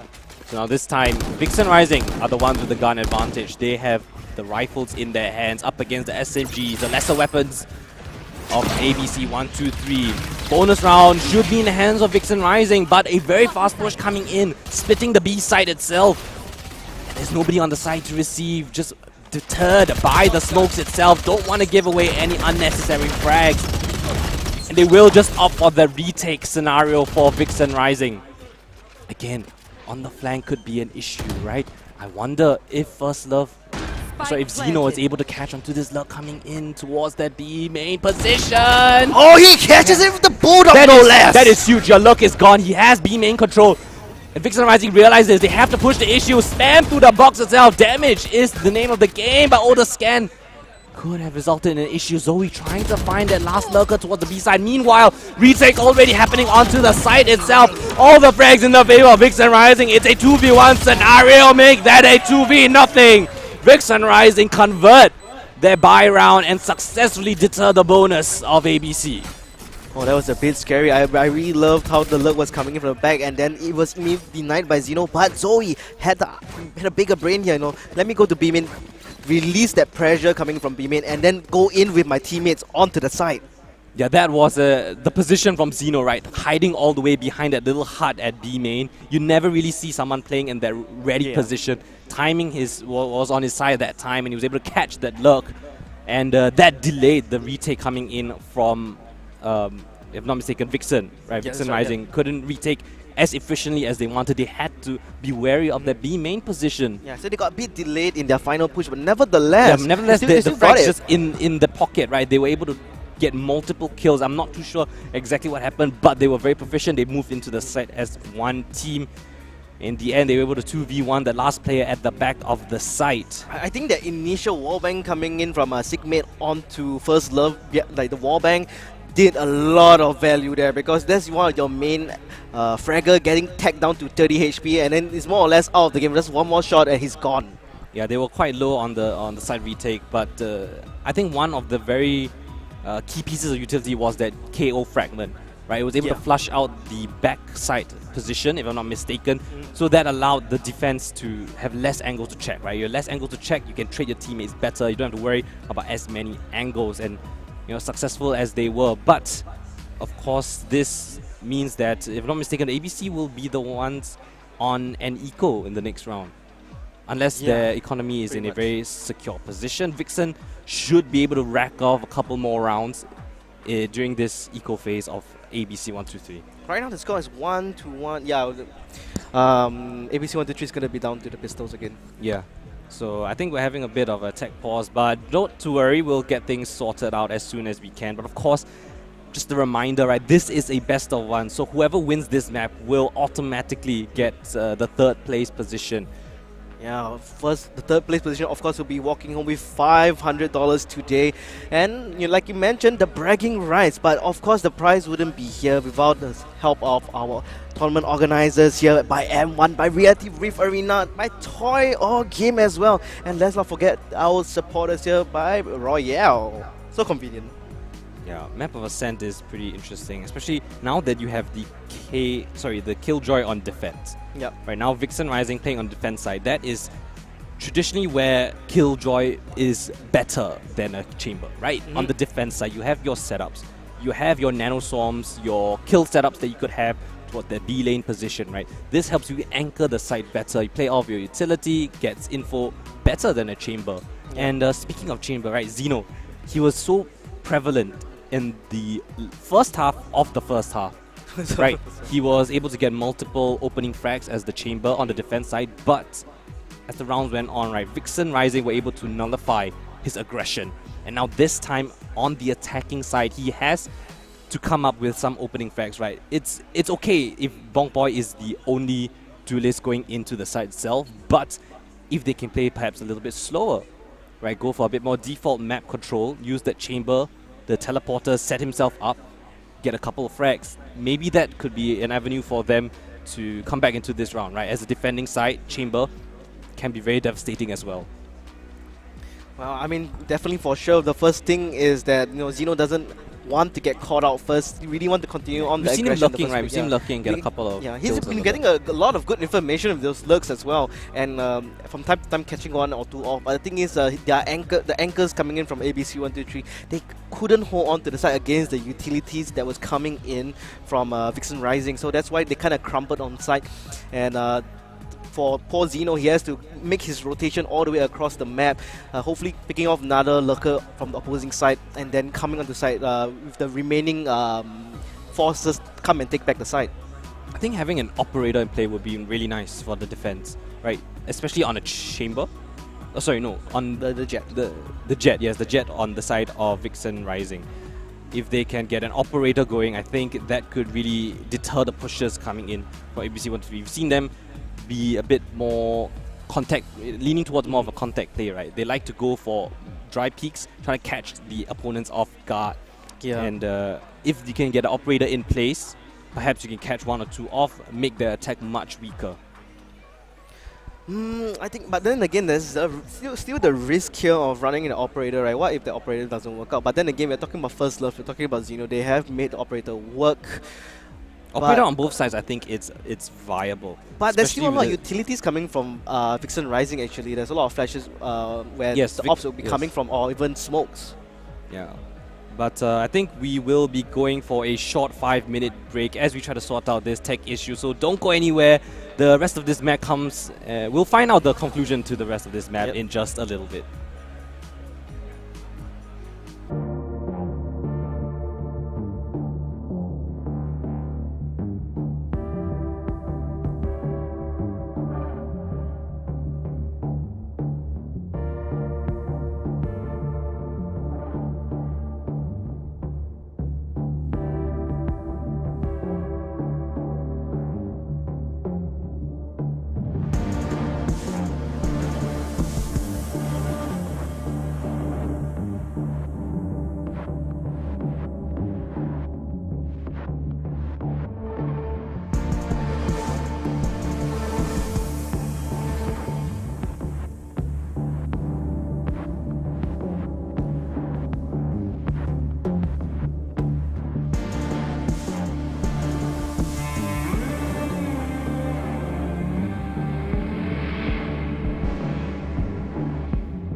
And we're back, ladies and gentlemen, to this bronze match between ABC 123 and Vixen Rising. Best of one in the map of Ascent. So far now, we can see ABC 123 leading by 1 point.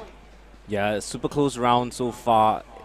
6 round streaks for both teams in the first half was how we found ourselves at the 6-6 scoreline. First 2 rounds in the pocket for ABC 123, and Vixen Rising responding to a gun round win of their own against the bonus for ABC. So this time, ABC's turn to have their gun rounds, and because the round was so close in the previous round, a bit of an eco round will have to be sufficed, or force buy will have to be resorted to for the side of ABC 123. Yeah, we apologize again because we may have some technical issues still, but no matter, we will just continue talking about the current match as much as we can. That's what we do best, right? We like to buy time, like how they've been buying time for their teammates to come on site.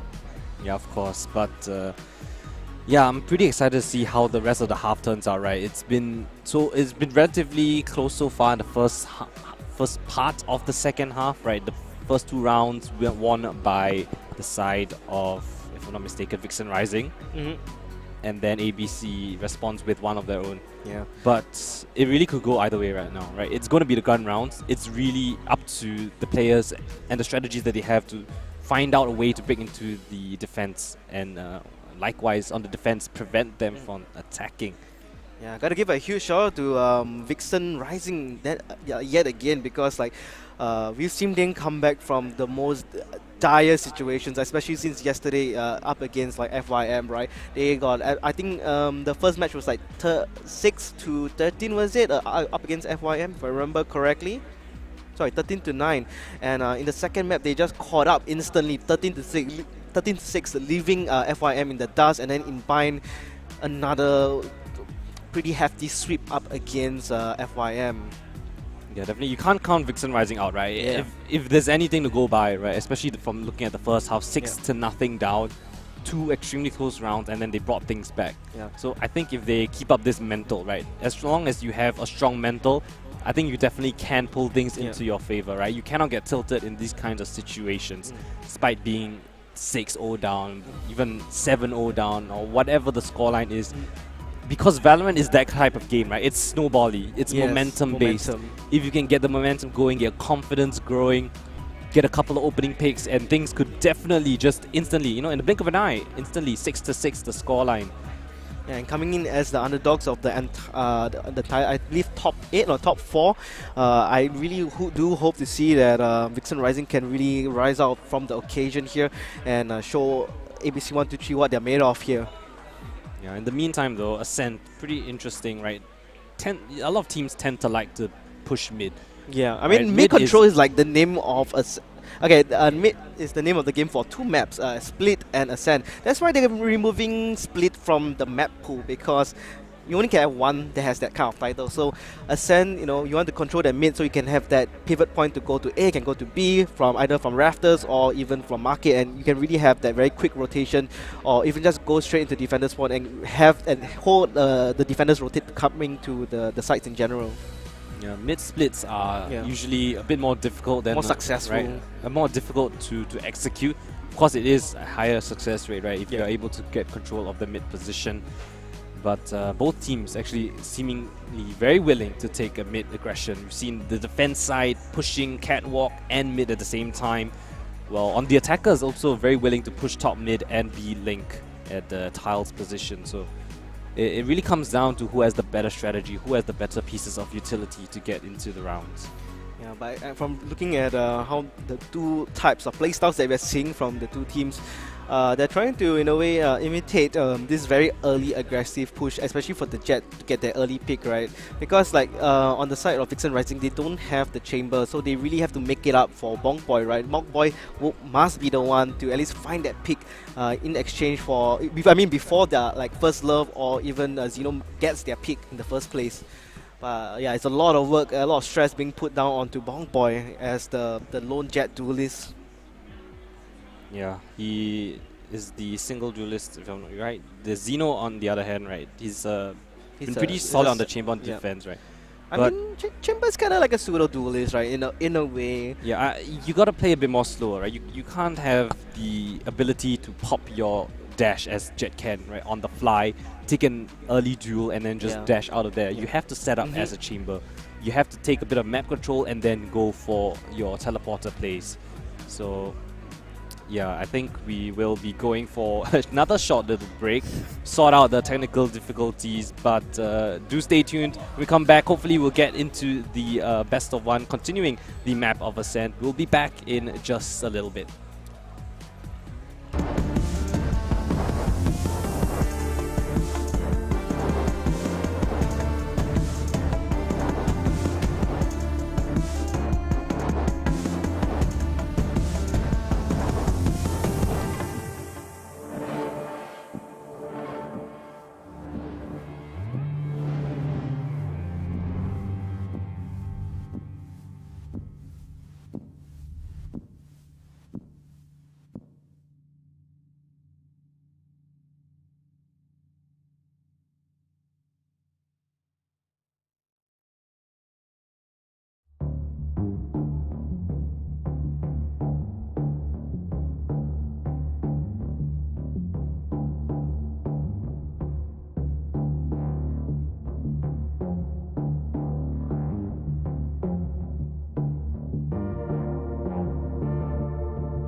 Alright, ladies and gentlemen, welcome back to the bronze match here in Ascent between these two lovely teams here, between ABC 123 and Vixen Rising. Yeah, resuming back where we left off. Short recap, I guess. Short recap, yeah. 6-6 scoreline. 6-round streak for both teams in the first half. Again, this is the elimination match. Third place decider. Winner walks home with 500 Singaporean dollars in cash.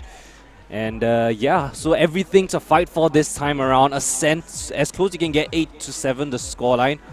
We'll see which team pulls it out in the end after, you know, quite a decently long tech pause, right? Both teams have a chance to kind of relax and calm themselves down. Reset, you know, and you know, it's very important to come up with tactics in this point of time. It's like a very long tactical pause if you think about it.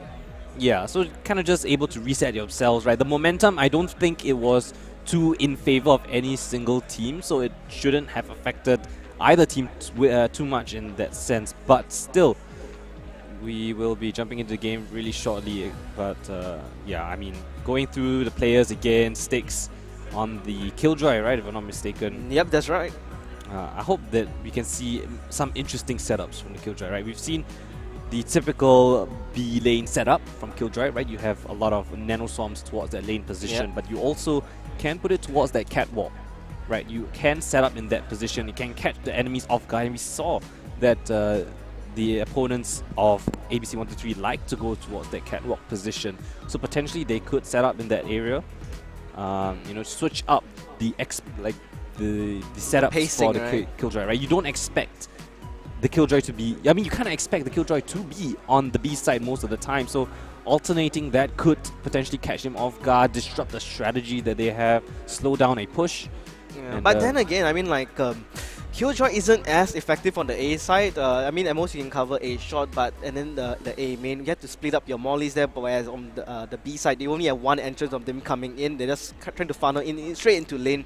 Whereas the A side, you just come out straight into an open area. It's very easy to just run past and dodge the molly. Whereas compared to going through two mollies, I was mentioning putting your setup for the tree area. The tree area.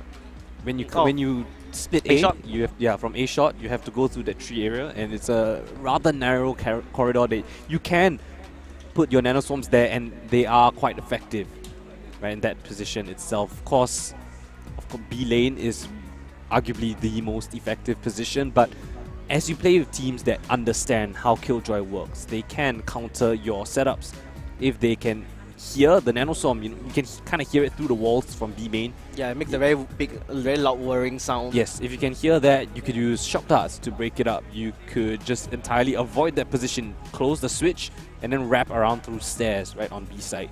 So there are options to evade that Killjoy setup. So having multiple faces of that Killjoy, right, multiple options, multiple setups, can definitely catch your opponent off guard, and that's what Sticks has to do, in my opinion, to be the most effective. And that's just for the Killjoy alone, you know. Yeah, I mean, there's still 4 other guys. I mean, so far Sigmund has been showing what he's been doing. Yeah, he's been doing a lot of work so far in this game, from what we can see. Yesterday, I guess, yesterday he wasn't really performing the best, but you know, today is definitely one of his bigger A games, you know. Yeah, definitely. And on the other side, let's take a look down. Meow. Meow is the... Was he the KO? If I'm not mistaken? Meow is also the KO. Right, interesting. And Evo, the Sova. Sova, yes. Evo was the Sova. He has a couple of lineups I've seen so far, and he has very good game sense, because he always knows like roughly where you are at, and he loves to shock dart those corners just to find out whether you're just hiding around the corner, or whether the location is safe in general to roam around without feeling any pressure. So far his recon darts has always been hitting their mark, although getting one scan off, but it's more than enough for his team to work around with. The duelist coming in, of course, First Love has been stellar on that jet, right? Being able to find multiple openings, find chances to enter the site itself. And Zeno, again, like I mentioned, if he can find some sort of map control where he can anchor down with the Headhunter and the Rendezvous, could definitely have an opportunity to catch an aggressive push from the defenders. I mean, you just gotta predict where First Love is gonna go, right? Or where Xeno is gonna pick first. And it's either you contest it Those two or are you such don't. great entry fraggers Yeah. and duelists in general to find opening kills. Right, Xeno not necessarily going to be running in first as the chamber. Most of the time he is the one lurking. But if they're able to pull rotations, deny information on the defense, the chamber could definitely be very potent in its own right. Yeah, that's true. I mean, like for Xeno, right, on the attack, as a chamber, he likes to look around a lot. But on the defense side, he plays like an attacker. He actually really goes to a very advanced position and then holds it there with the rendezvous. And he actually has so much opportunity to just rendezvous back whenever he wants. And I think his rotations are actually pretty fast as well, coming into the flanks usually. But yeah, I mean the Brimstone on Shy. Let's take a little look at that. Brimstone, he's pretty comfortable on the Brimstone, right? Comfortable to spray through the smokes. His mollies also have been very nicely timed. He has a great awareness of when to use it. I remember one of the rounds, it was going to be an A split, right? They realized that the enemies had map control of mid, so Vixen were already in mid. But he was able to smoke out B main, molly that area, and then managed to close the door to mid just in the nick of time, and then reposition himself where he wouldn't be caught out in the open. So this kind of breach utility, it's really good at delaying pushes, right? May not necessarily be the greatest, such as like an Omen, where you can be a bit more aggressive with your flashes, with your teleports, but he's more of the reliable player, right? Your anchor. He's a very strong anchor from what we can see. Right, really yes. Denying a lot of the pushes coming in. And his sprays down through the smoke, right? I've seen multiple times already. As the execute is coming in, he has a nice read on where the players are most likely going to be running through. So he just pre-aims that spot and pre-fires as they are executing on the side. Most of the time, gets a chunk of damage, if not a kill in the process. Yeah, and on the side of Vixen Rising, of course, they have they've done quite a lot of job, a lot of work. Looking at the player list for Vixen Rising, is Jet Bong Boy, Bong Boy has actually been doing a lot of entering, and so far in this current matchup, he hasn't really been finding a lot of entry frags, but he does still create space for his teams to actually enter in and go into slightly more advanced areas if he still is alive. For Zoe, especially Zoe on the Astra, perfectly timed gravity wells as well as smokes, preventing in a lot of severe heavy pushes, really elevating, releasing that pressure. Elevate. That was another word for it, but suddenly my tongue slipped. But yeah, releasing a lot of pressure from those directions of attack, and we are just trying to continue going on about the different teams until I believe they are ready. So yeah, Zoe is the Astra, right? Yeah, he's the Astra. I know that he's been playing. He also played Chamber in yesterday's matches. So on Icebox and Split, he did play Chamber. So Vixen Rising actually quite versatile in their agent. Yeah, they're very flexible. Like you don't see one single player playing one agent throughout. Right? They are flexible enough to play at least two. Bong Boy, of course, they're in-house duelist, right? Very proficient on that Jet and Raze. But yeah, Styx this time he was the Killjoy, right? He's played Sage, Astra and Sky already in this tournament. Wow. So able to play multiple agents is really useful, especially if your team is comfortable with switching up compositions on each map. Yeah, it depends on what the guy may be capable of. Like, is he like the dedicated smoker? Is he the dedicated fragger? Or support, you know, like sometimes we see some pro teams like their Breach or their Brimstone, they don't really essentially frag out all the time, but they have been doing so much impact around the map. That really comes with a lot, come from a lot of controllers in general. Sometimes when the timing is right, their controllers generally also get a lot of frags out of the many rounds that happen. Yeah. I mean, we could potentially look at other maps that could happen in the grand finals, right? In the meantime, while we're just waiting. I think looking at Kiru, Bairaj and Bleed Academy, right? What maps do you think is gonna happen, or like what maps do you think is gonna be picked in the grand finals? But it's a best of 5, right? I speculate Bind is definitely gonna be one of those maps. Icebox is gonna be one of them.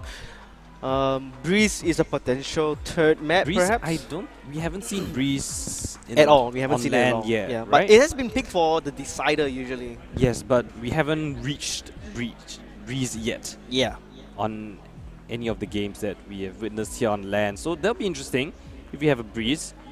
Of course, we saw Paper X, right, Yep. in the grand finals of VCT Masters, pull out some interesting Breeze compositions. I wonder if any of these teams would like to try something different, right? Something creative on the map of Breeze, or in fact any other map. We've seen a Phoenix already in the tournament. Fracture, I think? Or Agent, sorry. Yeah, we've seen Yoru. Phoenix on picked by FYM, if I'm not mistaken. Correct. Unfortunately, they lost that map. Big the Willy Phoenix. Willy, yeah. But maybe a different agent composition for the map of Breeze. Like we've seen Paper X tried special, unique strats coming in with different compositions. But I'm not sure if Lead Academy or Kiru Bairaj have prepared that sort of game plan. I think they're more of content with playing standard meta, but they're just so good in that, the standard agents that you see on those maps that they're comfortable playing that kind of meta. It's just that they would like to pick more of their comfort picks, right? They don't necessarily have to stick to meta all the time.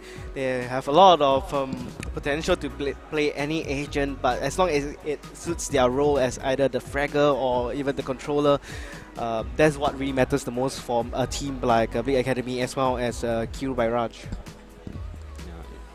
And again, I think the chamber, I'm not sure if the statistic is still accurate, but all teams that picked Killjoy lost their Ascent map.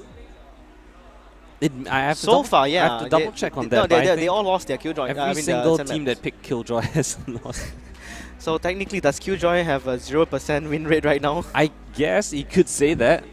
It's a small sample size, but I mean, It's a very small sample size. The stats don't lie, Stats too. don't lie, right? It's there for a reason. But it's just the fact that Chamber offers so much more potential, right? To find yourself in a man advantage off the bat instantly. It can be quite difficult, especially if your team has a understanding of how to play against the Killjoy. For example, if the KO knives you, suppresses the Killjoy, you're essentially useless, right? You don't have any piece of utility to get out of the way. You don't have any pieces of utility to delay the push onto the site itself. Most of the time, right, Killjoys either play at the back of the site or they play for a retake setup. And they rely on the nano swarms, on their alarm bots to delay and buy a bit more time for themselves. I mean, that's if they have already all set up on the spot beforehand. Another strategy is to purposely go towards the Sentinel. Because most of the time the Sentinel is playing more of a solo position towards the site. Sometimes you see the Killjoy solo holding B. Sometimes you see a Cypher holding the site by himself. So if you can specifically counter-strat that sort of setup, right, by using the KO suppress knife to suppress the Sentinel and then you execute onto the site after suppressing, because you know that the utility has been deactivated. And it's unlikely that you have more players on the site itself with a Sentinel already there in place. So, interesting shots that these teams may incorporate some way or another. I think another thing is that I haven't seen this agent come out for a very long time. I think that was it was at the tip of my tongue just now. I mean, we've seen the Neon, but I can't. There's this one agent that I wanted to bring up because of the lack of the pick rate. It's just so low. I think it's just recently shifted out of meta. I need to see the character list because Smoke. Wait, who? Initiator? I think it's an initiator. What, Sky? No, not Sky, not Sky. There's one agent that has not been picked for a very long time. No, not Breach, not Sova. KO? Not KO.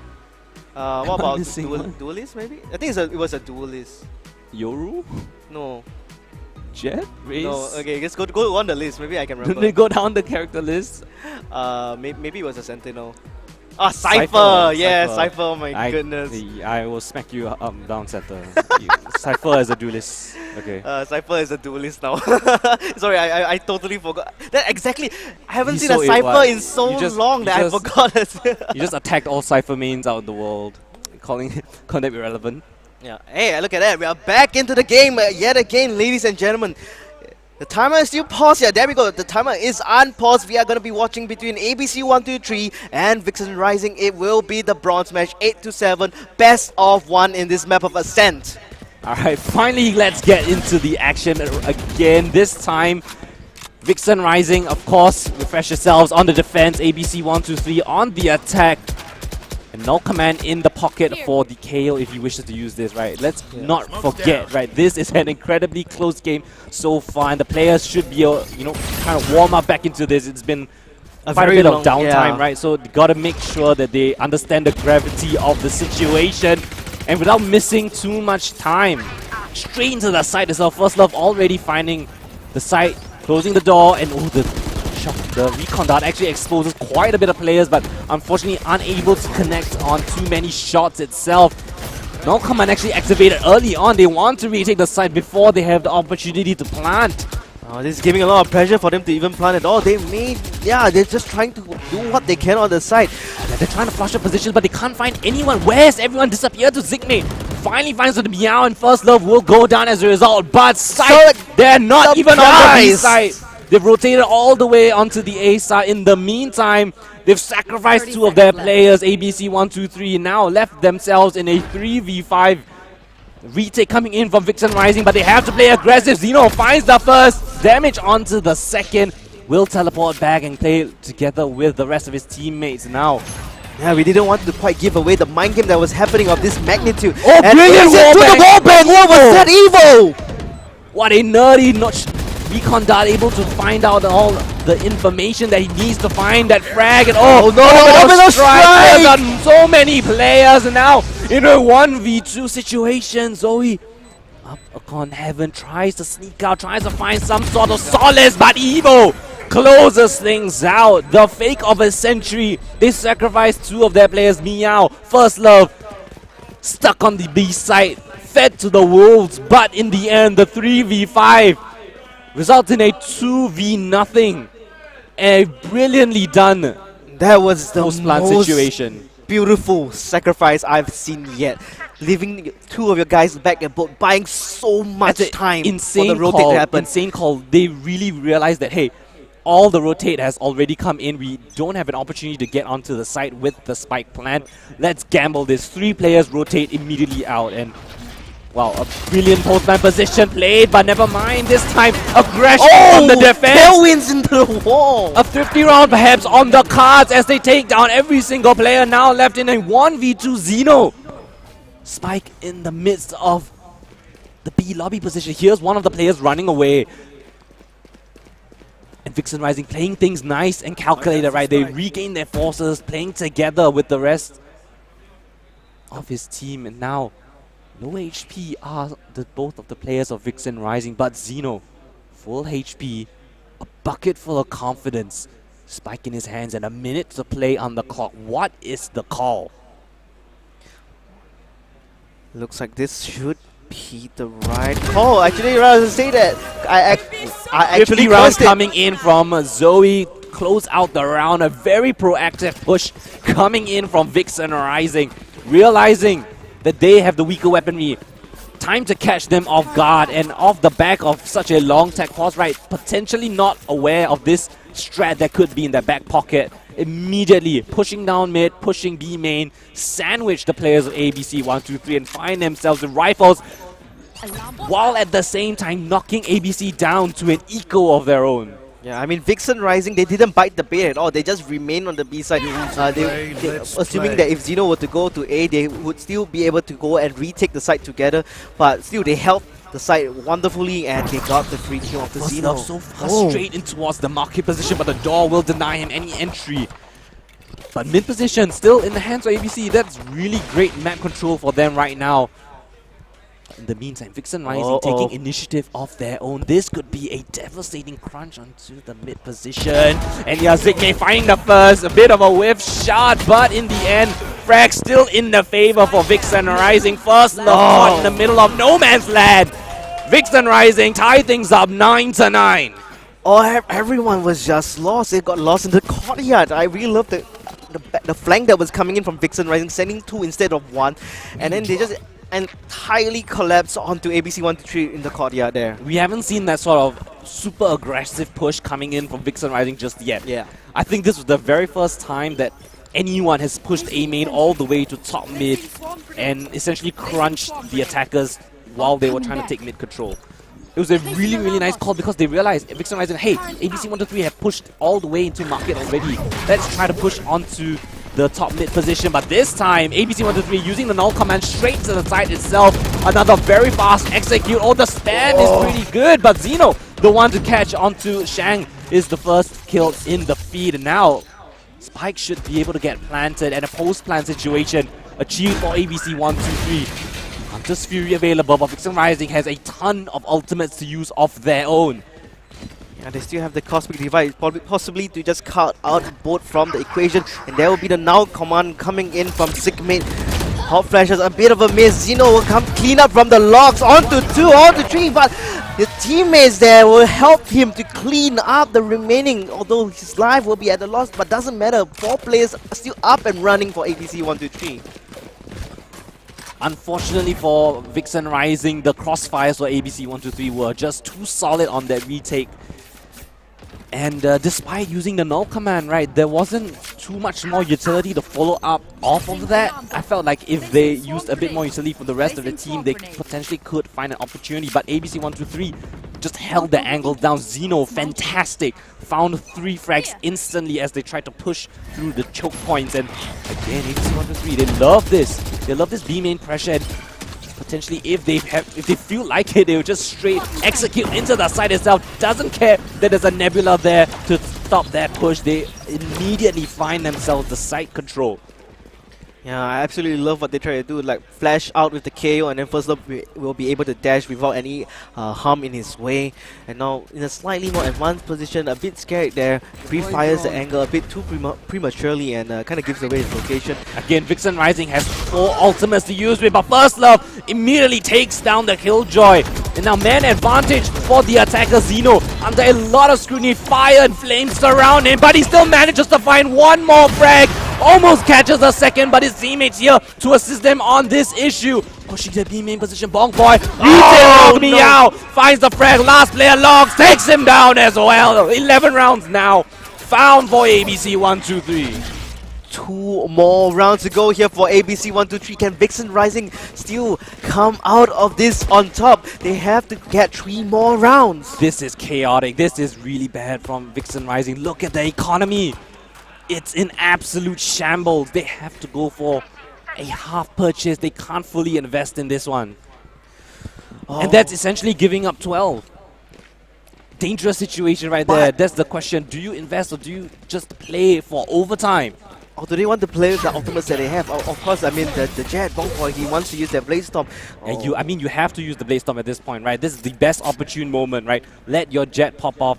Try to find an opening frag, potentially try to disrupt whatever strategy ABC123 have in their arsenal.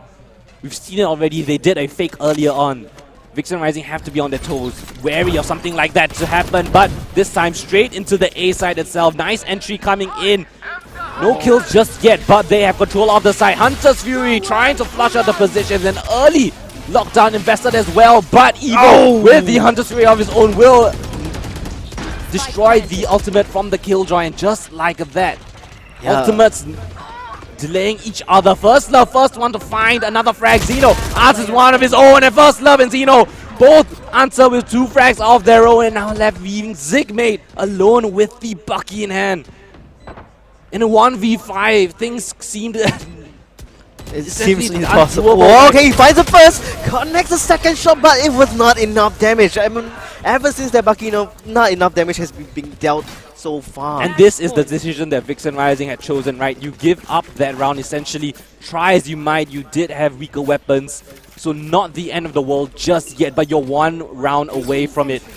You have to go flawless. 3 rounds in a row required by Vixen Rising. You have to go flawless in these 3 to bring things into an overtime affair. Yes, it's not over just yet. They have the Cosmic Divide. They may have used 3 ultimates in that engagement, but now they should be able to have something to do with the Cosmic Divide to go for a retake. They do have flashes on their sides from the KO, so it's not over yet. A lot of ultimates on the side of ABC123 though. They have a myriad of stuff that they could throw at Vixen Rising, and oh my gosh, first Love. how bold are you? Finds the first one, dancing around the site itself. He's thirsty for more, finds a connection, right click. One more frag for First Love. One player left remaining, Bog Boy up against the world. 4 frags required by the man himself. Finds the first 3 more to find, and no, he will not find things out. ABC 1, 2, 3, they are your 3rd place finishers, and they beat Vixen Rising on the map of Ascent. 13-9. That was really good effort coming in from Vixen Rising.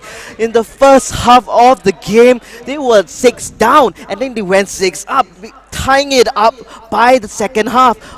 They were able to at least win the pistol round, if I remember correctly, and bringing it up at least up to the 9. But unfortunately, I think that it may have cooled down just a bit too much. They had a very hot team running for them, but now, unfortunately, being left in the dust.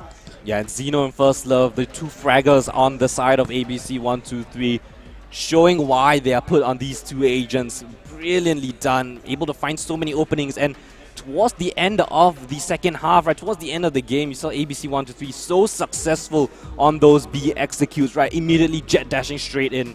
And Vixen Rising, they were playing retake constantly on the B side. They were vying for that position, right? They were vying that, hey, our retake is going to be successful. But, I mean, ABC 1, 2, 3, very proactive on their post-plant positions, able to catch out that retake before it even got started. And even if they did go for the retake, we saw the crossfires so brilliantly done. It was a brilliant showing by ABC 1, 2, 3, and congratulations on a 3rd place finish. You walk away with 500 SGD in cash for your team. But of course, commiserations, Team Vixen. 4th place is still nothing to scoff at, right? You are still have some bragging rights. Right, top 4 in the land, so congratulations on that achievement there itself.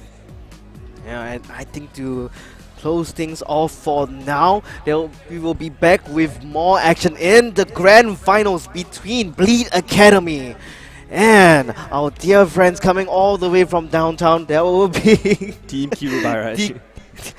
Kiru Bairaj, Yes. yeah, it's someone's name, so it's very hard to remember. Yeah, Team Kiru Bairaj going up against Beat Academy will be here in just a few more moments. We'll be going for a short break, but when we come back, it's the best of 5 grand finals to crown your Valorant LAN champions. We'll see you in just a little bit.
All right, ladies and gentlemen, welcome back to Asia Esports Festival at Kallang Wave Mall. This is the Valorant LAN Grand Finals. This is where champions are made. The top 2 teams from the entire tournament have found themselves here at the LAN itself, facing off against each other in a best of 5. These 2 teams, of course, known as Bleed Academy and Team Kirubaraj, of course, going up against each other. The maps we are going to be playing are Bind, Breeze, Icebox, Pearl, and Ascent if we need to go the distance, of course. My name is Colden, and joined with me for the grand finals is, of course, Twilight's here. And I'm super excited to see what's going to go down in this best of 5. Well, guess what? My predictions were right about the map picks, right? I said there'll be Bind, there'll be gonna be Breeze, Icebox, and that's a guaranteed Breeze, Bind, and at least Icebox as well. So, yeah, what can I say? This is going to be the first time we're going to see Breeze in the LAN tournaments environment, right? So far. So this is going to be pretty interesting. We haven't seen many strats on Breeze as of yet, of course. If you have watched the VCT Masters event, right, Paper X did bring out a rather interesting composition on that map of Breeze for their final final map in their grand finals. I wonder if any of these players or these teams here have come up with something innovative in that sense, or will they just stick to the tried and true, that typical Viper composition and play things at their fundamentals, or will they come up with something creative to catch their opponents off guard? Honestly, I feel it'll be a very standard team comp. I mean, for sure, on the map, especially like Breeze and Icebox, right? You're gonna see the Viper, you're gonna see the Sova, you're gonna see the Sage. These 3 are the core picks here. Jet, most likely is gonna be another Jet. Coming from both sides, they've been showing from time and time again. They've been performing their hearts out with Jet, especially, and the 5th agent is gonna be the wild card. It's gonna be the mystery pick. Yeah, but it may not be that surprising, right? Because in every single map we've seen so far at the LAN, Chamber was nearly 100% pick rate, right? It's almost a 90% pick rate. The only times that Chamber was not picked was on Ascent, where Killjoy was the alternative. And fun fact, every single team that picked Killjoy lost that map. So Chamber seemingly like the agent to pick right now, is the meta agent in the current Valorant meta and on these maps as well. So potent in the potential to find an opening frag, teleport away, play with that man advantage. So we'll see if Chamber will come up on these maps, and I'm almost certain that he's going to appear at least... Actually, on all. It's going to be all. And at least teams. One, right? It may, in fact, at least 3 present on both teams. As in, on each team, I think there's going to be at least 1 per map. Yeah. At the very, very least. You know when I mentioned about the wild card, the 5th agent wild card? Yeah, that's going to be the Chamber. I mean, I forgot about Chamber for the moment there, but yeah, Chamber is going to be picked on almost every single map here, for sure. I can guarantee you that for sure, because it has been doing so well. Like, the stats don't lie. All the winning teams has picked agent, Chamber. In the bronze matchup, we see Xeno top fragging as the Chamber himself, right? Together with First Love, those the team of ABC123 did win the 3rd place match, and yeah, they walk away with that 500 SGD in cash. Of course, these 2 teams though, they'll be duking it out for a 1,500 SGD cash prize, while the 2nd place will walk away with 1,000 cash. So $500 difference, that's pretty significant. Of course, bragging rights as well as a LAN champion. A couple of these players on stage have already won previous LANs. We'll see if they can replicate that type of success, or will there be potential new champions coming in for today? I mean, looking at the 2 rosters here, I believe everyone actually has won at least once here, especially during the rivalry events here at the Kallang Wave Mall, at the Esports Experience Center, that's right, at the Singapore Sports Hub. If you're still at home, then don't worry, this is going to be a very long grand finals. I can guarantee you that for sure. It won't be a roll or a sweep or anything, it's going to be very close, down to the wire. I am already going to see and bet 5 maps out there right now. You believe it's going to go to all 5 maps? It's going to go all the way towards the end. Interesting. Okay. I'm happy if it even goes to 4 maps, because I want to see Pearl. Pearl is our 4th map, so as long as it's not a 3-0 sweep, we will see the map of Pearl, and it's very interesting because I personally haven't casted a Pearl, or at least a high-level competitive Pearl match yet. Yep.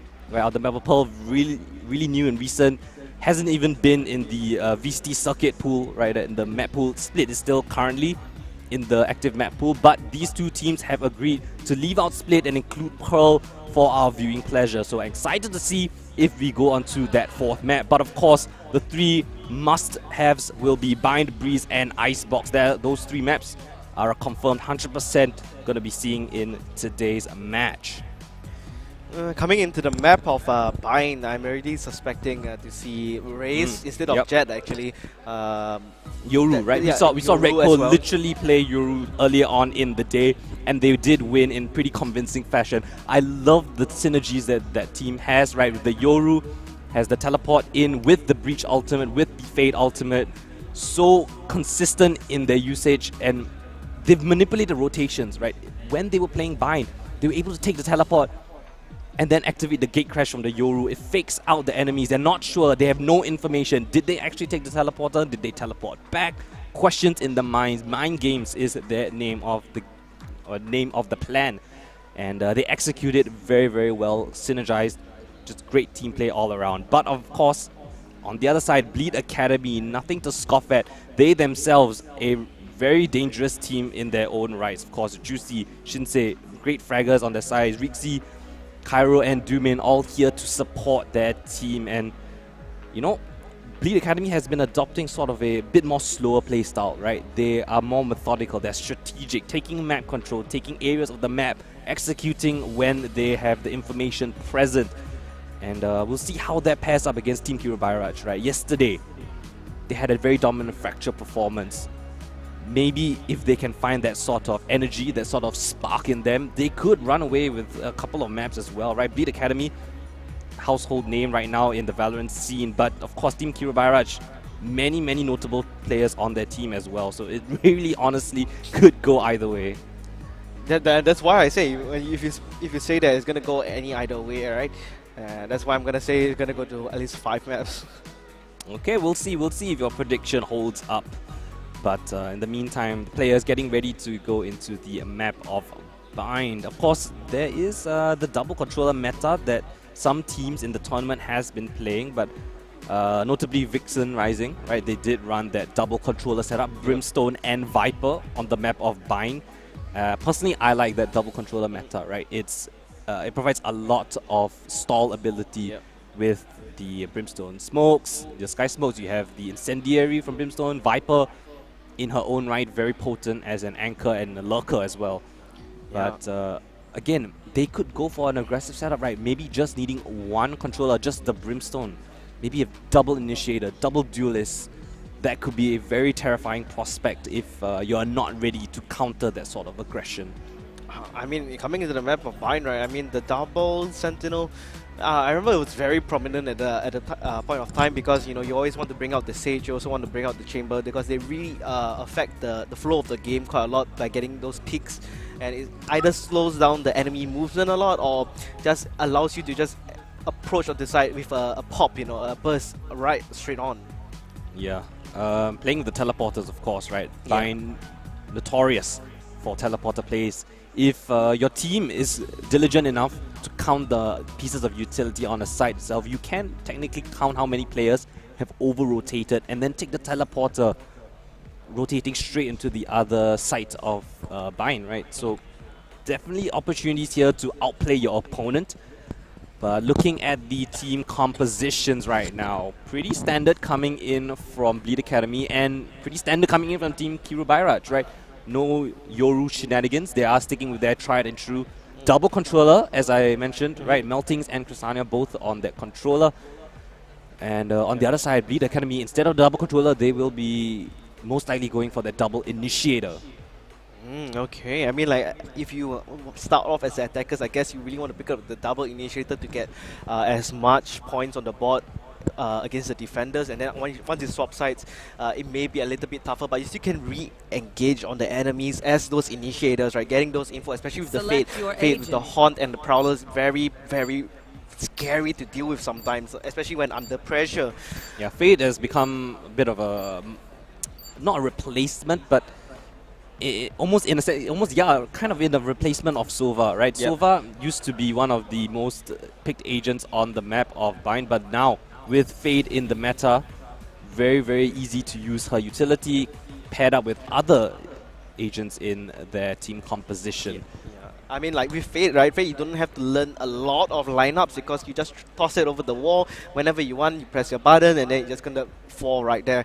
I think the best Fade lineups are the ones that get the most value, right? If you want the most value, you have a specific lineup that lands at the top corner of a building, of a wall or something. The highest ground possible to scan all around the surrounding. The main difference I feel between the Fade Haunt and the Sova Recon Dart is that when you play Sova and you throw the Recon Dart, there is a sort of arrow, right, that pings out where the dart is. But for Fade, if you activate it fast enough, the enemies will have no idea. They have no idea. There isn't a warning before you get scanned when using the Fade Haunt. Yeah. So that could be an opportunity to really capitalize on abilities such as that. Of course, Chamber picked both sides, Raze picked both sides, and Brim as well. Yep, I wanted to say also, I really like double controller in a sense that you can buy a lot of time, can leave one controller on both sides, and just prevent the push from coming in too quick. And there we go, the horses are off. We are going to start the first round of game number 1 in this best of 5 grand final. Starting it off with Cairo on the showers here. May be able to connect 2, but there we go. A trade will come in from Rigzy here. And there'll be 2 down at the side of Team Kiru by Raj. Okay, so man advantage now in the hands for Bleed Academy. It was a nice dodge of the Haunt, able to find the first frag, but still, man advantage of Bleed Academy. And they are just gathering up their forces and going in for a coordinated push together. Team Kiru by Raj, though, this time, not a lot of information, right? They're quite starved of info. They're not sure whether it could be an A, whether it could be a B. It's only that trip. I mean, I like shot position. I like what Bleed Academy is doing. They got the first pick here, the 2 picks in fact, and they're playing it so slow. They want to find as much information as possible and then push it to the side.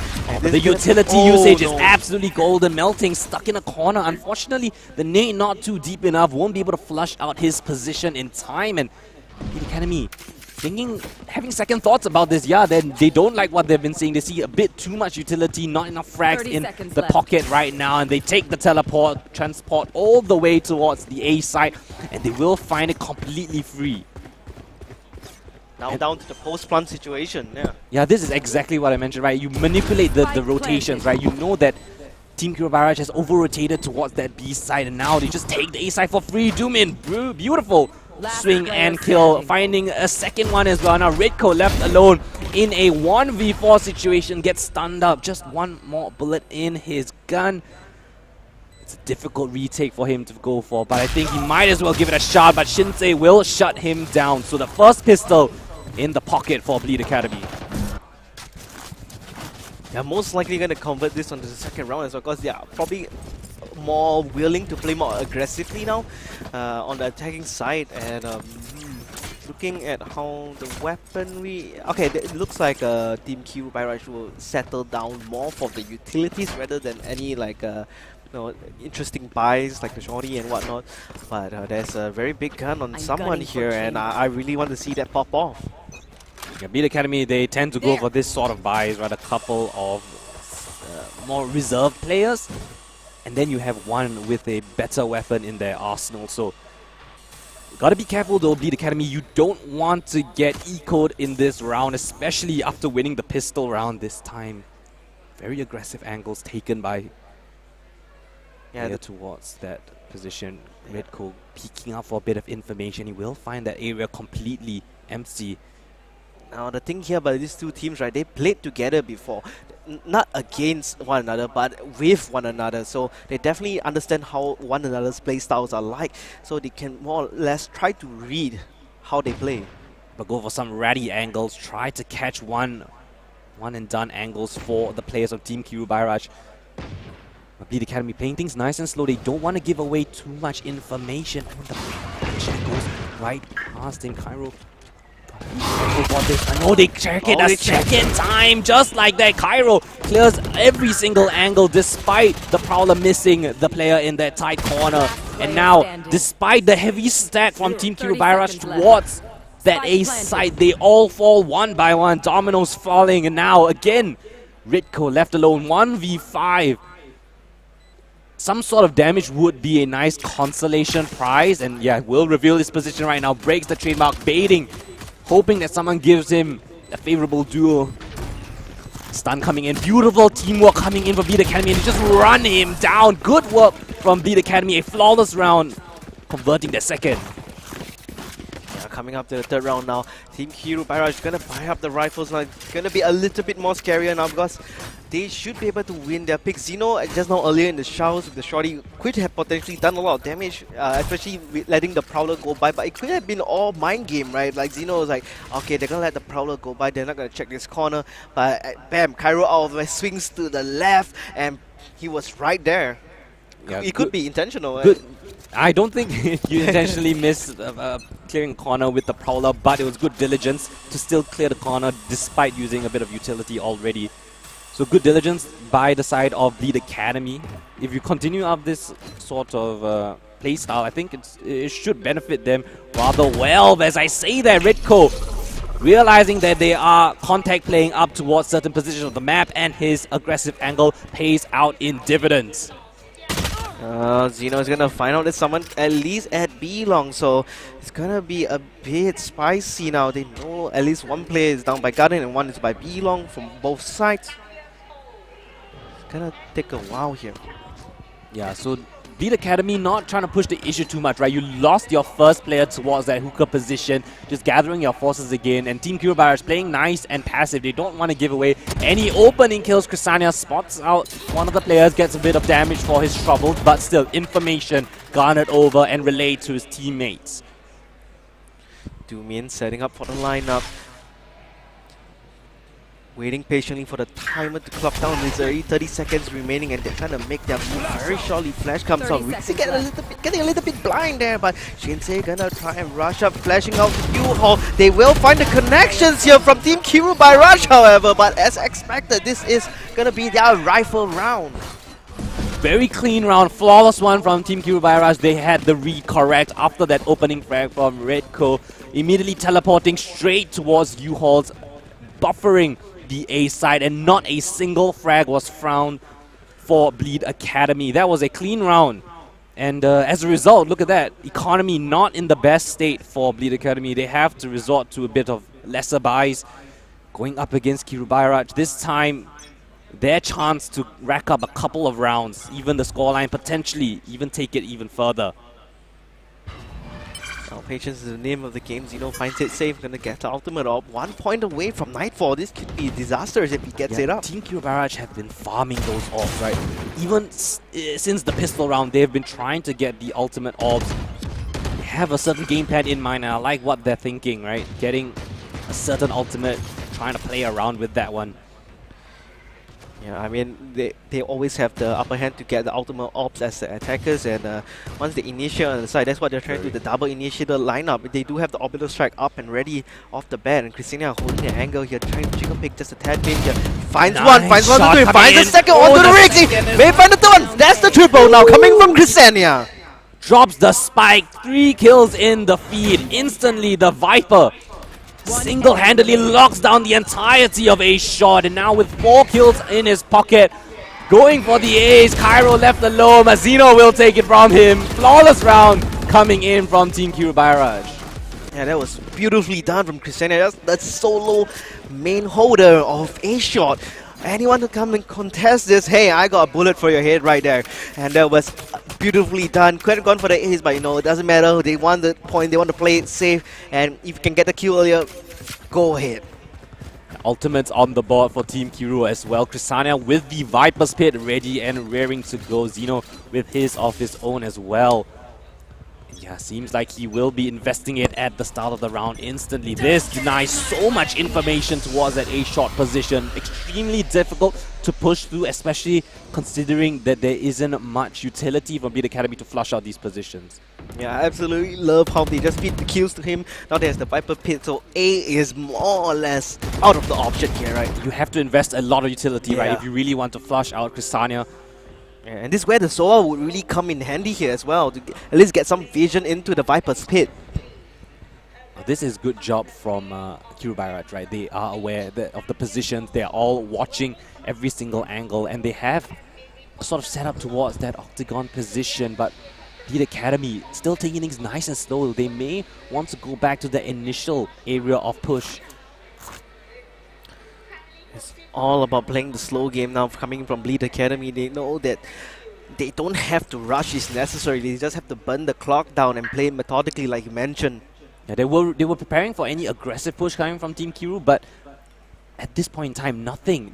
Team Kiru is so content with playing passive towards the site itself, playing off contact, and they will find the first one, but that Viper Orb is so devastating. It just denies them entry to the side. There's literally no way for you to push through this kind of a position. And Melting could be caught off guard. 30 HP, barely surviving. Cristania again up on bat, has to find some kills. Juicy finds one, gets traded out. The Rolling Thunder, the emo Rolling Thunder, just trying to find out as many players as possible. Tags out multiple players, but the spike has to go down. There should be enough time for this. The emo Rolling Thunder, yeah, I like that. And now 2v3 retake coming in from Team Kiru. They had such a great control of the side, but the explosiveness from Bleed Academy just caught them off guard using that orbital strike. And now, Out of charges. how do they clear this together in a man deficit? Rixie here up on bat. Can he find the first frag? Beautifully done and dislodged from the rest of his pack. Redco left alone again. This time in 1v3, very difficult. Finds the first frag, but time is running low. I'm not sure if he has enough time to even get the defuse, but it won't even matter as Cairo takes his head off for a third round for Bleed Academy. That's right, back into the hands of Bleed Academy will be that point. Both teams will be able to buy up their rifles. Shouldn't be no issue at all. Maybe a little bit of problem from Bleed Academy, however. I was a bit worried at the start, right? Bleed Academy, they went across the map, they tried to get a bit of map control, there was no aggression coming from Kiru Bairaj, and they said, let's just explode together. An explosive pop coming in from showers, a ton of utility, synergized together, and they traded out each other in successful fashion and able to catch Sanya as well out of position, out of his pit. Now, the thing I love how Bleed Academy is adapting against Kiru Bairaj is that they know very well that Kiru Bairaj is thinking like, hey, this Bleed Academy, they've always been pushing very aggressively, they're probably just going to hold it, so why not just go in at the last second, and double 24s on both sides, so that's going to be very interesting. They're definitely going to hold those angles as long as possible until the last moment to go for the plant, because when the timer ticks down, there's a lot of pressure coming in from both teams, especially from Bleed Academy, because they are the one needing to plant that spike.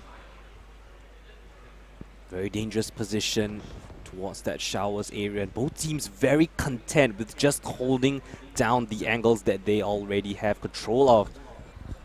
Clearing out that B-long position, Team Kiru should have a bit of information of where this should end up in. But Bleed Academy again, so content with playing it nice and slow. Rixie dancing with death right there.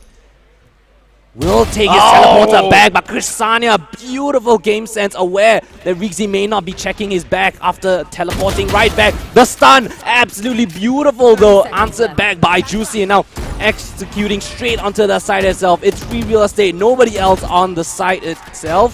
They should be able to get that spike planted, but Team Kiru want to go for a fast retake. Showstopper invested by Juicy. This delays the spike from being retaken on, and beautiful angle found by Juicy, taking down Zeno now. 3v4 retake has to be called for. Oh, they have no choice but to play a little bit slow here. They have to find the picks here. Redco still has the tour de force to play around with, so maybe a collateral could change things into their favor. Sana's a great position though, and they're all stuck towards the side itself. They line up. Juicy is still on such low HP. Finds the wall bank. Cairo actually the one to find things out, and now Redco again left in a 1v3. Bleed Academy stretching the legs. And he swings out and takes down Redco. 2-4 now in the favor of Bleed Academy. Oh, okay. Almost. Just see almost dying there. But still, 4 rounds now to the 2 of Team Kiru. Kiru, it was a nice resurgence after the first 2 pistol and conversion. But Bleed Academy, right, their methodical, their slow plays have been working out for them. Their bursting executes straight once they find a pick onto any single site. Yeah, it's also quite sad to see that both Chambers 44s was had 0 value to them. Yeah, none of them were able to find any valuable frags, if any at all. So good job from either team to avoid the tour de forces of the opponents, but still, Bleed Academy were the more synergistic team in that instance. And now Ultimate actually in the hands for Team Kiru, right? They do have the orbital strike on the Brimstone. If they wish, they could use it when Bleed Academy go for that spike plan, could delay a bit of time. But again, both teams so content with playing so slowly. Just playing off any little bit of contact that they have. The Fade will be the main one to get information for Team Kiru, as in the meantime, Bleed Academy again stretching themselves all across the map. And now Cairo a bit aware of that position. There's been a couple of times that they found a player in that little corner, but this time won't be the case. And Stack seemingly not the correct position for Kiru Bayraj, but the execute ready to go. After the smoke dissipates, they should be executing straight towards the site itself. Another execute, a huge pop coming in through the short position. 30 seconds left. But the molly, the snake buys just a bit enough time, and Juicy tries to find himself onto the side itself. Ksania is stunned up and found out, but the orbital strike invested, trying to flush out all the positions. One frag found by Rigzy, as the site is slowly being taken over by Bleed Academy, trying to push the issue. Hayes finds one onto Shinsei, and the retake already coming into fruition. The scan revealing so many players, but again, so many times over and over, Redco left alone in a mad deficit. Bleed Academy's executes have been absolutely golden. Man, I am absolutely loving how Bleed Academy is playing this time round compared to the earlier rounds where they really showed their opponents no respect or just rushing right into their face. But they're showing Team Kiru Bayraj a lot of respect here by not rushing it, by really taking their time, getting the info, wasting utility before pushing in. But now Team Kiru Bayraj is down in the economy by so much. The Academy's executes have been really, really well thought out, right? And Team Kiru Bayraj just did not have the manpower or utility to counter the utility coming in towards them. The stun towards U-Haul, the Prowler to stun up Ksania as well. And the trades were so proficient from the side of Bleed Academy. They've really, really gotten their groove together right now. And Team Kiru Bayraj, I think some sort of aggressive push has to be in order. You have to take back a bit of map control, because Bleed Academy, you're letting them set up, you're letting them have a full-on execute to their pleasure. And Cairo peeks into the angle, takes down Sanya, and now the Prowler reveals another of their positions. This could be dangerous for both sides. Kiru Bayraj gets taken down. 2 players now. Bleed Academy, brilliant shower pressure, taking down 2 and not losing a single player. Yeah, now they have the man advantage. They still have the time in their pockets. They have a lot of things to go through, like should we push A, should we push B? But I think they've made up their mind, but it's just a matter of time. But Team Kiru Bayraj, they're actually reading this perfectly. Bring them down. I mean, just 3 players remaining. What can they do up against the force of Bleed Academy? Redco 30 seconds standing his ground, tries to get a couple of frags, only good for 1. Now pressure on his team. What was that? Hayes with the lineup. Sheriff headshot finds double, and melting straight to the side itself. It's a 1v1, but Juicy with the peak of a century, jumping straight into the angle. He will win out that duel in the end. Bleed Academy, things got down to the wire, but still. No charges left. That was super close. That was an amazing double headshot coming in from Heist. But unfortunately, he's not been finding a lot of value in the past few rounds. Other than that round, maybe he's being shut down pretty early. I believe he always goes to shower. He always goes to shower. And he gets immediately shut down whenever he's up against their opponents, right? Bleed Academy have been playing this so well. They're just ready for anything that Team Kiru Bayraj has been trying. They realize shower is a position that Team Kiru loves to take, and Bleed Academy happy to take those heads-up duels, fighting up against each other. Team Kiru. I think an aggressive push is in order, right? You have to take back something. Letting Bleed Academy full on execute on you is with a man disadvantage as well, right? Most of the time you don't have the majority of your forces, or at least every single one of your forces on the table, but this time, Redco taking matters into his own hands, finds an opening pick onto the smoker of Bleed Academy. Yeah, Fantastic opening frag right now. This is a huge piece of the puzzle that Bleed Academy now don't have for the execute. Yeah, I mean, I'm glad that they actually put Redco the sniper down to showers, because that's usually where they like to pick from, and he has the upper hand with the scope, getting the accurate one-shot, one-kill potential, especially with the operator, and they've done it. They got at least one pick into their favor. And what was that? Juicy! Juicy! What a fantastic shot, tries in his mind, but jumping straight into the Fury. He just finds one, but gets taken down in the meantime, but he still brings things into a doable 3v3. Incendiary here to delay the spike plan for even long, but Crusader gets caught off guard. Instantly 2 frags in the feed for Bleed Academy, and yet again, Redco left in a clutch in a man disadvantage. Operator in hand. Definitely wants to save this operator. They are lacking in terms of economy. They can't afford to lose this anymore. What a fantastic opening shot by Juicy to open up that round, despite being a man disadvantage, despite losing your only smoke player. They just contact play up long, catch the jump peak, and then steamroll into the side with a barrage of utility. Yeah, no smoke, no problem at all coming in from Juicy. Oh man, I gotta highlight that jump peak. Getting caught by Juicy is just so snappy. A bit too wide for your comfort, but then again, it's you can't really sort of play around that, right? I mean, Juicy just hitting that shot is just ridiculous.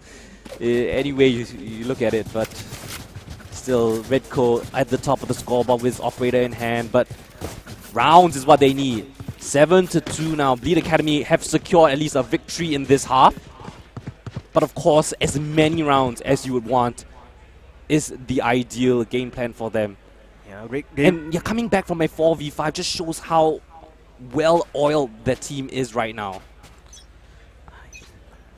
Super well-oiled for sure, but they really depend on Redco to get those picks with the operator after saving from the last round.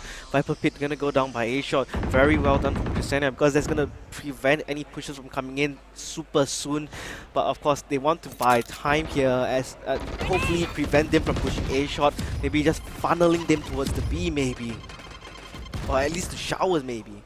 Yeah, but we saw what happened the last time that Crisania ulted in that position, but this time I don't think the port of call will be towards the A side. A lot of advanced position already garnered by Bleed Academy, and he's gotta be careful. Could get caught off guard, but yes, he will get taken down, but Redco answers with one of his own, so even trades to both sides at the moment. But initiative taken.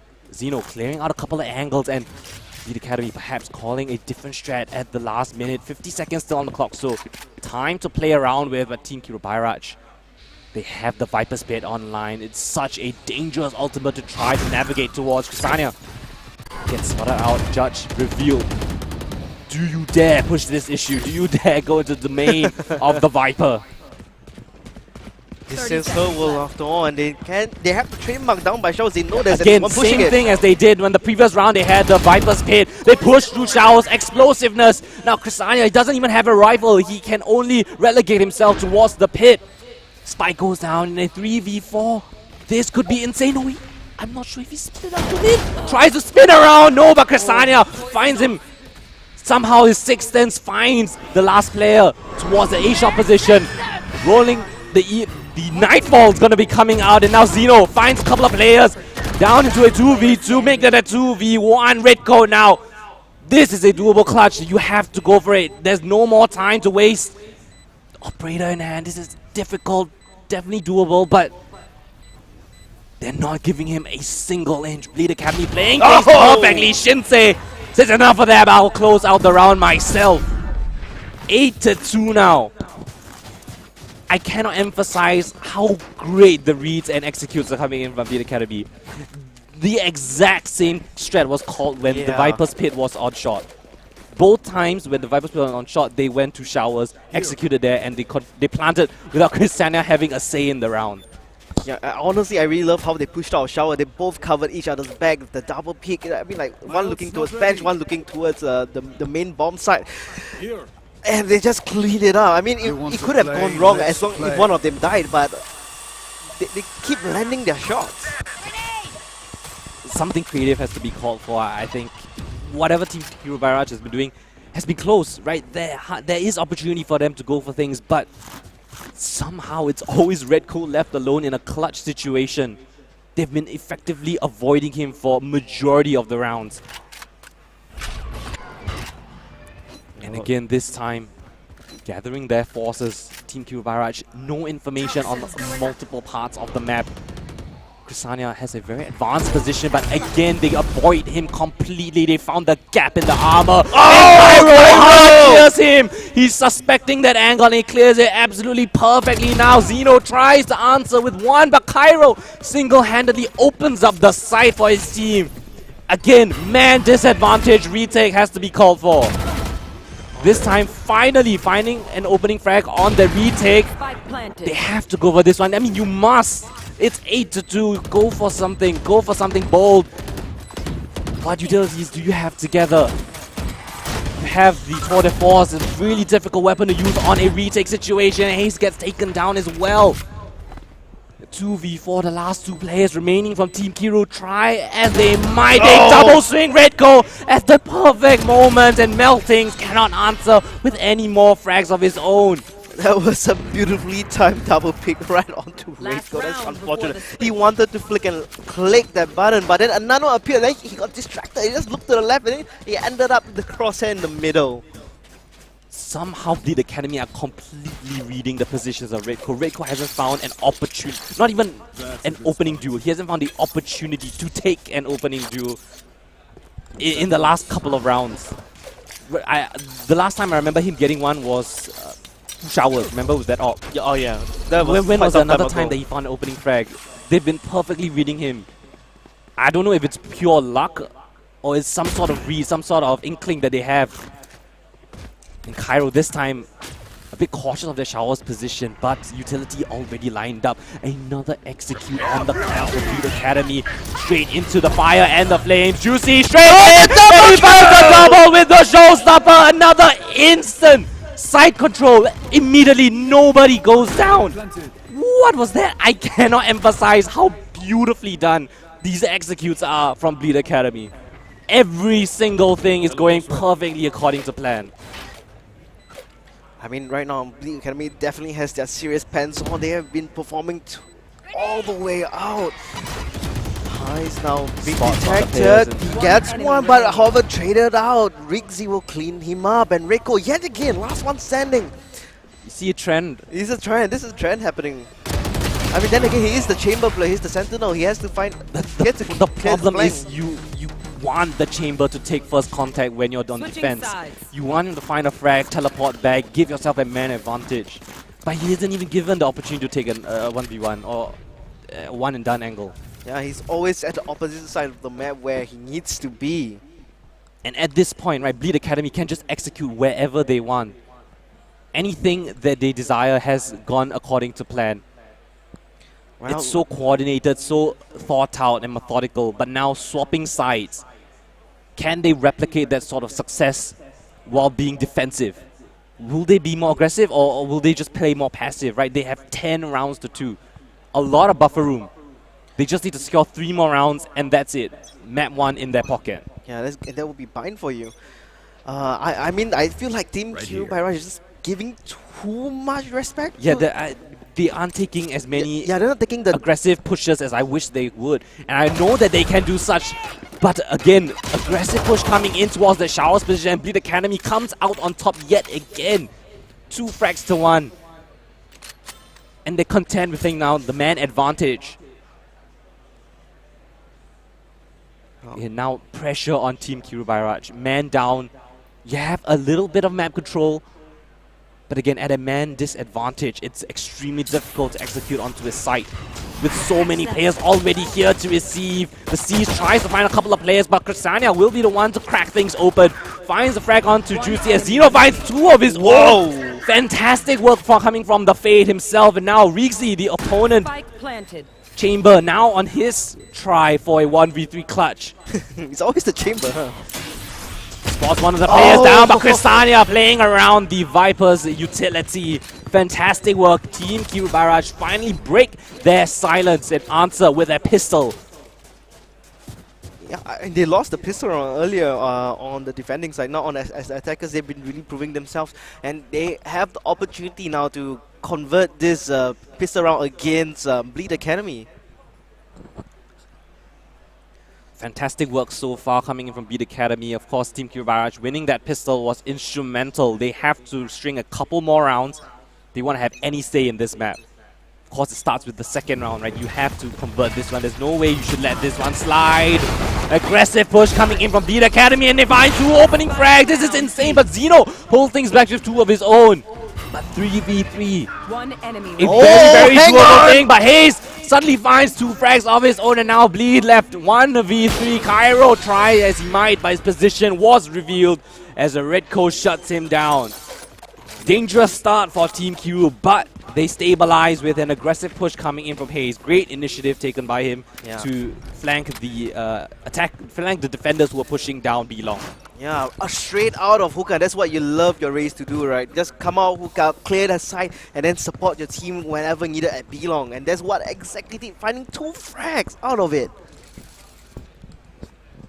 Great call coming in from Team Q, right? They realized heavy pressure towards B-Long. So that means that it's unlikely that they have a lot of pressure towards hookah, and well, he's made the most out of the opportunity this time. Aggressive push coming in. Again, Showers control, the name of the game for both of these teams on both halves.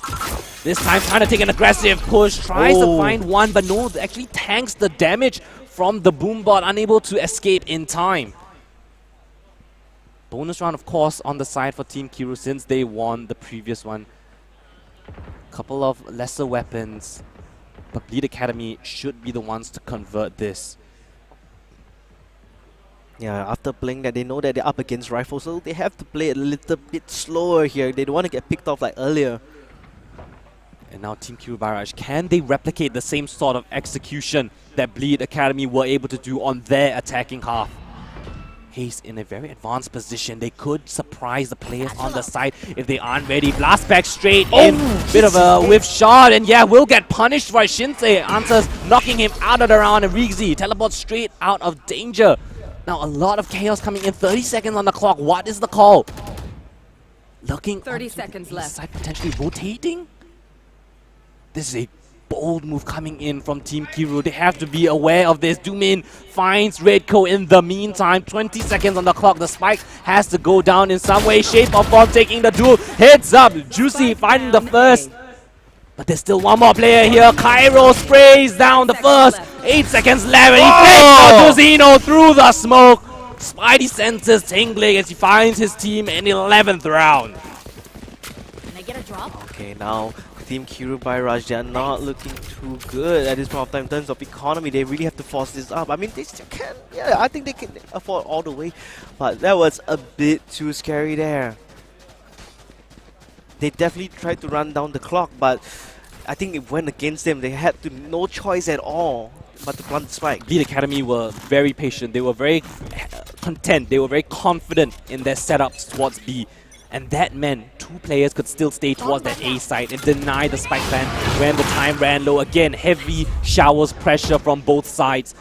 Control of this position of the map is crucial to execute any sort of aggression. And Redco off the reload of Juicy will punish his teammate Cairo going down. That's one of your smokers out, no, their only smoker from Bleed Academy taken out of the round.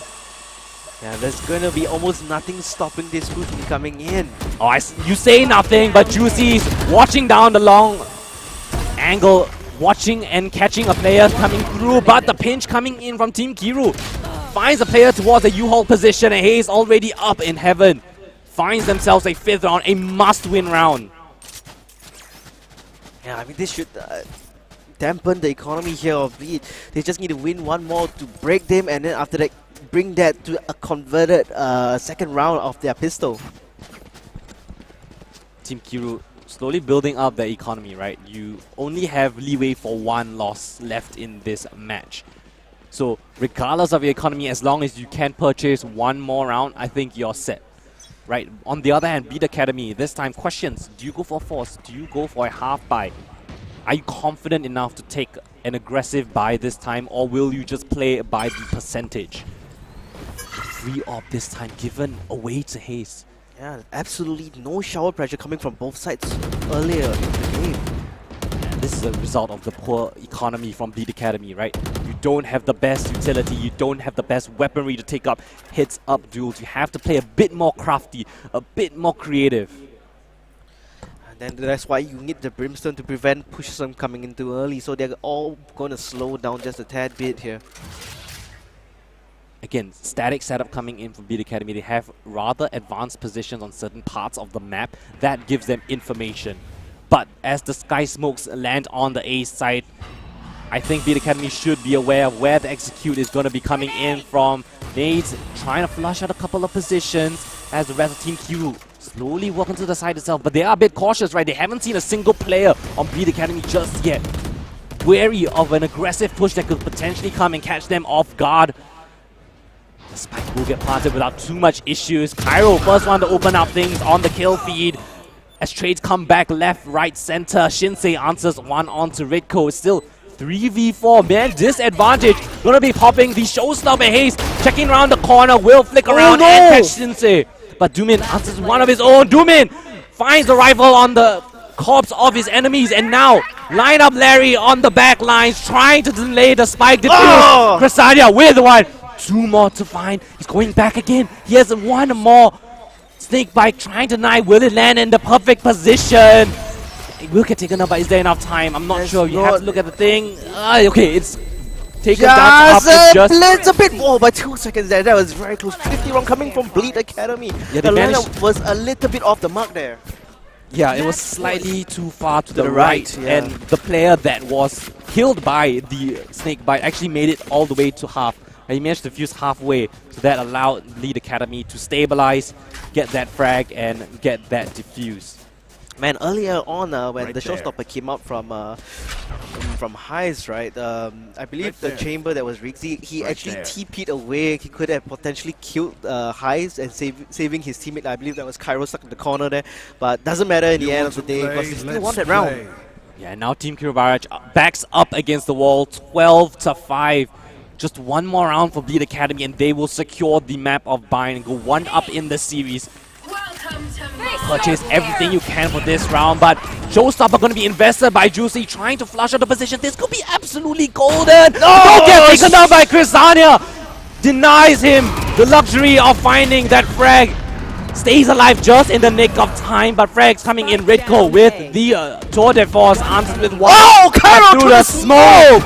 Brilliant job, and Cairo, 4 kills in the round, secures a 13th round for Bleed Academy, shutting things down and bringing us into the very next map. That is gonna be Breeze, the first time we're gonna see it here in this tournament today and yesterday. I am excited to see the map of Breeze because it's been a while, and Cairo, I gotta say at the last moment that 4K, he's got 2 to 3 players in the smoke. You see the instant flick onto Cressadia at that moment. That was absolutely insane. Spot on right into the chest. Yeah, it was great pre-fire location coming in from Cairo right there. Top fragger as well from the side of Bleed Academy. But the main point I want to point out, highlight, is the fact that Bleed Academy was so well oiled right on that map, especially on the attacking side. They had so many successful rounds where they were very cohesive in their executes onto the site itself. And Team Kirubara just weren't able to crack the code. They weren't able to find a solution in time. And you know, when you end up with a 10-2 half, your margin for error is extremely low. And in the end, Bleed Academy managed to get enough rounds to pull things to a 13-5 scoreline. We will be moving on to the next map of Breeze in just a moment. But before that, we'll be going for a quick little break. So don't go anywhere. We'll be back in just a little bit.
Welcome back, ladies and gentlemen. That was a very intense first match. My name is Swat and this is Kodan, and we are back with more Asia Esports Festival Valorant.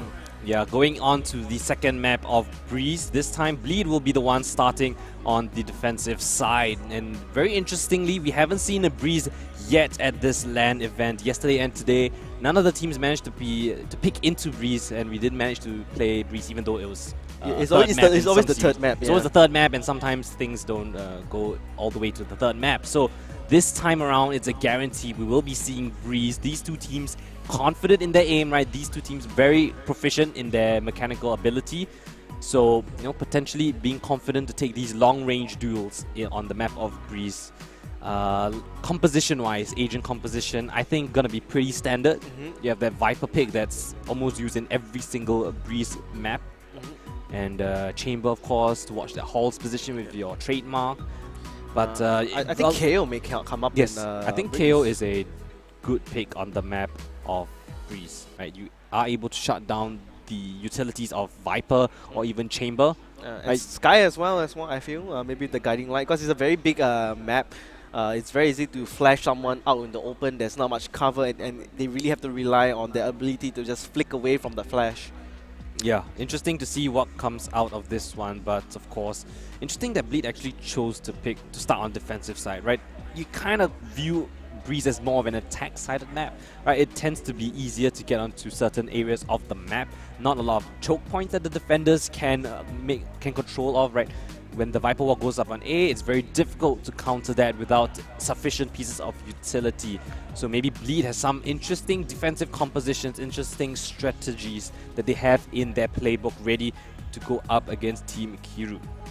I'm considering that to see a Sage pick in Sage? this map. Yeah, you know, Really? because of Barrier Orb, right? Barrier Orb has a lot of potential in this map, especially when it comes to the A main. You are able to ice wall a big chunk of it and funnel them into a very tight corner where a Molly could possibly land in that specific spot, or even just choking them at a certain point, delaying them with the ice wall, allowing time for the rotation to come along. Sure, it may go down really quickly, but do you want to risk going past the barrier orb and then proceed to get slowed right off the bat with the ice? The issue isn't really on defense, I would say, for Sage. I think the issue is that on attack, that's the issue. The wall isn't the best piece of utility I feel that you could have, as opposed to somewhat of a flash maybe from a KO instead, if you picked KO over Sage, for example. I mean, on attack, you still could use an ice wall. I mean, I see a lot of Sage plays coming in on the attacking side, where you save your barrier orb for the last moment when the spike goes down,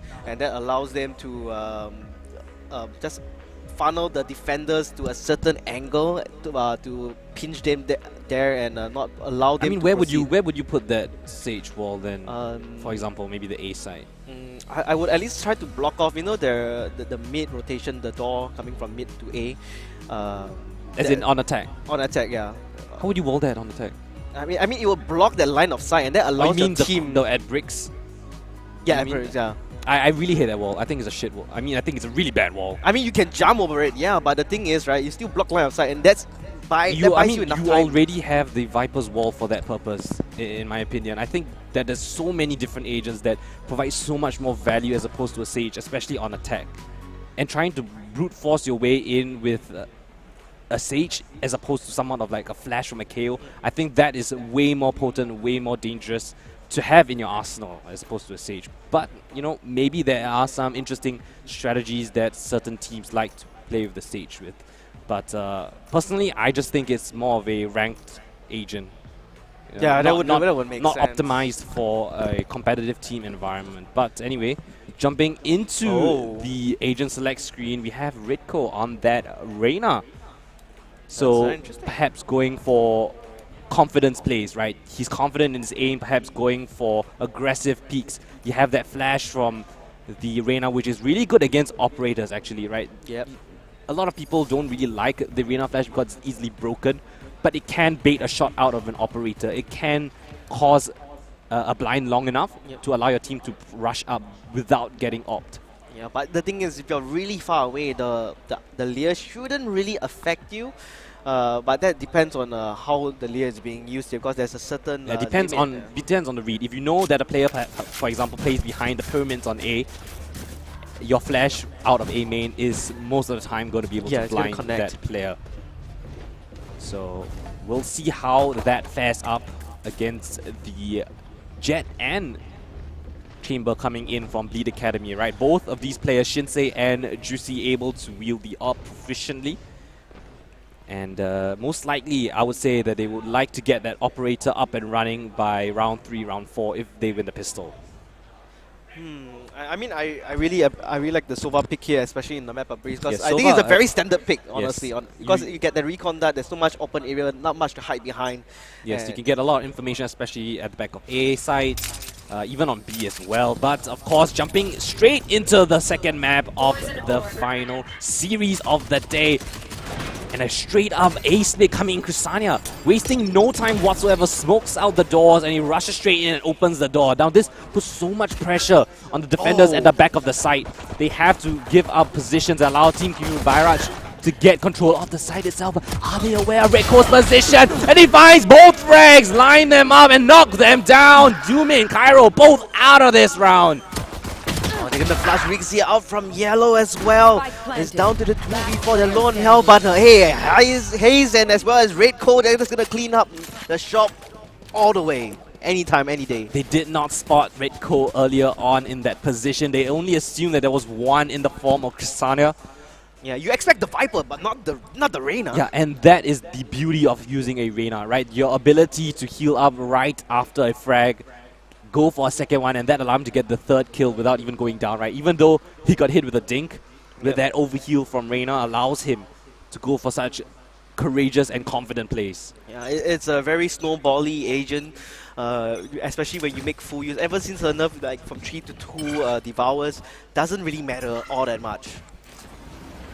Again, Team Kiravirus this time now, again, executing onto the A side a bit more standard this time, just a full-on execute towards Right here. the A main position, and none of the players actually on Beat Academy here to receive. Kusana will catch Shinsei in the meantime at the Halt's position, but with lesser weapons, it's going to be a difficult endeavor, and that's why they perhaps want to try a different area of approach. But Kusania, so diligent and so aware of the push coming in from the flank. 3 kills instantly for the Viper already.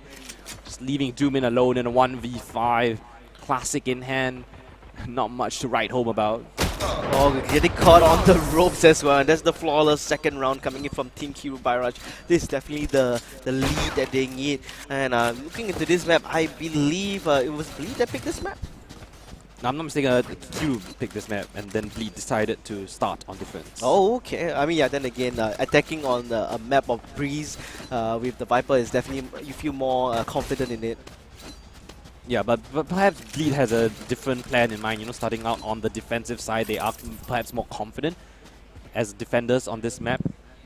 But still, gun rounds coming in now from Team Q Bairaj. Or rather, a bonus round coming in from them, and Bleed Academy with rifles of their own. But straight into another ace split, this time towards mid position. But both frags instantly in the hands, 4 frags instantly in the hands of Bleed Academy. A complete shutdown of this A attack, another flawless round, but this time in the hands of Bleed Academy. Ready for the A split, and they completely shut them down. Yeah, they've completely adapted to any pushes coming towards the A side so far, and now both teams will be able to buy up. I mean, then again, they were up against a couple, like 1-2 Vandals, and then the rest were like Spectres, so it's understandable. It's very difficult to use a Spectre. It's rare to win your bonus rounds in a map like Breeze, because when you're down to your Spectres, there was a Guardian, but when you're down to the Spectres, you don't have that range to double dink. You need to triple to or quadruple dink your opponent, and it's very difficult to land those body shots as well with the high fire rate.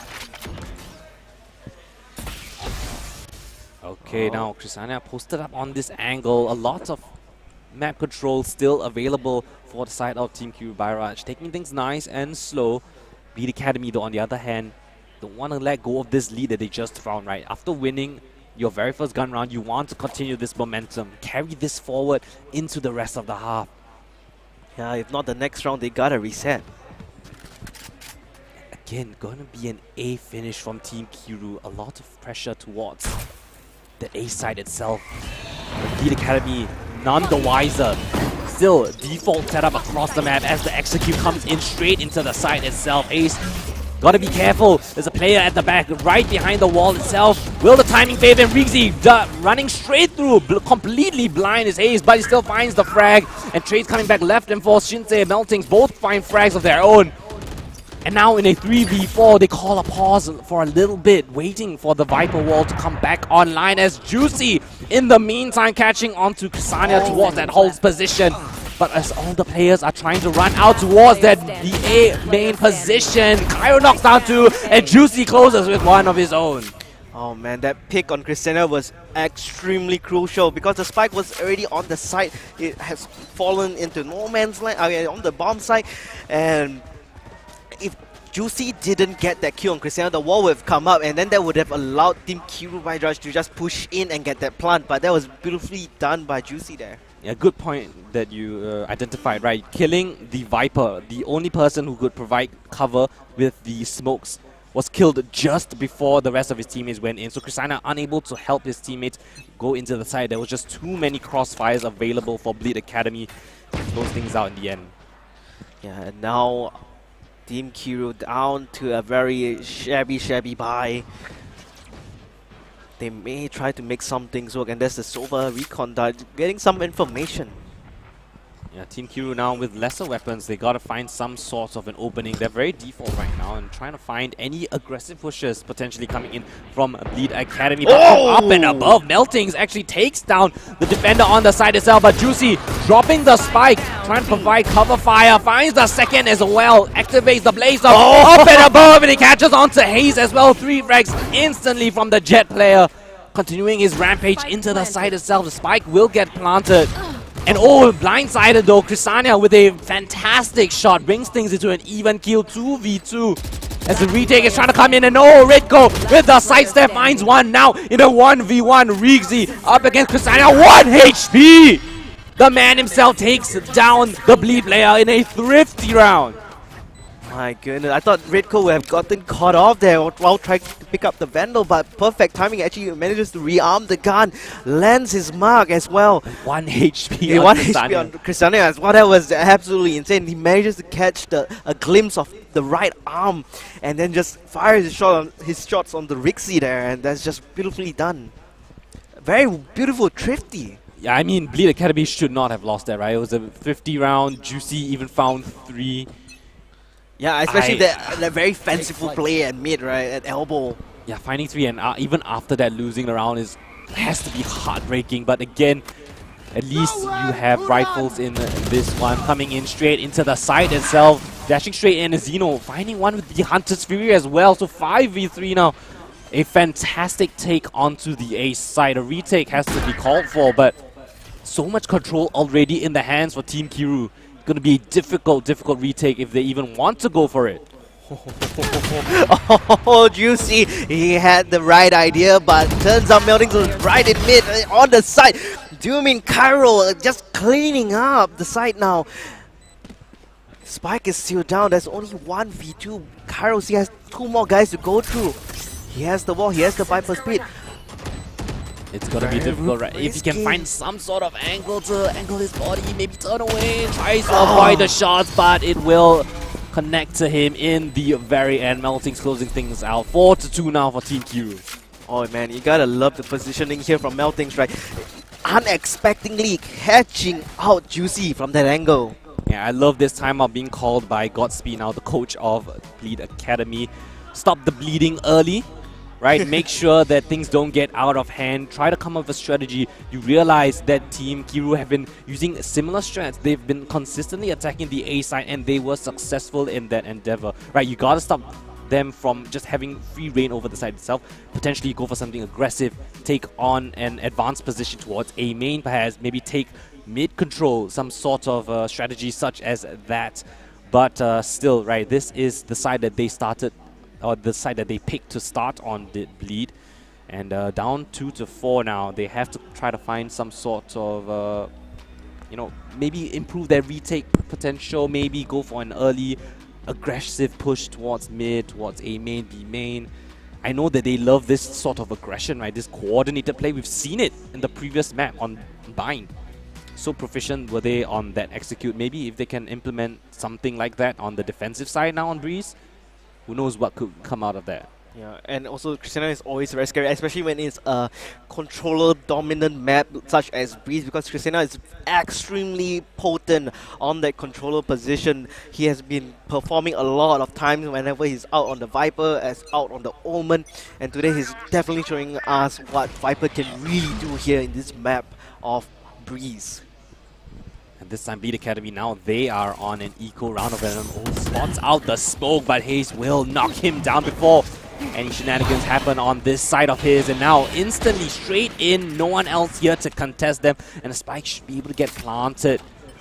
Retake coming in from Bleed Academy. What can they find with these kind of lesser weapons? Can they replicate the sort of thrifty success they did on the previous round of their opponents? But Melting's catching that lurk towards the back lines. This just makes it even more difficult. Shinsei with the tour de force. Difficult angles, trying to make it work. Spots out a player, but sidesteps. Heist manages to find the frag, and now just one player left alone. Zoomin taken down. Team Kiru continue on their rampage. 5 rounds now to 2. 2 to 5. Things are looking very scary now for Bleed Academy. They are able to buy up, but if they lose this round here, the game, they're gonna get set down by quite a fair bit. Easily another round, but still potential for Thrifty is still there, but they definitely want to try to win this round. They gotta take it slow here. Yeah, hopefully the timeout that was called earlier on was for this gun round, right? Hopefully, the right? Previous one was for... the previous round was a equal round. And hopefully the strat now is to be called for Bleed Academy now with the Viper split in play. But again, this is similar to the pistol round coming in straight away. Kusanya opening the doors and they flank the player on the A side. They find Weeksy on the back lines. The null command actually going to be... The knife actually going to cause him to lose a bit of cover from the orb itself, but still, Bleed Academy suddenly respond with 2 more frags of their own. Now they have the man advantage as Cairo dances within his pit, knocks down Hayes, bringing things into an even better situation for Bleed Academy, and they need this round.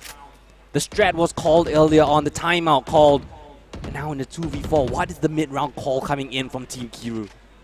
Can they catch the rotating player? And yes, Zeno finding onto his counter Sova part. And now opening the doors, trying to find some sort of an advantage, but they review the positions. This is a fantastic mid-round call. They are adapting on the fly. They realize both of the positions were revealed. Avoid the defenders completely. Bleed Academy now. Strat for information. Where do they think the players are going to be coming from? Shinsei going on an adventure of his own. Does spot out a recon dart. And here's a spike getting planted. Can he go for the wall bang? A bit of damage perhaps.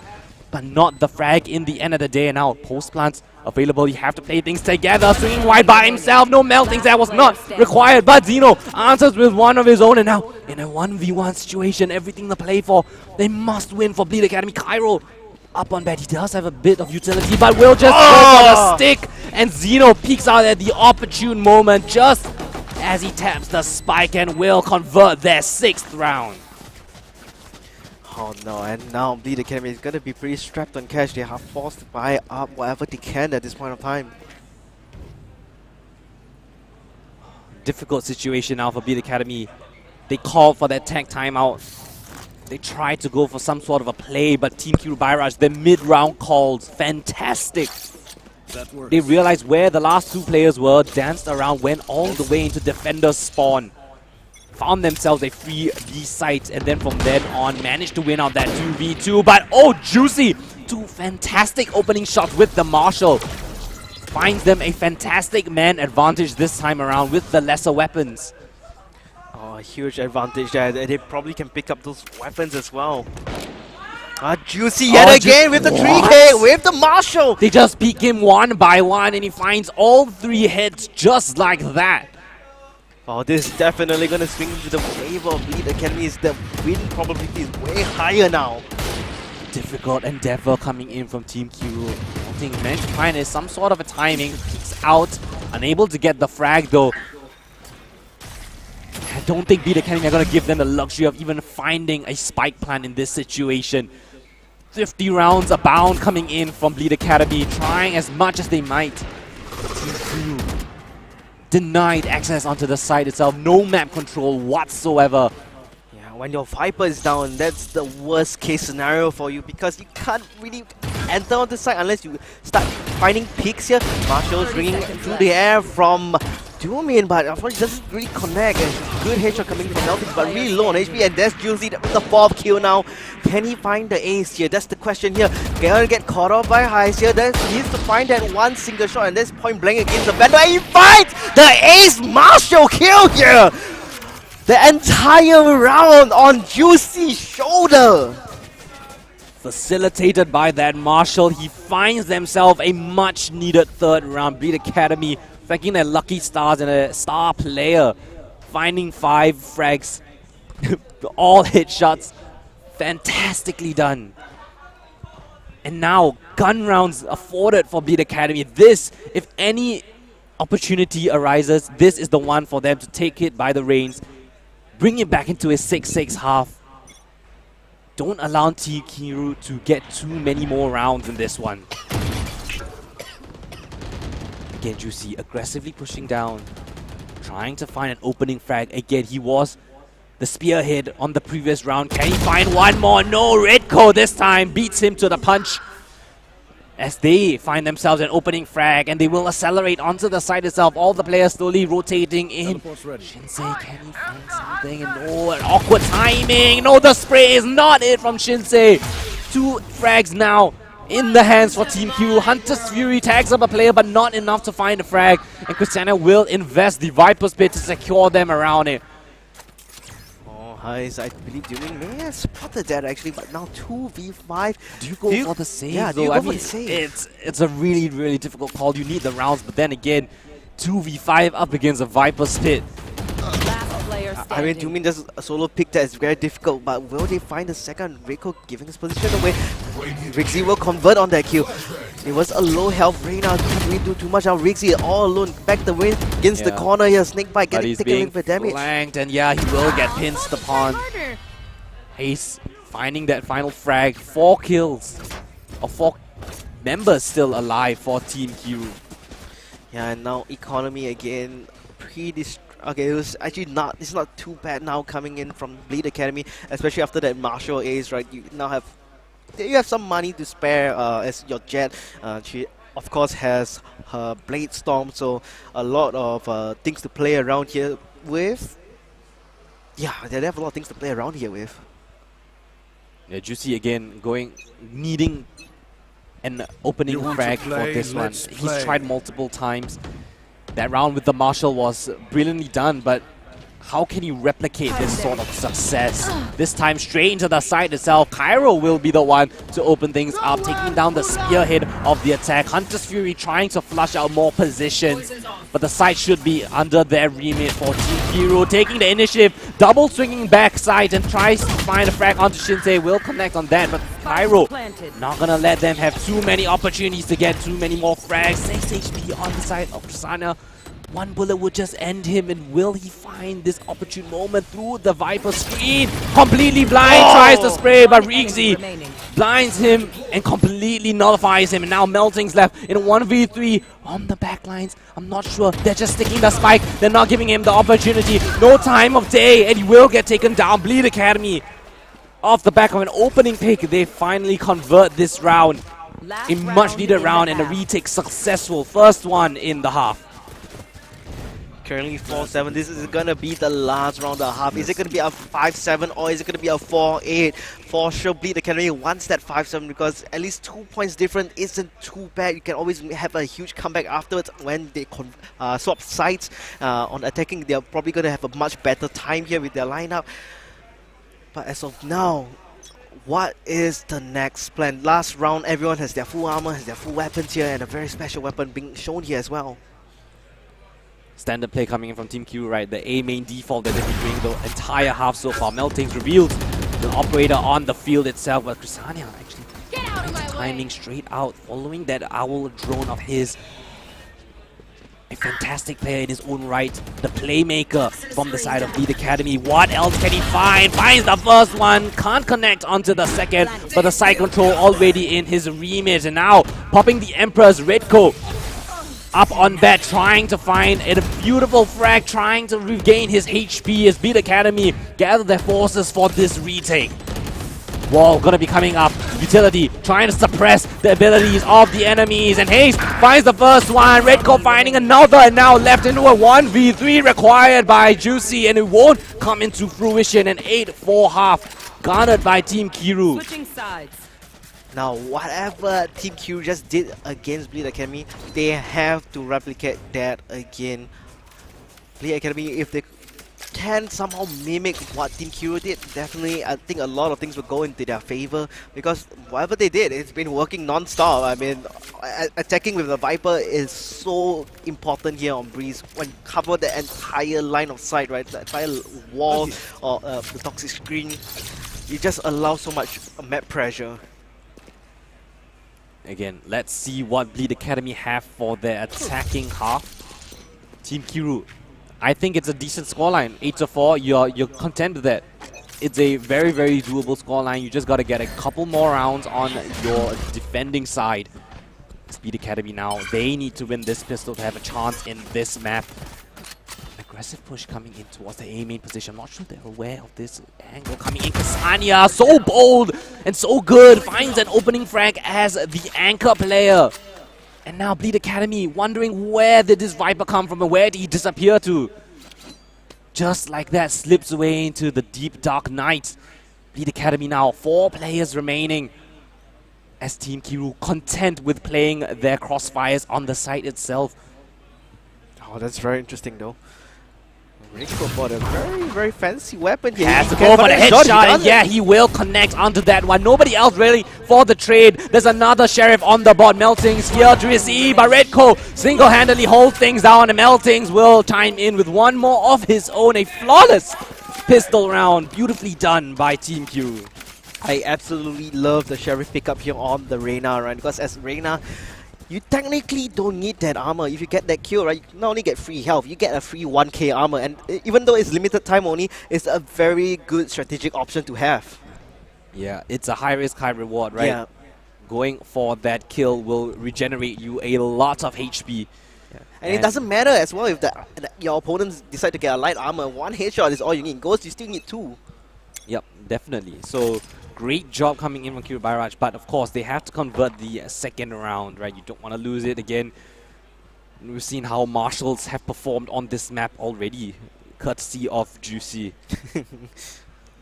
Don't want to give away any opportunity to come back into this one. Oh, Melting's actually the one to find with the Headhunter ability. Juicy this time trying to replicate his success, but no, the double swing coming in. Beautifully done, and Krasania, another fantastic anchoring. 1 enemy remaining.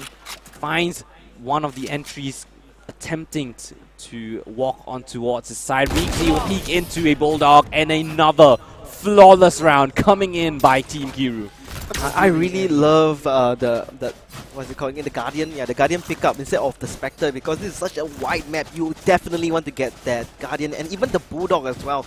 That extra bullet, the extra rifle advantage, the range advantage. Sorry, definitely helps out way a lot, so much. Because if you can see on the side of Team Kiru, yeah, there's no Spectre.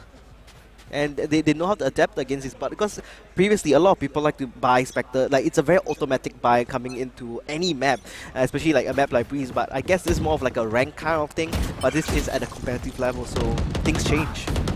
Oh, a lot of commotion coming in towards the mid position. Haze this time with his Marshal answers with a couple of frags. Krasania finds another one with the Guardian of his, now 2v4.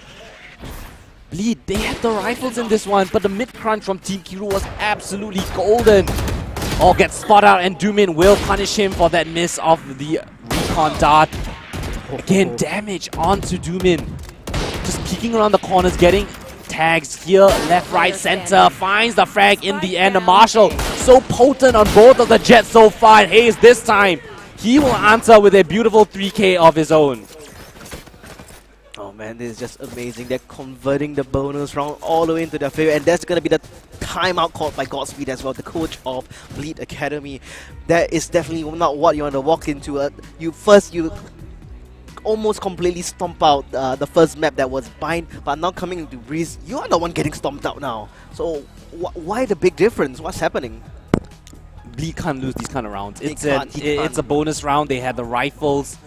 They should be aware that something could be amiss, right, for the side of Team Kiru.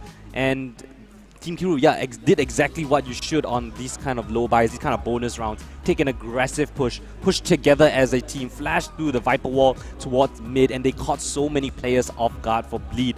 And from that point onwards, a 2v5 is so difficult to find an opening onto players of this caliber on Team Kiru, right? Haze, so proficient with the Marshal at the back of the A side, getting pot shots left, right, center. Doesn't matter if you can't one-shot them because you can just dip away without getting traded in that instant. So Bleed have to gather themselves, right? They're probably going in for a eco round of their own. They don't have the funds to suffice for a full buy round. Oh, And they have to concede at 12, right? It's a very, very tough pill to swallow. But they, again, backs against the wall. What is the call to make? Can they replicate that sort of thrifty round success that Team Kiru just did onto them? A nice little Easter egg of the teddy bear in the tower. And Wixie! Fast play coming in. Melting gets taken down instantly. But Zeno with a shock dart lineup finds Rixie in the meantime. So even 4v4, retake gonna be coming in really, really fast. The retake of Team Kiru already here and positioned. Our drone spots out a player. Dangerous position to play around, but I don't think they have the best weaponry to wallbang him out of position this time. As the retakes coming in, walls going up, swinging from the backside. Chrysania finds the first. Fleet has to respond with frags of their own, and just like that, answered with a thrifty of their own. Bleed Academy answers back, 5th round on the board. Absolutely beautifully done there, because the moment they lost the first pick there, it was like the call was probably made to just hit the A side, right? Because the B side, because you know that someone is off the side, and also most of the time there's gonna be just the chamber by himself, right? Not a lot of times you see a chamber pushing down with a lot of players, right? Yep. So if you catch the chamber out of position, unable to teleport back, you know that there's a big gap in the defense. And immediately Bleed Academy were like, let's straight execute onto the B side. Don't let Team Kiru Barrage rotate in. They got the spike down, they played the post plans perfectly, traded each other out, successfully defended that, and got a thrifty round, a much needed round. This prevents Team Kiru from reaching a 12 and a certain, at least overtime for their endeavors. So Bleed Academy still can definitely win this in regulation, but got to be careful. Chrysania laying down cover fire through the wood itself. 26 HP, can almost run away, but Juicy will find the frag in the meantime. And the A split coming in, a beautiful wall to deny vision from the side of Kiru Barrage. Bleed Academy secure the side itself, but no Ridco finds a frag as the wall falls down. And now in a 2v3 post-plan position, Cairo finds the mid-luck coming in. So 2v2, wall coming out, Ridco trying to beat the timings, and he will catch up the first frag, but Doomin! Beautiful lineup, he swings at the opportune moment, he takes down both players. Oh my god. Anyways, you just said whatever I wanted to say about what Bleed Academy did there. Beautifully done, beautifully said, I mean. But man, looking at this round, Team Kiru starting to lose a bit of steam coming into this upcoming round. Not the best of buys, but they still can possibly try to make this work. Bleed Academy definitely try. I also want to point out, right, Team Kiru Barrage, the frags between the top and lowest player only differentiated by 4 frags. Everybody pulling their weight. It's a team effort from every single player right now, and execute straight into the B side itself. Haze only good for 1, but will get traded out. Ridco and Zeno both finding frags of their own. KO lost in the mix, down on the ground. As Team Kiru Barrage content. Nobody's here into the side. Oh, but Doomin finding an eager Ridco. And they will be resurrecting Riggsy in the meantime. So, even playing field still established. That over-eager peak from Ridco could have potentially given away this round. Gotta be careful on what they decide next. And again, they cut not noise, right? They realized a lot of pressure was put towards B. Most likely, a lot of team members from Kiru have rotated over. Cut noise. See what opportunities they can find in this one. Melting, spotting out one player. That's a little bit of information, but still nothing to write home about. Oh, if you look in the mid lane here, Oh, spicy. taking out the utility, but oh, Reeks, he recovers beautifully. And the rotations coming in now. They can just gather their forces. 3v2 advantage now in the hands of Bleed Academy. Kiru Bairaj dropping the ball at the very last moment. I'm not sure if they get onto the site in enough time, but oh, gets caught out in the mid position. Double swung on. Now Meltings in 1v3. HP does have a bit of an advanced position, but I think his position could potentially is spotted. I'm not sure. Trying to sneak up, silent as he might. Can he find a timing? One more player right behind him, but no, Shinsei punishes him.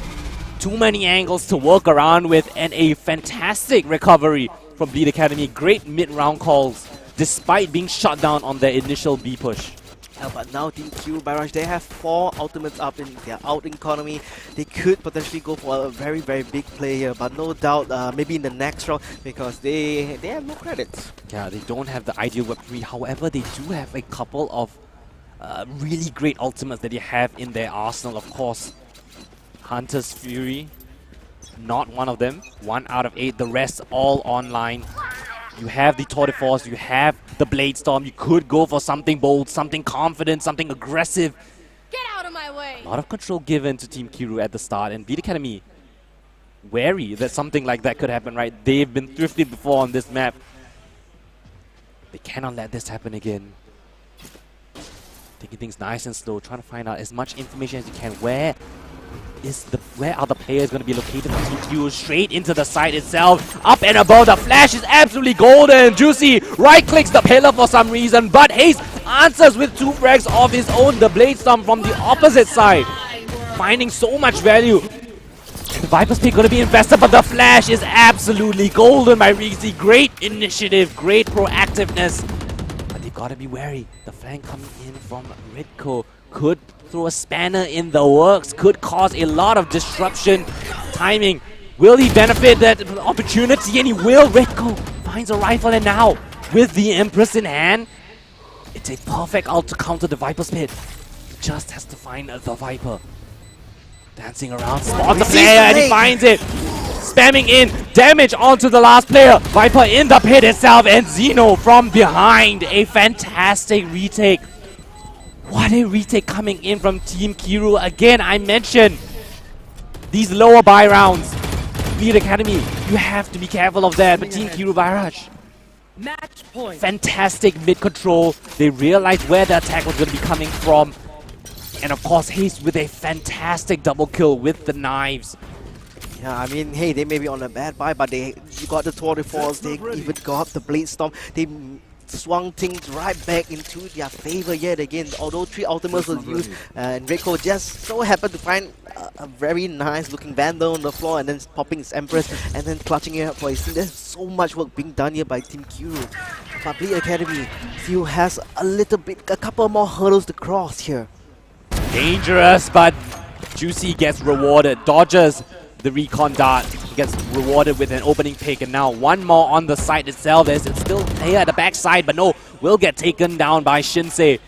One A enemy. confident and convincing round coming in from Bleed Academy. Finally answers with something of their own. Hayes potentially could find 1 frag. Yes, takes down Juicy, but still many more players to go up against. And oh, a bit of a whiff from Doomin. Hayes gets the luxury of still holding on to this operator of his. It was a little bit too close for comfort there. I mean, I think the Viper pit was kind of executed on the wrong side. I mean, yes, you want to put the Viper pit down as early to prevent any push from coming in, but it was a totally wrong read there. Yeah, potentially Bleed Academy having that read, realizing that the Viper probably is going to ult on the B site. And so they focus their forces towards A. And yeah, after finding the first 2 opening frags, Bleed Academy again confident and efficient in their takes of the site itself. Seems like if things go according to their plan, if they don't get picked off at the start, they are able to stabilize and convert that round. Yeah, now on the economy of Team Kiru, Not looking very healthy at this point of time. They may be able to buy another rifle for their teammates. I feel like you should, right? You saved an operator. Yeah, You might really wanna want force this, right? to capitalize on this saved weapon of his. I mean, melting. Yeah, he doesn't need it. He has the headhunter. Yeah, that is very true, right? Similar to a Vandal, one-shot, headshot potential, especially with the rendezvous available. And yeah, another fantastic opening pick. This time, Shinsei the one to open things up. Nobody home on the B side as Bleed flood straight into the B side, taking full control of every single corner possible. And now Team Q Barrage, difficult crossfires to break apart this time. Bleed Academy, as long as they play their fundamentals, don't overpeak, don't go for any ego. Peeks straight into a 1v1 opportunity. This time Chrysania on the back line, spotted out as well.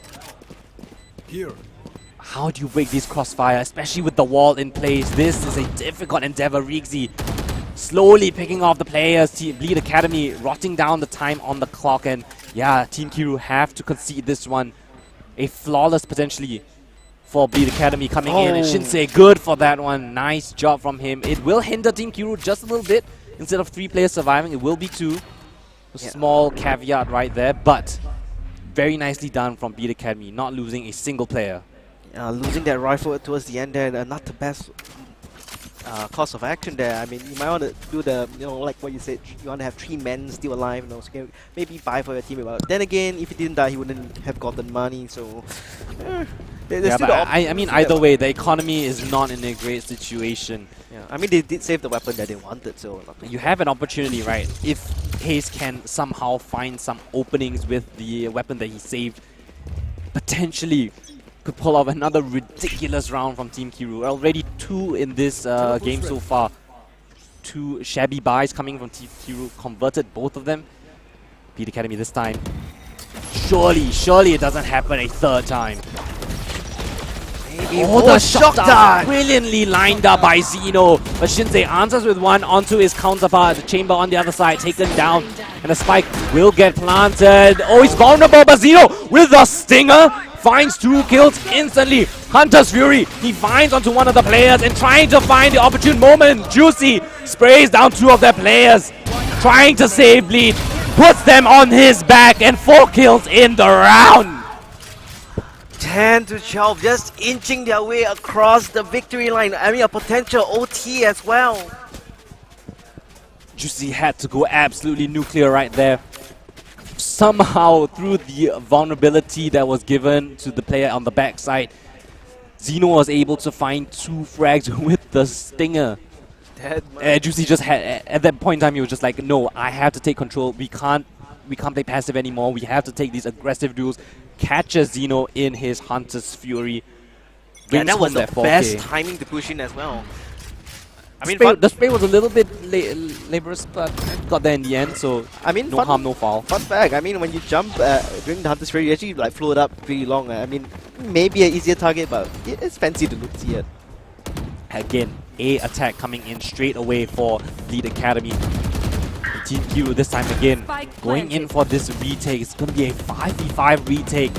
They have to be careful not to give away too many opening frags on this retake coming in. Doomin, first one to fall. Do they have lineups? I'm not sure.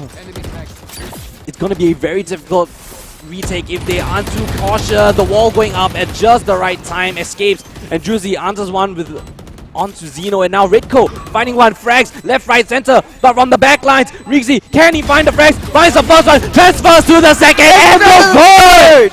Riggsy, the flank, absolutely golden. 11 rounds to 12, we go the distance, all 24 rounds. To find out if we go into overtime, or can Bleed Academy pull things back. 5 rounds in a row required. 4 already accomplished. They just need that one more. And then we'll be heading straight into overtime as well on the map of Breeze. This is our first time seeing Breeze here in this tournament, and we are going to more likely OT here. I mean, yeah, we're given such right? a treat. So many rounds of Breeze already being played. So many looks, aggressive plays, passive plays, retakes, looks. see there's going to be a straight up attack onto the A side. No command used, but the spam, a lot of damage, but Juicy finds opening frag. Xeno taken down, that's your initiator. Another one, Redco going down, Crasania answers with one of his own, but suppressed. What can he find? Up and above, Juicy with the knives. Can he find any more success? Gets humbled and taken down, but the Viper's Pit already in play. A difficult ultimate to breach, especially with such low players. Team Kiru Bairaj 2v3 against the Viper's Pit. So many positions they could be in. They double swing the back lines. Cairo finds the first. Meltings in a 1v3. Everything on his plate will get taken down in the end, and Bleed Academy pull themselves out of the rutter, Switching sides. out of Overtime. this deficit 5 rounds in a row. After being thriftied by Team Kiru, they answer back with 5 of their own and bring things into an overtime affair. Now everything in the first 2 halves thrown out the window. It all comes down to this. First team to win consecutively on each side walks home away with the second map of the series. Now the thing is here, does Team Kiru Bairaj, do they want to take the pause here? Do they want to take a little break, like reconsolidate what just happened and how to play accordingly? Because Bleed, after that one pause, that it really gave them an upper hand there, because it had all the time in the world from the, especially from the coach, to like really see through the plans of Kiru Bairaj and play against it. And this time, Bleed Academy swapping sides, they're on the defense, taking a lot of initiative towards the mid position of the map. Information garnered and passed across to the anchors on either side, but a read being made. Vixie reveals his lure coming in, sprays down, tries to find a player, unable to convert on any frags just yet, but Melting's now trying to find a timing of his own. This is an awkward situation happening all the way at the back of the map itself, but as things try to unfold, the execute onto the side has already commenced, and Juicy now trying to find some sort of solace in the round, but no haze. Fantastic work from him in the 3v3. Spike yet to get planted. The flank coming in from Shinsei denies that spike, and now Corel towards the side itself. All 3 players from the side of Bleed Academy. 3-2-1, they swing in, takes down the kills in a 2v1. Spike lost in the mix. Haze has to go absolutely insane. The flash coming in, the double peek, and Bleed Academy finally, they find themselves on a match point. Switching sides. Oh, that's Match point. 6 rounds in a row there? 6 rounds in a row. They only managed 4 rounds on their defensive half, but the first round of overtime, they go in with a successful flank. A beautiful teamwork we saw there towards B main, swinging at the opportune moment. Is that what? Okay, I think that's a glitch, because I see like the Viper Speed being activated there from, I believe, Cairo. Buggy UI. And Bleed Academy closings out. Everything on the line. Losing the first player as the execute comes in, but still, you have the side. Things could still go in your favor. Cairo answers things back. 1 frag onto Redco, and Xeno claws things back into their favor as well. In a 4v3 retake, advantageous to Team Kiru. They don't actually commit to the spike landing, wants to fight. Owl Drone trying to find positions, trying to find some frags. Juicy dancing around the positions. Will they be able to find some sort of solace as Juicy finds one? Fantastic, evens the playing field now, 3v3. How do you play this post-time position? Spots on one player towards the back of the side. Cairo finds the first one. Now leaving in a 1v3, and Bleed Academy 14-12. They take home the map of Breeze. It was an arduous affair. Team Kiru 12 was found 5 rounds in a row. Bleed Academy had to fight back, and in overtime 2 rounds instantly in their favor. They pull things across the line. Oh, I absolutely loved what Bleed Academy did there, taking round by round all the way from 7 points, was it? 7 points all the way to a 12, all the way into OT, and taking the 2 rounds. So that was a 7-round sweep coming in all the way from Bleed Academy. Currently the score is 2-0 in the favor of Bleed Academy, and that's the end of Breeze. Next map we'll be heading into is somewhere a little bit chilly. We're going to be heading to Icebox. Yeah, that will be the third map of the series. 2-0 up are Bleed Academy. One more map and they will secure themselves the championship of the LAN tournament. Of course, we'll be back in just a little bit to see the third and potentially final map of this best of 5 series. We'll be back in just a little bit.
And ladies and gentlemen, welcome back.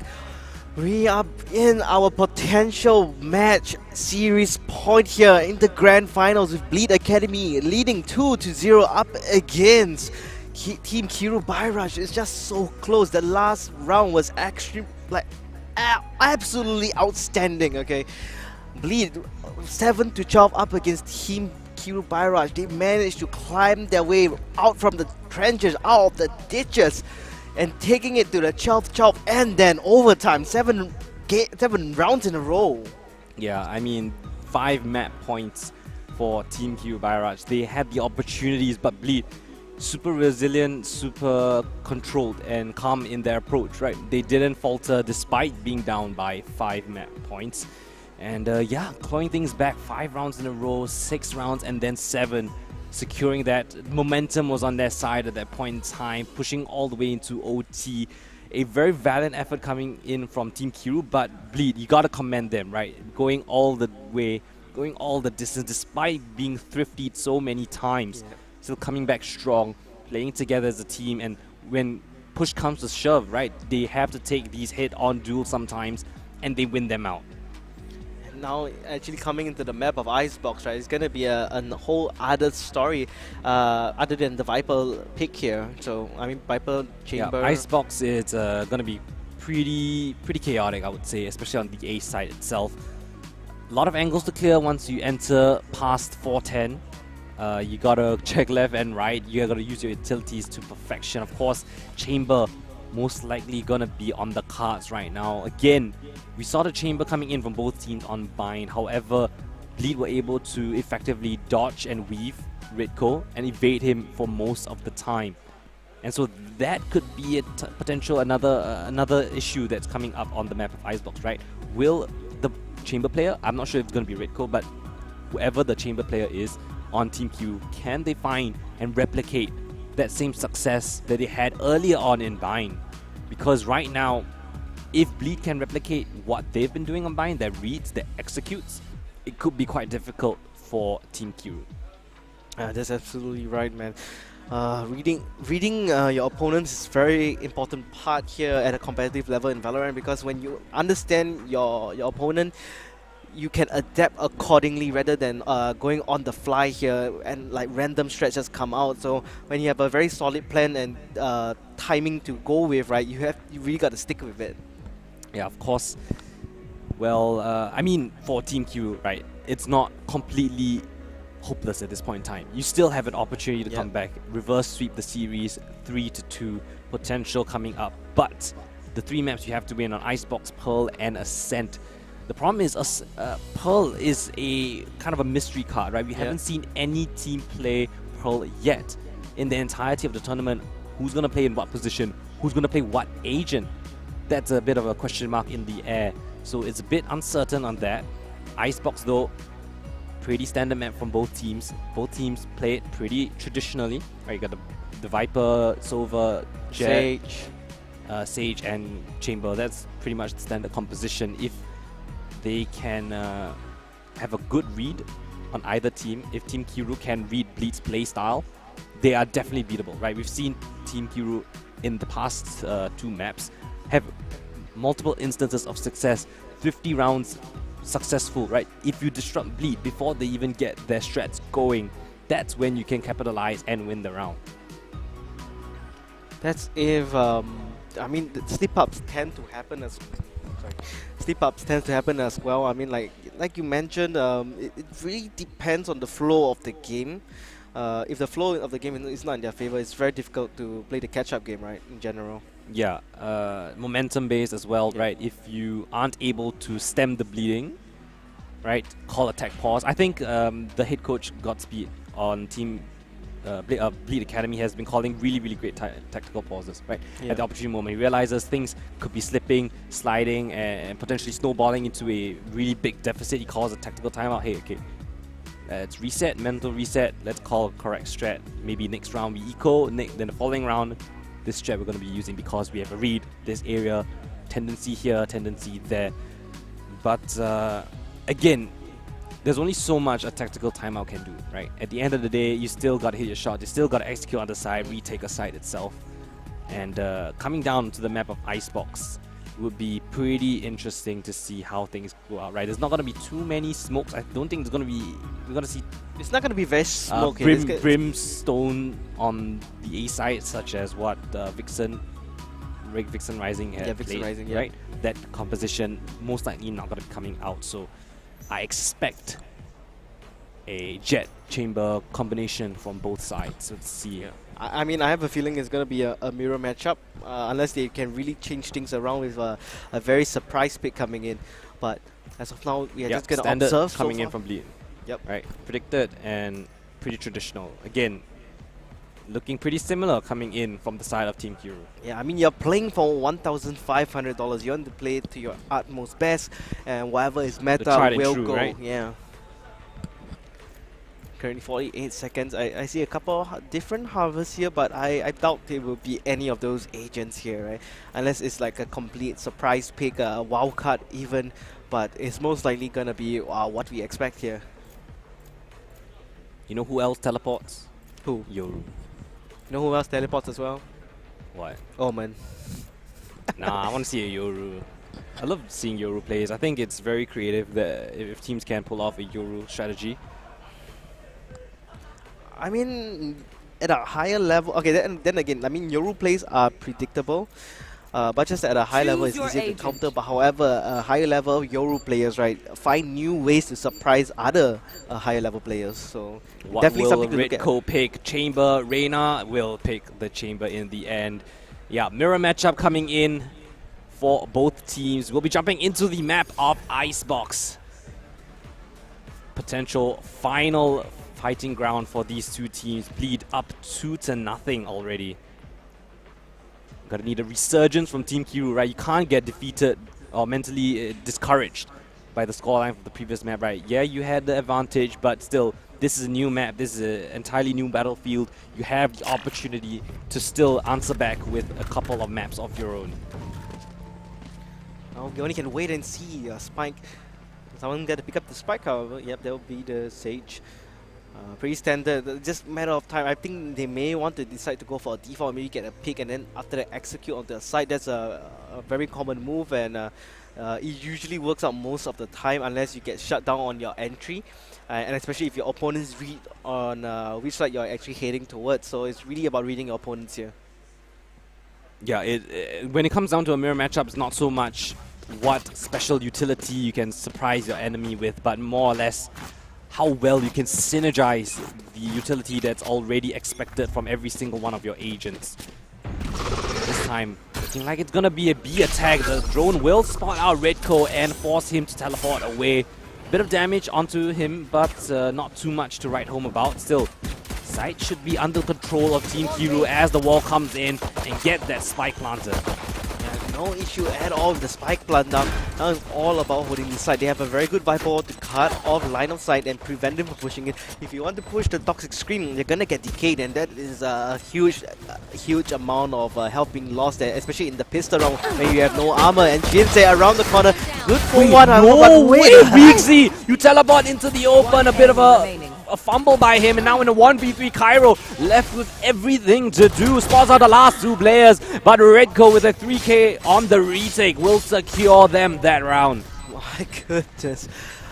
Maybe a bit of a fat finger on that. I think Rixie was a bit too close to his second teleport and accidentally teleported into the one that was exposed. Unfortunate circumstances, but still, pistol for Team Kiru. Oh, that's very interesting. They may want to try and thrifty this, perhaps? I mean, it is a bold attempt, right? You did get the spike down, so you do have an influx of a bit more cash. Yep. I mean, you also did get that It's definitely an option, right? It's an option, but most of the time, it's a risky option with not much reason behind it. Unless you're down. Usually you see that happening in the second half of the game, potentially when you're down by a lot of rounds. Go for that second round force. But this time, starting off the map itself, not too much pressure, not too much stress just yet. Kusania loving the Guardian so far in this series. Always picking up on the second round. Gotta be careful, don't lose Oh, The there's the spike gunfight being down, dropped as well. attackers. Yeah, Spawn. that's actually pretty solid coming in from Redco now. He knows that they have to push him, trying to get that spike Last itself. player But standing. wait a minute, things could get a little bit spicy, Zeno. We'll finally find one onto Reeksy. And 1v3, good damage already achieved by Beat Academy. If they can find one or two more, would be nice. But Redco says no and will deny them that one. So 2 rounds now in the hands of Team Kivu Bairaj. Yeah, they hopefully can try to snowball out of this, and I see a very important weapon being picked up here by Heights as well. Then again, this is a very long range map. If you want to play that long angle, especially when you're playing towards the B side. On the A side, of course, you want to put your SMGs towards that location. And Team Kivu Bairaj so far a very promising opening. Hopefully trying to convert this bonus as well. Yeah, of course, if you can convert the bonus, it would be very, very beneficial. Of course, with such a big investment coming in on one of the players, you gotta be careful not to lose that in the mix, right? You don't want to give that weapon away to your enemy. You gotta be careful! Oh. Unaware of such an aggressive push already, Shinsei ducking below the sideline of Haze will catch him off guard, in a fantastic opening coming in for Bleed Academy. Yeah, and that's the operator in the unobtainable location, unless someone else can get up there somehow. Yeah, and in the meantime, so much attention drawn towards the A side itself. Bleed Academy, just call it quits. Call the pause. Let's just take a time out. Let's check out the places of the map, and just like that, wall goes up, spike goes down. Team Kivu Bairaj pin drops, and they realize they've been bamboozled. Not the right side of contention. They have to go for the retake, but they're already so far away from the action. Will they go for the retake? I don't think the Sage is going to go for it, right? He has the operator in hand. He's just going to be able to save that one. He's going to hide over to the A side. Let's see if they can find any more damage on the side of, on the B side itself. One enemy remaining. I mean, they've been in a very advanced position as well. They had so much time to set up, so it's definitely very difficult to push in. So, I mean, you had the weaker weapons. You might as well give it a shot. You're going to buy rifles in the next round anyways. Yeah. So it's an interesting buy, right? You get you do a bonus round, but with an operator on one of your players. So if the operator can find a couple of picks, you can convert that bonus round. But if you can't, just save the op for the next round. And that's exactly what happened for this one. Bring the op into the next round, and they should be able to buy a couple of weapons into the next round. Yeah, and they have the Tour de Force perfectly timed up as well. So, you know, they can be one weapon less here on the side of Team Kivu Bairaj, so they can afford to find more picks. And so far, Redco on the top of the leaderboard for his team, they're 6-1-0. Yeah. Similar to the start of Bayern, right? He was successful in a couple of opening frags. Very oppressive throughout the map itself. But towards the second half of their defending side, he was completely negated, right? His positioning was completely avoided. I wonder if Beat Academy have the same kind of approach for this one. Can they replicate that sort of strategy against Redco on that chamber? Unfortunately, that recon dart needs a bounce. Never mind. I don't think there's anyone at yellow anyway, so things should still be okay for Beat Academy, right? But a lot of players already on the B side, ready to receive. Haste operator up on deck. This is the first shot, and he reveals where that operator is going. And look at exactly what's happening. Beat Academy calling it quits again, liking to play the long game. Yeah, and they also have a resurrection to play around with. This is a very crucial resurrection in this round and in the upcoming rounds if it doesn't get used here. Right, but there's one operator onto the B side. Do they realize the second one is watching mid? Redco position pays off. Finds the first one. Resurrection invested. They should really want to convert this round, but 30 seconds on the clock. They don't have a lot of map control. Redco finding a second one. Juicy gets taken down in the meantime. On his flank towards the B side. All of the Bleed players all over the map itself. Where will the spike go down in the end? Zeno up and above. Will find the first. Catching the second as well. 16 seconds on the clock. They have to get the spike planted. Cairo finally finds Zeno in the midst of all the chaos, and I think they should have just enough time to get it down. Man, with 4 seconds left to spare as well now. Heist, the last one standing, he is the upper here, but will he have the upper hand coming up? Difficult, very difficult, right? As long as Bleed Academy play to that 2v1 crossfire, don't give Haze any opportunity to have a 1v1 quick scope opportunity. Let him save the op perhaps. Don't let him win this round because Bleed Academy can definitely stretch out their legs if they win this one. If he drops down, it's going to be a committed endeavor. And yeah, without too much information. Oh, he spots on the first one.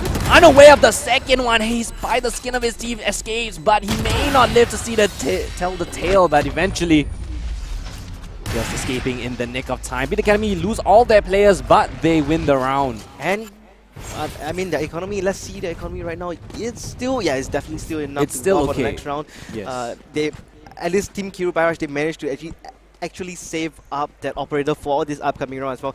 This operator is going to live through many wars and many rounds, I feel. Yeah, 2-2 now the scoreline. Bleed Academy winning out the last 2 gun rounds. And now Team Kiru Byraj. Let's hope that the early success that they found does not result in just that, right? You have to bring this kind of tenacity into your gun rounds as well.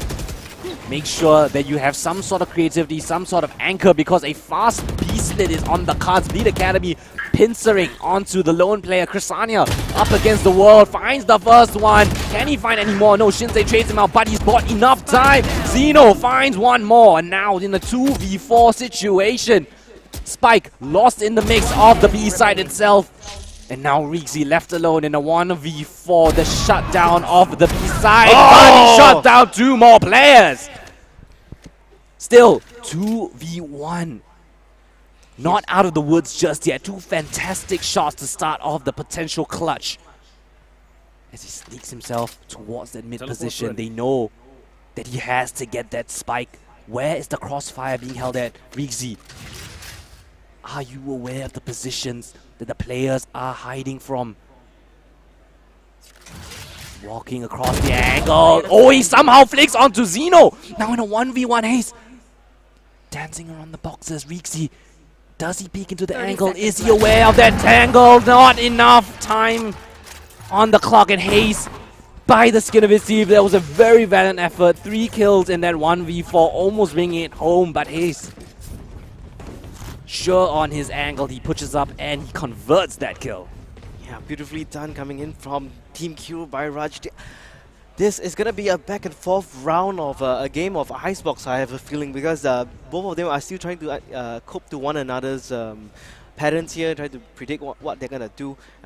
There's still a lot on the table here to play around with. Economy not looking too good. Both teams don't have the best economy for a full buy of everything that they would like. Yeah, Blade Bomb will be popped actually. Oh, Reiko actually getting the first blood there. That is one of the best dead by the aim in there. Up in the air. Juicy doesn't connect the blades there. And Heist will get another kill here. So aggressive. Another one. He finds out and flicks onto Doomin. Cairo up on the rafters, the high ground. Getting shut down by Heist as well. And that's a flawless round coming in from Team Kiru Byraj. And what a play coming in from Heist. Just taking these hits up. Duel straight on. Dry peek and whatever. Just takes all these frags instantly into his control. And now, yeah, another great timeout being called, right? You want to stop things from getting out of control. They realize that Team Kiru trying to slowly getting back into the game, slowly bit by bit. You gotta shut down these aggressive plays coming in from the Jet and the Chamber. Yeah, so far, I see Reiko as the Chamber has been finding a lot of opportunity, a lot of picks coming in from the flanks as well as the lurker on the defending side, no less. And he's always having a perfect flank game almost every single round, and he really found a way to sneak past their lines as well. But on the other hand, on the side of for the other controller, that was Cairo, right? He's been doing a very good job at holding down, locking down the sides and preventing them from pushing in and forcing the opponents to go to the funnel towards the opposite side. But it's sometimes not enough, however. Yeah, I mean, Bleed tried that B split, right? But Chrysania's anchoring was just stellar, and the team play was really, really well done by Team Kiru. Buying so much time, allowing for the teammates to come straight in. But still, Bleed Academy looking to further their endeavors, but this time with a bit of strapped cash, they can't go for that full buy this time around. Yeah, Christiania, yeah, my bad. This is the issue with mirror matchups, right? Sometimes you mix up both the players here. Yeah, but jumping straight into the round already. Juicy finding the opening frag onto Zeno, and he provides cover fire. Redco trying to find the Sova that was Owl joining down mid, but Juicy covers another kill. Finding Meltings this time, and now pushing out through A main, trying to find multiple players. What has happened to Team Hero? Knives out. Ksania just gets caught in no man's land. Flawless round coming in from Bleed Academy. That was was that a Thrifty? I didn't see them have any. that was a rifles. partial investment. Partial investment. And Juicy, the hero of that round, literally finding picks one by one as they walk towards his crosshair. I think they thought that, oh, maybe the economy is kind of broken here. Maybe we can just They like play tried a for a little bit mid push. aggressive. They tried for a mid push, but it wasn't facilitated by enough utility. Right, it was more or less dry peaks coming in from Team Kiru, and Juicy was just sharper on the aim. One on 3 instances of that. Not kind of missing that tailway, but that doesn't really matter. I don't think he got any information from that updraft at the same time, but you know, he still had a pretty good spot to get a frag in as expected from Juicy here. He kind of expected Sarah to be in that location, and then the frag straight comes in from Bleed Academy, but it's still in the favor of actually into Team Hero Bayraj here. The perfect Hunter's Fury with the backup from Meltings as well, preventing any push from coming from Bleed Academy, just falling apart suddenly. Juicy had that fantastic opening kill, but now leaving Rixie in a 1v3, tagged down 1 HP essentially. Position revealed, exposed, Spike lost in the open, and Redco closes things out. It was a very, very nice opening frag that Juicy found towards that 410 position, but perhaps too overeager. Everyone rushed in without clearing enough corners, weren't diligent enough, and Meltings from up and above, raining down hellfire. Takes down 2 and assisted Zeno on that final Hunter's Fury kill. Man, I can't believe it just like that. It's really leaning towards the favor here of Bleed Academy here. Double ults So sorry, available DQ for by Raj. both sides. So Viper's Pit available for Bleed Academy if they manage to find a site for the plant, but he spots out of chamber towards mid, but the teleport will afford him a bit more safety. This time accelerating onto the ace side, but Kusani here to receive. A bunch of players already rotated over, up and above, dancing around, but 2 frags returned by Bleed Esports. And now control over the site itself. They can go for the plant if they wish to. Yeah, they still have the mana advantage from Bleed Academy. They have the Viper Speed for the post-plant as well, and the Hunter's Fury. There's a lot to work around with, and Team Kiru Bayraj has the Playstorm, but that's about it. He comes and picks out, but hides down for the count. Cairo there with the perfect aim now. Zeno up from the Raptor finds the headshot onto Shinsei. Rixie here for the refrag, and for the double onto Zeno, and that is going to be another round for Bleed Academy, and as I mentioned, it's going to be a lot of back and forth here. Need a Now drop. Viper's Pit available on both sides. Bleed Academy, I liked what they were doing, right? They called a bit of a pause as they controlled 410. They wanted to see the aggressiveness from Team Kiru, trying to catch them as they were trying to fast retake the site before the spike was even planted. Unfortunately for Team Kiru, they were caught out in the very end, and Bleed Academy successful on that defense of the site itself. I love that patience, not overextending like they did in the previous round. Alright, this looks like it's going to be a very heavy egg. Commitment! Commitment! Not being able to hear that, but Juicy unable to connect the knives just in time. Still left with the classic as Redco finds the opening frag. Hey, still here to receive and finds a frag of his own. Oh my goodness. Lead now on 2 men left remaining. Juicy has to find himself a decent weapon to follow up after missing the blade stop. 5v2 now, they have to cover their backs. They still have a crossfire to work around with, but they may want to find for those individual picks first before entering onto the site. Yeah, Team Kiru Bayraj content with playing these advanced angles, ready and willing to take on the heads-up duels of Bleed Academy. Oh, Ksenia behind the Radiant Knight box has to back away, but hits his head on the ceiling there, and Juicy will collect that kill. That's 1 down, 4 more to go here. Oh, Zeno is here, and the double pick is coming in, and Zeno will pick up the second as well. And that's going to be a 6-4 in the favor of Team Kiru Bayraj. It's a nice job from Team Kiru Bayraj, right? They're playing off each other. After one takes a frag, falls back, allows the second player in the form of Heist to get that operator kill. And after that, it was kind of like a waterfall effect. Bleed Academy just did not have the structure again. If you disrupt Bleed Academy, they may not have the ability to call a successful mid-round, right? Team Kiro Barrage very willing to disrupt any strategy that Bleed Academy want to execute on. Execute seems to be Let's play. one of the best abilities from Bleed Academy to take on this attacking side. But if you deny them access, as Chrysania just did, similar scenes as what happened previously, trying to go for the mid post, but Chrysania just shuts everything down. And again, man, disadvantage for Bleed Academy. Juicy, good to find one back, but still, Spike lost in the mix. Map control not their forte either. As Redco finding the lurk coming in from Cairo towards that B main position. Oh man, yeah, that is one of the worst plays to leave your Spike behind me, but Rixie with the 24th beautiful headshot on the mid. Still 3 more to find, Spike to pick up, Sight to find. What is the protocol? Up and above, but Melting steadies his crosshair, will be able to catch the frag onto Juicy, and Chrysania chimes in for the final kill of that round. Again, Chrysania, the absolute Chad on the B side, manages to shut down 2 B splits, and the only 2 B splits that Bleed Academy have attempted, both shut down by the same Viper player on the B side. Yeah, and someone losing your Spike right there in the under tube. You have so many areas to like check, right? You have your left, you have the left of the side there on the B side. There is also from mid and as well as your flanks. So it's very difficult to push up on top of that the Spike. There's a Viper's poison orb there as well. Very difficult to push. And Redco Redco tanking the dart. He wants to take this heads up duel, forced away in the end after the first shot does not connect. Going back for even more.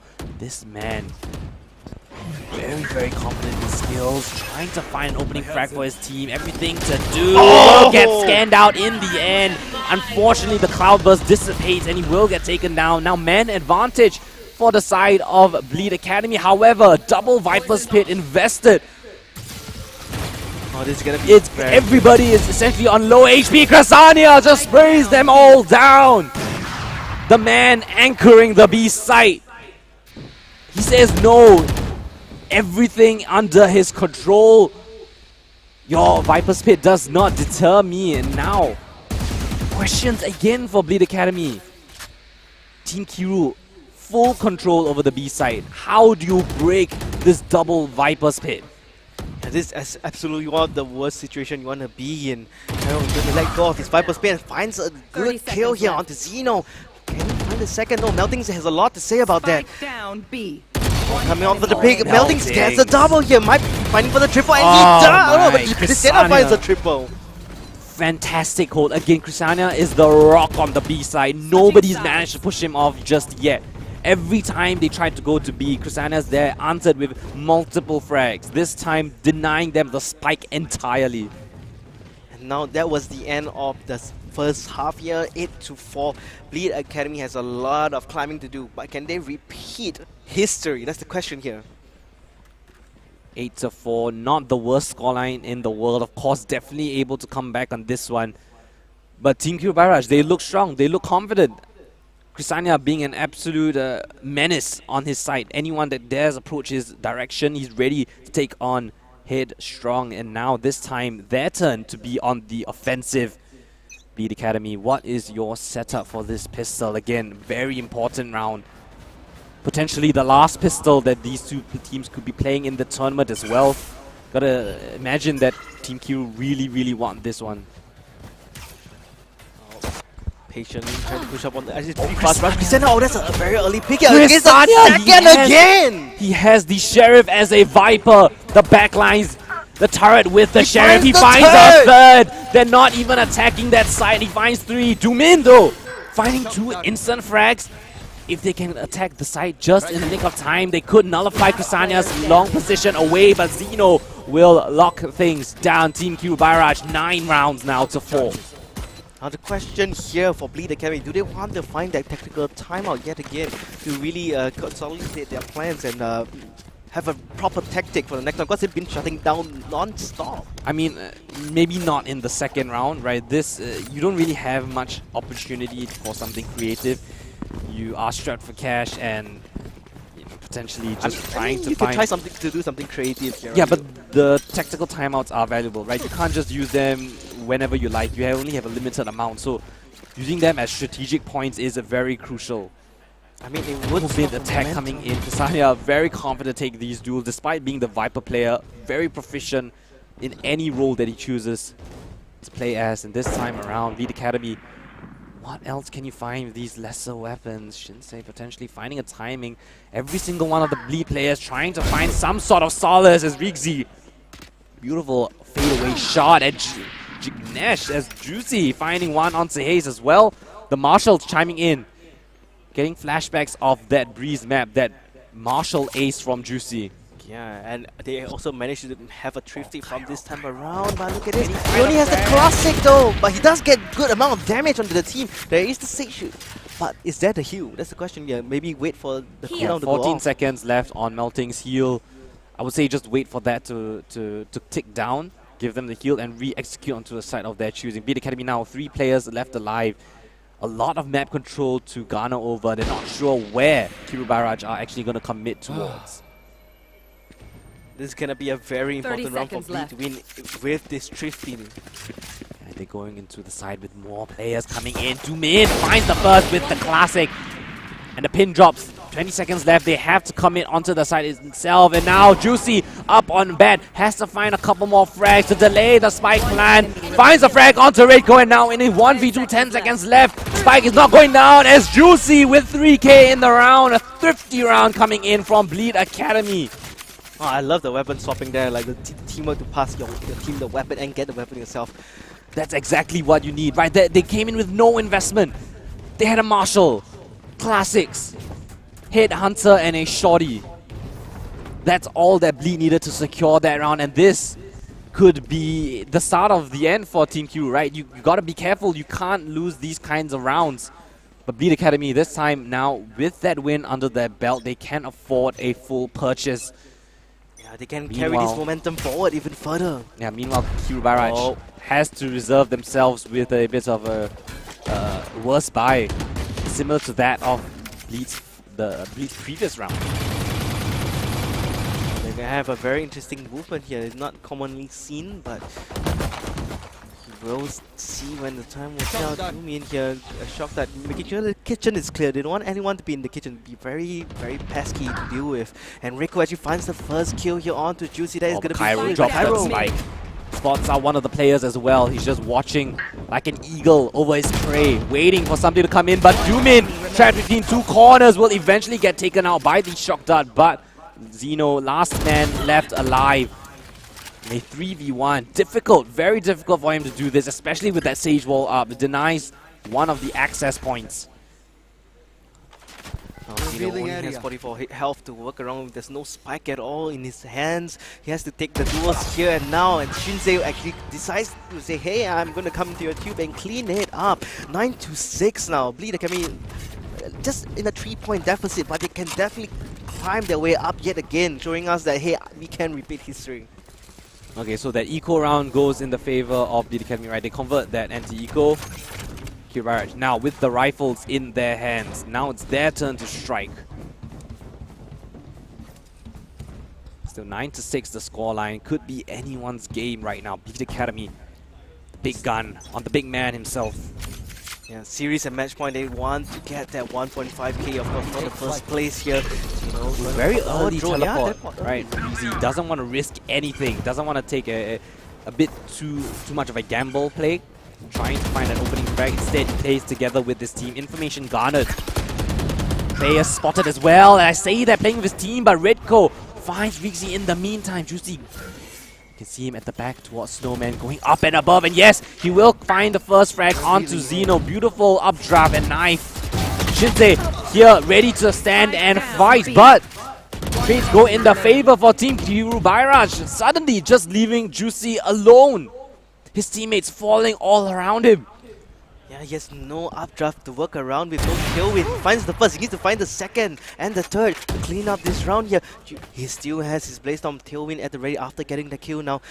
It's a matter of trading his, but no, he's not ready for highest position, and the spike extra credit will go into the favor of Team Q Bairaj. Okay, Team Kiru Bairaj slowly finding a bit of resurgence despite being echoed on their second round, right? They slowly came back into that round. It was quite Bleed favored, right? It seemed like Bleed had control of the side, but they wanted to take the duels. They wanted to fight Kiru Bairaj before they had the chance to plant the spike. Unfortunately, Kiru Bairaj was ready for that kind of aggression, and they were able to crossfire as Bleed were taking those fights on that B site. And unfortunately, 1v3 was a bit too much to ask in that instance, and yeah, great job coming in from Team Kiru Bairaj. Sorry, Team Kiru Bairaj for converting that round that kind of looked like it wasn't gonna go in their favor. Yeah, for a moment there, I thought Juicy was probably going to clutch it up somehow with the Operator and the Blaze Storm. Those two combination is one of the scariest things that you want to deal against, especially up against the Jet, which has so much mobility. Easily getting a double kill and then just tailwinding away, and that's what he did. He got one kill extra, one off from his tailwind there, and he potentially could have made a very big play, but yeah, just not expecting highest position. Well, good adjustment coming in from Kiru Bairaj, making the most out of the situation that was handed to them. Bleed Academy again had the opportunity. I like the idea, right? Fight them before they get comfortable and go in for that full take of the site, but a bit lacking on the utility, I would say. Not enough utility towards that B main position, or at least yellows, right? To nullify one of the angles that they had to clear. He's doing the same thing again. Quite a big kill, but oh, Rixie doesn't reconnect his shot there. That was a very crucial shot to shut down the Jet, but he has to TP away. Again, map control, name of the game for Kiru Bairaj, right? Taking B main control, taking other parts of the map, trying to potentially call out a bit of a fade, but Ksania does find the frag onto the A side, invest the Viper's Pit. The luck has come up in absolute gold. Oh, but Kairo's there on the receiving end. The other Viper playing around the Viper's Pit of his opponent finds the second frag. And now things are a bit awkward, right? You have one of your players on the site itself, but you still need to bring the spike over, get that planted, make sure that Bleed Academy don't have some form of footing on the map itself. The scan from the Sova was absolutely critical in that instance. Jumping straight down, Kairo in the midst of the Viper's Pit somehow finds the first one, eventually gets traded out, but still in a 3v2 mate, 3v1, Doomin up against the Viper's Pit and three players standing for Kiru Bairaj. Redco peeks out at the opportune moment and will shut things down. 11-6, Kiru Bairaj continuing on their rampage. That luck coming in from Ksenia and that Viper Pit was so important to secure that round. No one expected him to just quietly sneak his way onto the A side at all. They were just so focused on Highs making the distractions towards B, and they didn't really rotate the entire force there. They had three, one in the mid and two towards B. They didn't really know that it was an A hit in the end. Yeah, a lot of pressure towards B main and contact play towards that A side, right? Ksania being absolutely a star player in his role so far. Everything that he's been doing, he's been finding success. Lurks, holding the flank, anchoring. So successful in everything that he has tried so far, and that time around, that flank, that lurk coming in, finds themselves that A side. But this time around, Team Kiru Bairaj, fast one coming in onto the B side itself of Bleed Academy. Fast on their heels with a myriad of players coming in for this flank. Gotta be careful though as they double swing on the molly. Again, Ksania so good on this utility, finds the first one, and now Shinsei left alone, trying to find some sort of solace, but will get taken down. And now just one player remaining, Juicy, left alone, 1v3, and will get taken down in the end. 12 rounds again, Kiru Bairaj, driver's seat, everything working according to plan. Where did that come from? The Red Cove, the double shotty kill, where was that? That was actually beautifully done as well. I'm pretty sure he was towards that B main position, right? Holding for the flank, he was just playing a very close angle, able to find a couple of frags with that shorty of his, and yeah, one for one. apart from those 2 rounds that Beat Academy managed to pull back, it just seemed like it was a bit discoordinated, right? Uncoordinated, disjointed perhaps. You want to play? Let's I really play. wish if they tried something coordinated together, perhaps an aggressive push as a defending side, but even though they find the opening frags, they will get answered by one of their own. Juicy finds one on Zeno in the midst of the map itself. Another one coming in from Meltings. What a beautiful shot coming in from in. In a 3v2 now, Viper's Pit was invested towards the A side, and Meltings, aware of this possibility, will take down the flank of Cairo as well. Now Zoomin up against the world in a 1v3. Match point as well. He has to somehow clutch this out up against the Blade Storm and the Sage Res available for Team Kiru. So far detached from the action, and Meltings finds the backstab, comes in, finishes things off, and Team Kiru answers with one map of their own. It's 2-1. We're going to Pearl. Can you imagine that, heading into Pearl? For the first time in this time event, for the first time on LAN, we're going to be seeing Pearl. 4th map required to find out if Bleed are going to be walking home with a 3-1, or will Team Kiru Bairaj continue on their endeavor towards that championship. Yeah, that reverse sweep could potentially still be coming here. And looking at Cristiano on the leaderboard here alongside with Redco, they've done a lot for their team. The amount of times Cristiano has caught people on their luck and on the defense of that the B split, right, was just absolutely I'm not perfect surprised, done. right? Yeah. Even though he doesn't have the highest frag, he has insane impact, Cristiano. Just able to anchor everything that he did. Picture perfect. That's exactly what you want from your Viper player, and he's one of the main reasons why they actually, eventually won out that map. But we will be going for a bit of a short break. When we come back, 4th map of Pearl to decide if that is the end of the series or do we require a 5th. We'll be back in just a little bit.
Welcome back, ladies and gentlemen. We are back again at the AEF Valorant tournament. We are currently on series match point from Bleed Academy 2 towards 1 of Team Kiru Bairaj.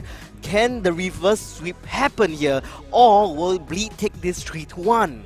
Yeah, it was a pretty close affair on the map of Breeze, but Icebox.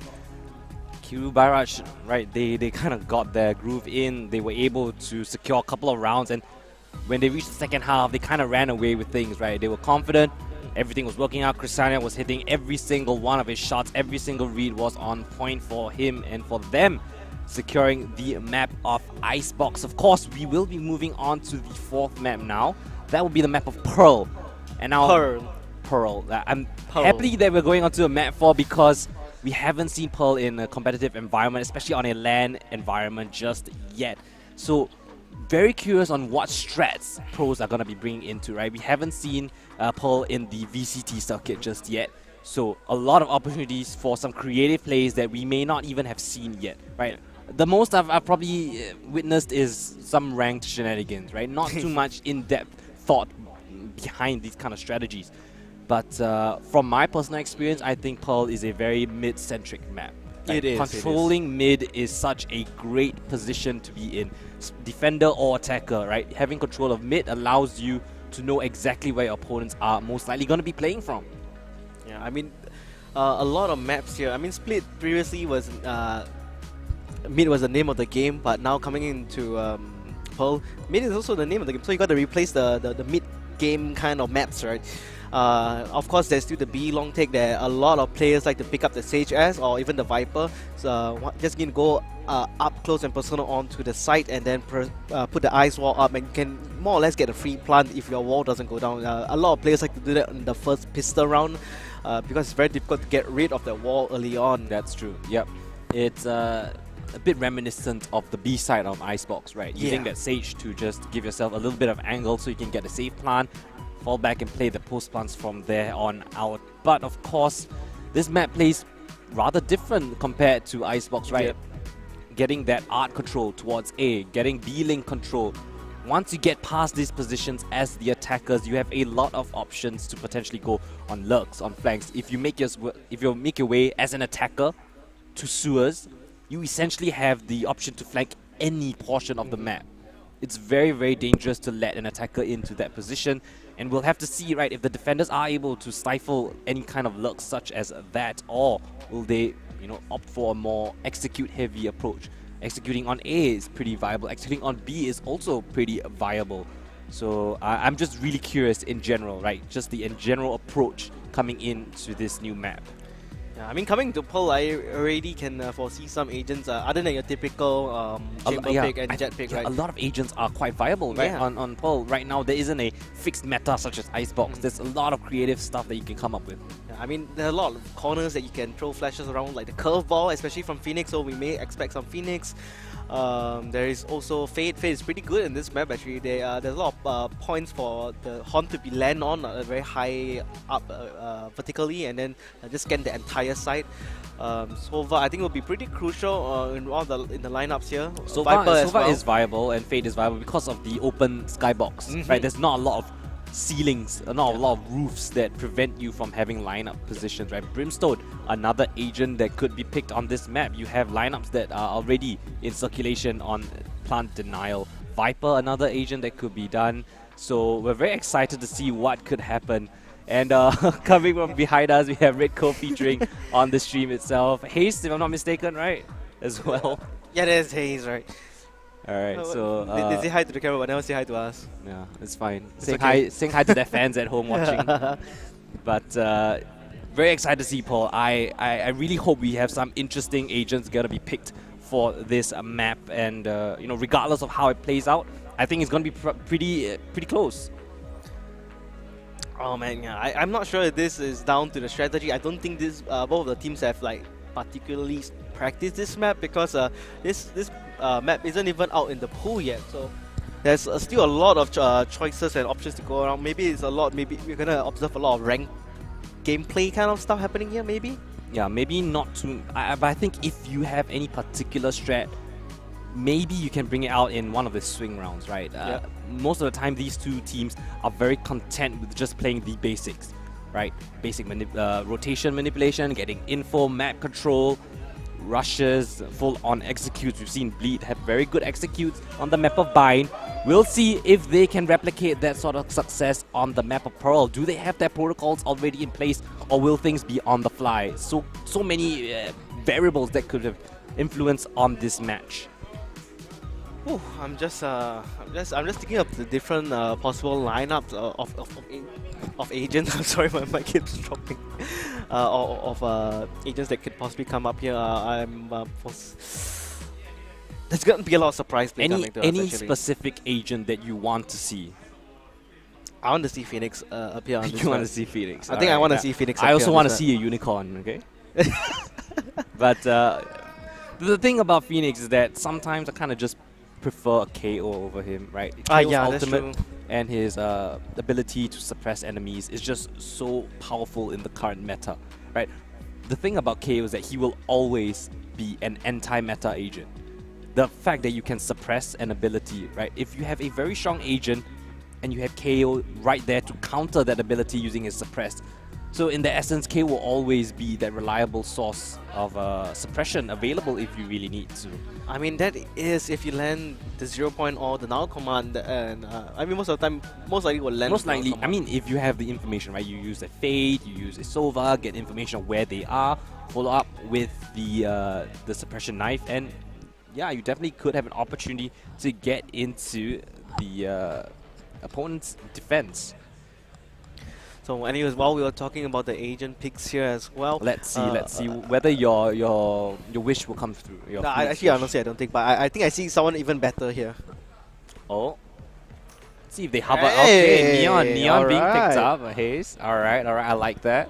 I definitely love to see a I good think Neon play. is very viable on this map, right? You have the fast lane available, so you can take that B long position quite comfortably. You also have it for access onto the A side as well. So very versatile. I think Neon could be a very useful agent on this map, of course. Standard chamber, you can see, picked on by Redco, of course.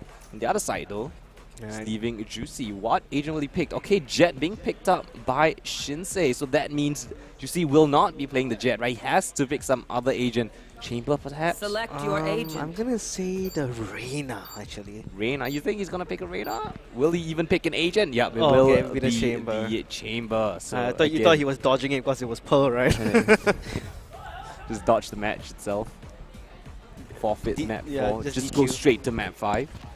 I don't know. That'd be an idea. That'd be an interesting idea. Of course, Brimstone versus Viper is an interesting comparison of the controllers. Right, Viper a bit more execute heavy. Right, once you commit that Viper's wall, you don't have that for potential mid-round plays. Right, you want to rotate to a different side, you won't have that wall. You want to have the ability to smoke such long-range angles. I'm just looking at the duelist difference. Yeah, it's just the Neon. And you have the Sage as well coming in Sage. from Team Kiru. Meltings. Oh, the breach. Okay, I mean, I think there are a lot of good places to land your flash points here in the map of Pearl, actually, to be honest. Yeah, two rather different compositions, right? It's just a couple of agents, but the playstyles are vastly different. I'm really interested to see how things are going to play out. Like, the composition for Team Kiru Barrage is really interesting. You have the Neon and the Viper and the Sage. So a lot of opportunity to find advanced position and potentially find a quick plant somewhere on the map itself. Ace already on his journey. Oh, Juicy punishes him for jumping around next to Daisical. Oh, that's your Neon of the game and your Chamber getting tagged there at the same time. Yeah, again, straight onto the B side itself. Viper Wall cuts up a lot of angles, but with that opening frag in the hands of Beat Academy, Team Kiru Barrage are a bit too hesitant, right? They don't want to commit on this one because it seems like a lot of the players from Bleed have already rotated over. Just a matter of time. You see once more though, he smells blood in the water. Oh, completely nice flash. The flash. flashpoint. Yeah, that's the flashpoint I'm talking about here. Fantastic On B-long. use. Oh, but he's getting tagged there. Oh, Hot comes out as well. Yeah, that's the This ice is I was the talking side about. stage plant. Fantastic plant coming in, but the smokes may be just in time for them to stick the defuse. I think it's going to be up for a couple more seconds, so Beat Academy definitely have a chance to win this one. Gonna be a bit of a chaotic issue coming in straight away. Smokes yet again tapping the spike. I'm not sure if they're sticking in. No, they're not going to be sticking in. Waiting for the smoke to dissipate, and they just take on the duel's head strong. And just like that, Lead Academy, a fantastic retake, and denies them their post-plant positions. Man, I absolutely love how they play this because other than the fade, almost all of them are still up and standing. But the plant there could have gone very disastrous against Bleed Academy at the same time. But they played it perfectly. I really love the flashpoint coming in from Rixie there, blinding the entire lane of B-Long. And the thing about flashes on the map of Pearl, right, is that it's very, very effective in the mid and as well as the B location. A lot of ways to take full advantage of it. Very difficult to look away at the same time when you don't expect it. It can come at a very high point as well. Maybe but maybe this time you won't get instantly killed. Never mind. Off the bat. But okay, we'll get traded out in the end. But if they aren't too careful, there is actually a commitment on the purchase from the attacking side. They have bought up, but does that even matter? Bleed take the fight to them. Down A. And Spike lost in the mix. Now Redco. Flashbacks from Bind, left alone again. 1v3 required from him this time. Flashbacks to Bind. Unfortunately, yeah, can't find the frag this time around. The force buy coming in from Team Kiru will not be fruitful. Yeah, it's not going to pay anything whatsoever. Can't even get the spike down to help with that economical boost, right? Yeah, unfortunately, they were just completely denied by counter-aggression from Bleed Academy. I like that coming in from them. Aggressive, right? Take aggressive map control. Take it away from the team. You need to take map control on this map. There's just way too many angles for 5 people to just hold one angle, right? If each player holds one angle, it's going to be very difficult to hold off a swarm of attackers. You know, I feel like for the Neon pick, right, it's very good against people who cannot flick. But everyone on the team here can flick, so running around doesn't really help. Well, Juicy just finds a nice one onto the chamber counterpart, and Rixie drops the spike as well. That's another one for Juicy, yet again, down to the last 2 players remaining, Chrisania as well as Zeno. Difficult, right? Again, you have that Stinger, I guess. You can try to find some close range fights. There is opportunities for a Stinger to get a kill, especially in these close, tight corridors, as Chrisania finds the first one. In the wall preemptively, right? Trying to capitalize on the spike being dropped in the middle of nowhere. Finally gets it. But now where do you go from here? Cairo potentially could find a beautiful timing if they are not too aware. Cairo just around the corners, finds the first and the second. Great discipline from him to just walk through the smoke, and just like that, 3 rounds to nothing for Bleed Academy. Yeah, but now at least Team Kiru Bairaj, they should be able to buy up this round and don't feel too bad about it. Coming to the 4th round up against the Double Spectre even. I mean, there's going to be a very scary tour they're forced to go up against, but... Yeah, but 3 rounds in a row for Bleed Academy, right? They built up a fantastic bank account already. Yeah, that's true. Even if they lose this round, they wouldn't be too bummed about it. But on the other hand, though, Team Kiru Bairaj spent down to their last penny. Couple hundred just left in their pocket, and oh, this time the DB presence, the Prowler will spot out. Juicy around the corner, has the tour de force. Multiple players here to receive. I'm not sure if Shinse can even get out of this dilemma. Zeno will punish him for staying there for a bit too long. Oh, Juicy answers back with a shot of his own. This time, looking down the long range, Redco also falling prey to this devastating ultimate. He's gonna try and sneak the up. call Oh, again. the timing here from Juicy! This agent is just broken. He's just peeking out long range, taking initial duels, but oh, finally Zeno will punish him for his over-eagerness, but still, 3v2. I'll find you. And that's the fate I'm talking about, right? Dropping up that horn up from above, trying to clear as much angles as possible. We're not going to see anyone at all, and the Sage going to come in, get the spike off. Oh, but beautiful use of the after. I've never thought about it. I've never thought about that aftershock usage. Yeah, and they break the wall, denying him position to plant, but he dances around the wall that was built for himself. Cannot find the kills in the end. Cairo again finding the last 2 kills of the round. And 4-0. Bleed Academy running away with it. Yeah, now down back to the Shiko buys here, coming in from Team Q, Bairaj. They gotta find a way out of this rut that they are in. They're just constantly digging down non-stop, and they have to try to find a way to get out. But a very nice buy, actually. I mean, there may be a very nice buy coming in from Team Q, but they gotta go against it. Yeah, just playing a bit more reserved this time. They want to give themselves the best opportunity with a full gun round haze. This time, we're yet to see the success of the Neon. He has been shut down multiple times. Fast push towards Art. He will catch Rigzy off guard, unaware that someone could be up here so close now to Min. Gotta be cautious. Weird angles being played around by multiple players, and Zeno finds the headshot onto one of the players, but cannot convert. In the end, Haze. They find the timing in such an advanced position. They will commit the ultimate. The Nightfall used to reveal the positions of multiple players. Meanwhile, fighting on other sides of the map. Engagements left, right, and center leaves things to a 3v3. Meltings. Advanced position. Yeah, I mean, that's the Nightfall committed as well. Han gonna give the location away of Meltings here. Oh, it's gonna be a double pick here. What information can they give across, right? Where do you think the players are gonna end up into in here? Ready to receive spots on one of the players. Tries to buy time, wide swings and gets punished for his over-eagerness. Redco knocks his head off its shoulders, but Shinsei here to receive. One more player left on the board, 29 HP, and will get assisted by Juicy in the end. 5-0 the scoreline as Bleed Academy feel like they're just doing nothing wrong. Anything that they do so far has worked out flawlessly. Yeah, but still in that round, Team Q did a really good job of getting a couple of rifles off the hands of Bleed Academy, and it could have gone into their favor, but playing that kind of lineup into that angle with an AWP as well as against the Jet is very difficult to actually land those shots and then just be able to hop onto the side. It was a good angle held by the last 2 players on Bleed Academy, but down to Team Q Barrage. Couple ultimates in their hands, but there's so many players here to receive the Neon.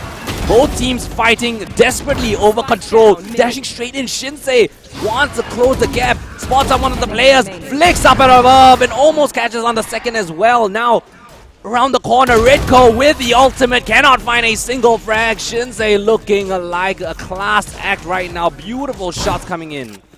6-0 is the current scoreline, and Bleed Academy, they are on, of course, series match point. This is a best of 5 series, and I'm actually kind of glad that I saw Pearl today. Yeah, it might be the very last map as well. You never know. Team Q Barrage does not want that to be the case.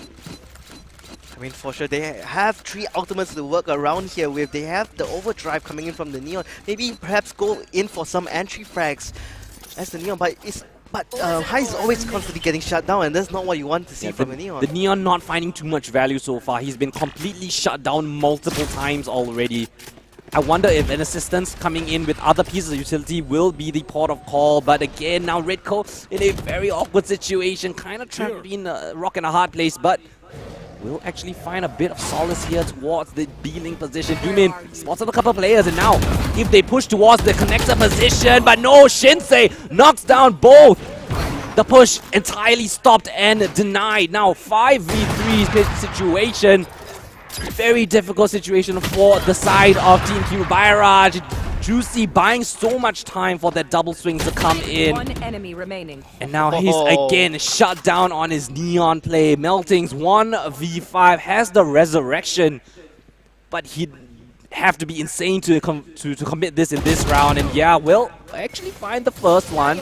Could find a frag as well, but Juicy from the back lines shut things all down. Now, did High use his overdrive? Okay, no, he didn't. They should be able to play around in this round. They have the overdrive. They can probably buy up a couple of rifles, but looks like High is going to decide down on something else different. Yeah, the Neon play is not working out, right? Yeah, you can tell that the composition is working around that Neon, getting an advanced position very fast, very early, getting that spike planted, and then playing that post plant. However, unfortunately, Bleed Academy has been reading this perfectly well. The utilities on point, denying That's a good spot. that Neon for getting too much value. Yeah, I mean, like I said, I would love to see a Neon, but unfortunately, Neon is just not the best up against people who can just flick upon you when you're playing overzealous, right? Like what he's trying to do right now. And oh, he's He occupies finally the first. using the overdrive. The zappy fingers coming in, and oh, Juicy cannot connect. This ultimate is absolutely terrifying. Can they finally get the spike planted? Can they finally find themselves in a post-plant situation? Ksania finding one on to Dumin. And they're not even going for the spike plant. They're just going to fight straight on, straight headstrong. Rixie left alone, 1v4. Spike planted. Bleed Academy finally backs against the wall. Is this the very first round? Yes, it will be 7-1. Finally, one round on the board for Kirubaira. Yeah, that was definitely the entry that you want to look for in your Neon, right? Just dashing in high gear all the way onto the side, overdrive, finding the first pick, distracting the chamber and getting him through the toxic smoke screen as well. It's so annoying to fight against a Neon that's literally running and gunning. right into your face. Full accuracy, and it's so difficult to hit the accurate shot, especially in such close range positions. But that is the conversion of that ultimate. Right, you got the Neon ultimate used up and you converted around. But when you don't have that ultimate, what is your game plan? You don't have the ultimate every single round. You can't do that every single round. Bring them down. Now they could think of something a little bit different here. Maybe I mean they have the Viper Pit at the ready, but they gotta secure the site first. But the thing Default, is, Bleed, right? like they got a default here, right? Yeah, now they're playing really default, this team Kirubaira, trying to find an opening pick, perhaps take a bit of map control away from Bleed Academy, but Bleed Academy has also done the same thing. Finds the first frag, drops the spike as well. Ksania going down, that's your smokes gone. No more smokes for you, only the fast lane available on Haze on the Neon. Will actually invest the resurrection. They really want to commit to this round. Shinsei here to receive, finds the first frag, still surviving, calls for a bit of backup. Can they find the frags? Juicy out in the open, finds the first. Shinsei answers with one more. It's a complete shutdown. 4 frags and an ace for Shinsei. Closes things out. Absolute destruction at B-Long. Oh my goodness, do you see what happened there? I saw everything, okay. So Shinsei getting concussed, getting really bought in the corner was the best bait for Juicy there. Everyone was so busy concentrating on the Shinsei in the corner there that they totally forget about Juicy, and by the time they turn around to face Juicy, Shinsei is already out of the concussed state and just swings out wide, catches everyone off guard, and that was beautifully fully done. Double that's the exact type. That's the exact type of coordinated play and teamwork that you really like to see. Right, two of your star players playing off each other, getting opening frags. This time though, aggressive push coming in. Haze finally finds an opening frag as the Neon. But can they convert this early frag into more? Orbital strike looks Oh, like it's the gonna connect up to Neon! The stun coming in with the orbital strike was absolutely brilliant. A genius play coming in, takes down the team, one of the members of Team Kirubaira, and again, Strat for map control. Relegated to their spawn and other useless parts of the map. Bleed Academy now, again, so confident in the angles. Juicy feels like he's been playing this map for years. Well, Dumin doesn't look like that. But Ksania though, finding 2 instant frags just like that. Free side for their taking. Oh, they still Could have they the find Viper Pit. second round, right? This is so crucial. They need this Viper Pit available, but we will not invest it in a 1v2. Now, trying to find an avenue of success. Meltings, pivots, finds the first one. Oh, and a beautiful clutch coming in from Meltings. Hits that headshot. Second round finally found by Team Kirubaira.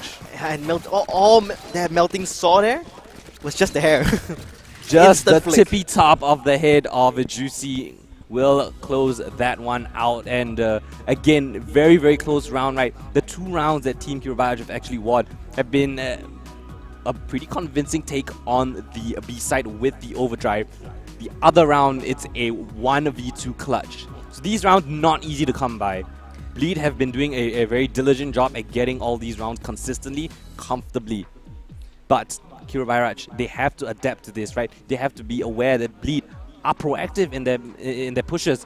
They have to be aware that Bleed could be taking the map control that they are leaving on the other side of the map.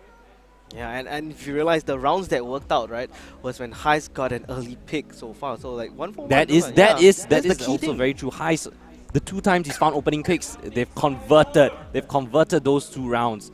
So I'm really looking to him to find some success in that area, right? You need to pair him up with the Fade, right? Yeah. Scouting out where the players are, using your relay boats to stun them out, find an opening frag, because that is your only initiator. You only have Xeno to find information.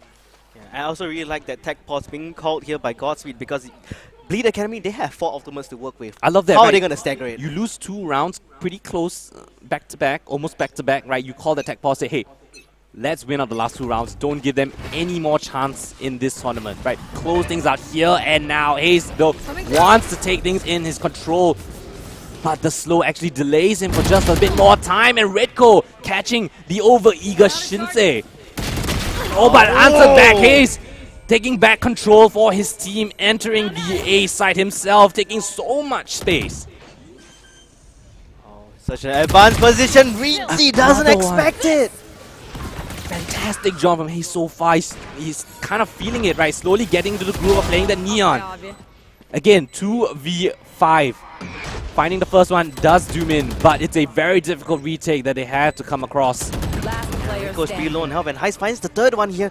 Can he find the 4th one right around the corner? And he does. It's still 4K. Then absolutely wonderful coming in from the Neon. Exactly Last what you want round to see, in right? the Him half. being activated, finding his form, finding his footing on the map of Pearl. And now, previously we said he really didn't have many opportunities, dying, giving away first blood, but now at the top of the scoreboard for his team. And guess what? He has his ultimate online as well. Could use that potentially in this round, especially considering it is the last round of the half. I mean, they have 4 ultimates to use here. They definitely do not want to let their ultimate users die too early into the game so they can have retakes happen or maybe even commit very strong onto one of the sides here. Like I said, like Hayes again pushing straight into Art, assisted Face your with fear! the horn coming in from his teammates, but Shinsei actually finding a pick onto the A main position now. Oh, that was the counter Confusion Nightfall as coming, well. yeah, confusion coming in. There's actually 2 players still on the side for Bleed Academy. They've stalled out the A main push. They have so much comfortability. Shinsei just taking heads up duels, finding the first, almost connecting onto the second. And now in a 1v2 again, Melting's tasked with the impossible. Can he find a 4th round for his team? Walls up, goes up and above. Spots out one of the players. He knows someone's towards secret. Where is the second player? Oh, the fall line comes in. He's totally concussed now, but he still has a chance to go flashpoint as well. But it's Around the wearing corner, off. he has to play things perfectly, Oh! and Reezy will punish him for that.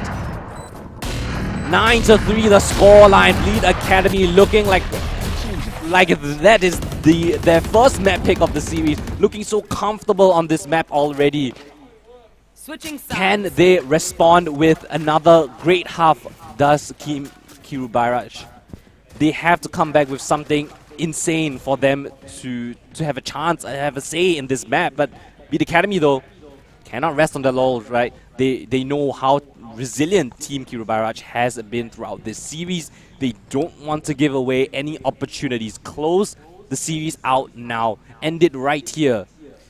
Yes, unless they want to do a 9-3 curse turnaround for us, which is going to bring us to a 5th game, and the map will of course be Ascent, but then again, anything is possible. Bleed Academy seems very confident in this map, and in the previous round, I really want to point out, I really like the cancellation of Nightfall, like Nightfall against Nightfall, it basically cancels out them. Nullify Yeah, each nullify. other.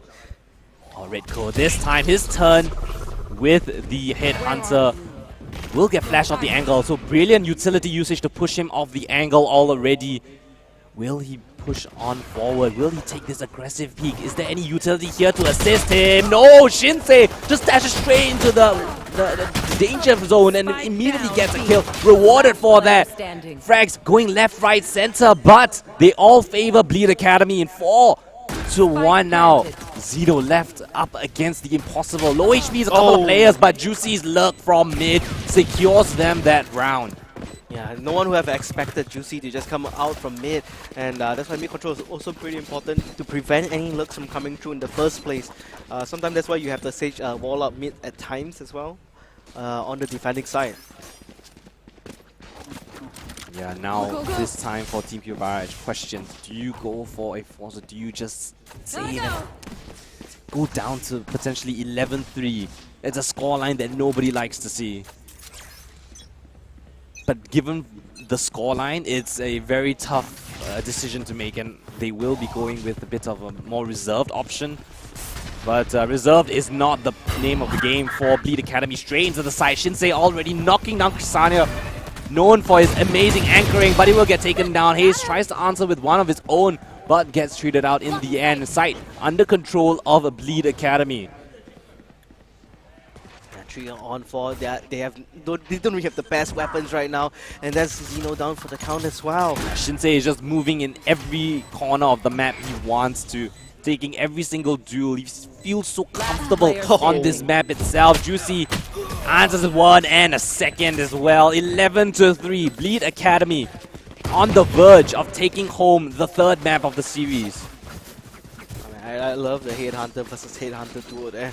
I mean, look at Shinsei, 25-6. Wow. He's having a field day right now, going in every single direction, finding as many kills as he wants, and assisted by his team. That's the best part, right? He's not just going in by himself. Yeah, he has the There's flash the to work around with the second as well. layer, the second wave of Bleed Academy following up. And now Team Q Barrage, they need to win this. Safe to say, this is their gun round. Bonus for Bleed Academy.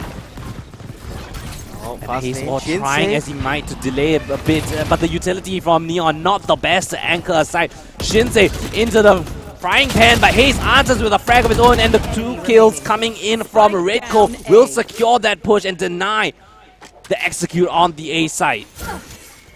Yeah, Juicy all alone left along with his Headhunter. He has to find something to work around with, but there's a wall here blocking the spike. Yeah, Melting's. I think he saw. Yeah, okay. At least the all pickup revealed the position of Juicy. Trying to go for a bit of jumping shots.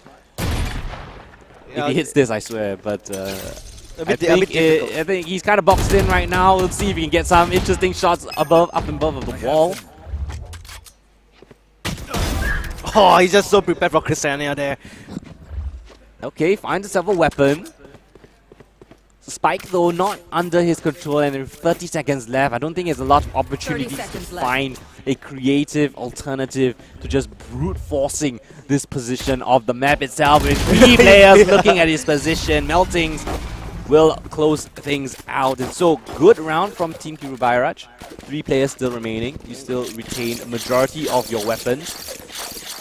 And you should be able to continue this momentum, right? Yep. Yeah, by now you're gonna go up against the full Wrath here from Bleed Academy. Yeah, now it's Bleed's turn to come in with a rifle round of their own. I see Heist, he still has the overdrive to work around. He could potentially use that very aggressively and find maybe 1 or 2 picks here and then maybe retreat, but that's it's a very tall order here. What is the port of call for Bleed Academy? They want to close things out nice and fast. Get spotted out though. Shinsei unrelenting. Does he push the issue? No, he plays a bit more passive this time around. No need to go for too many risky plays, especially when you have the rounds advantage. He is 1 point away from Bladestorm.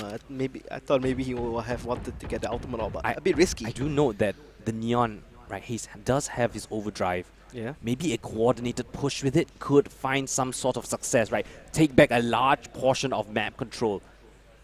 But Team Q Barrage seems to be content with playing a bit more default, right? Playing for information. Where are Bleed Academy going to end up? That's exactly what they want to find out first and foremost. Yeah, I mean, both teams have not taken any casualties so far yet. This is dangerous coming in. Like, oh, he takes it just at the timing betrays him. This could be a bit devastating as Bleed Academy slowly gather their forces. Moving up towards the south, the utilities reveal. Execute coming towards that position. The wall from the Viper completely nullified as Shinsei just pushes through. Finds the instant headshot as the rest of his teammates push in towards the side itself. Redco here to receive, but Shinsei trays his teammate out, and now Spike yet to get planted. 20 seconds on the clock. They have to try to find some bit of solace as the meantime, on there. the flank, they have to be careful. Haste gonna be peeking around the corner. Oh, The laser hands a bit too far. Shinsei finding 4 kills of his own. And Juicy will close things out. 12 rounds to 4. Unfortunately, for Haste, the range was just not in his favor. Yeah, The longest sideline possible on the map, and the lightning fingers just fall a little bit short. That's the worst timing to use your overdrive, because the damage is actually based on fall off. And After at that certain- range, you're just tickling the guy. No, after a certain range, there is no damage, and I'm pretty sure at that long range, he wasn't even touching one of the whoever he was trying to It was shoot like at. 10 It was damage 10 per damage? second. Oh, I It was mean- like very low. Extremely difficult want in to that play? position, Let's but play. now up against the wall, Team Kiraj needs to invest everything. Teleports away, spots a lot of players. Gotta be careful. Shinsei again, man on a mission, running straight through the molly, trying to take the initial. Dude, what was that? Shinsei! Brilliant shots coming in. Can he find a conversion? And all the frags fall in the hands of Bleed Academy again. Heist on the flank, but arguably with an even worse weapon. Bleed Academy 1 frag away. Doom-in will secure it. Bleed Academy are your land champions. Asia Esports Festival 2022 champions. First place finish. It is, of course, Bleed Academy with a 3-1 score in the grand finals. Yeah, and they will be walking home with $1,500 here today at the Kallang Wave Mall here at the Esports Experience Center. And in the second place, it's gonna be Team Kiru by Raj. They'll be walking back with $1,000. In fact, cash is just gonna be slapping them across the face right now. Apparently, it's really a cash prize. Yeah, of course, cold Like, right hard here, cash, right now. Cold hard cash given to the champions and the second place finishers. Commiserations to Team Kiru Bairaj, a fantastic showing, but at the end of the day, Shinsei, I guess he recovered from his sickness and now he's feeling himself, gets an insane scoreline at the end of the day on Pearl. A fantastic showing of Valorant here today, but that was the conclusion of our grand finals. Thank you so much everyone for watching. It was a fantastic day of Valorant so far. Yeah, of course, I want to give a huge shout out to our official tournament organizers here, of course, here at M1 Reality Rift Arena, as well as Toyo Game, and not forgetting our very comfortable chair that we're sitting on, Royale. Yes, of course. First place, let's give a little bit of a recap. Of course, we just witnessed it. Bleed Academy in the first place. Second place, Team Kiru Bairaj. Third place, Team ABC 123. And fourth place, Team Vixen Rising. So those are your top 4 players, top 4 teams in the tournament so far. And yeah, I think that's going to be wrapping up our day. Yeah. It was a very exciting best of 5, right? 2-0 in the favor of Bleed.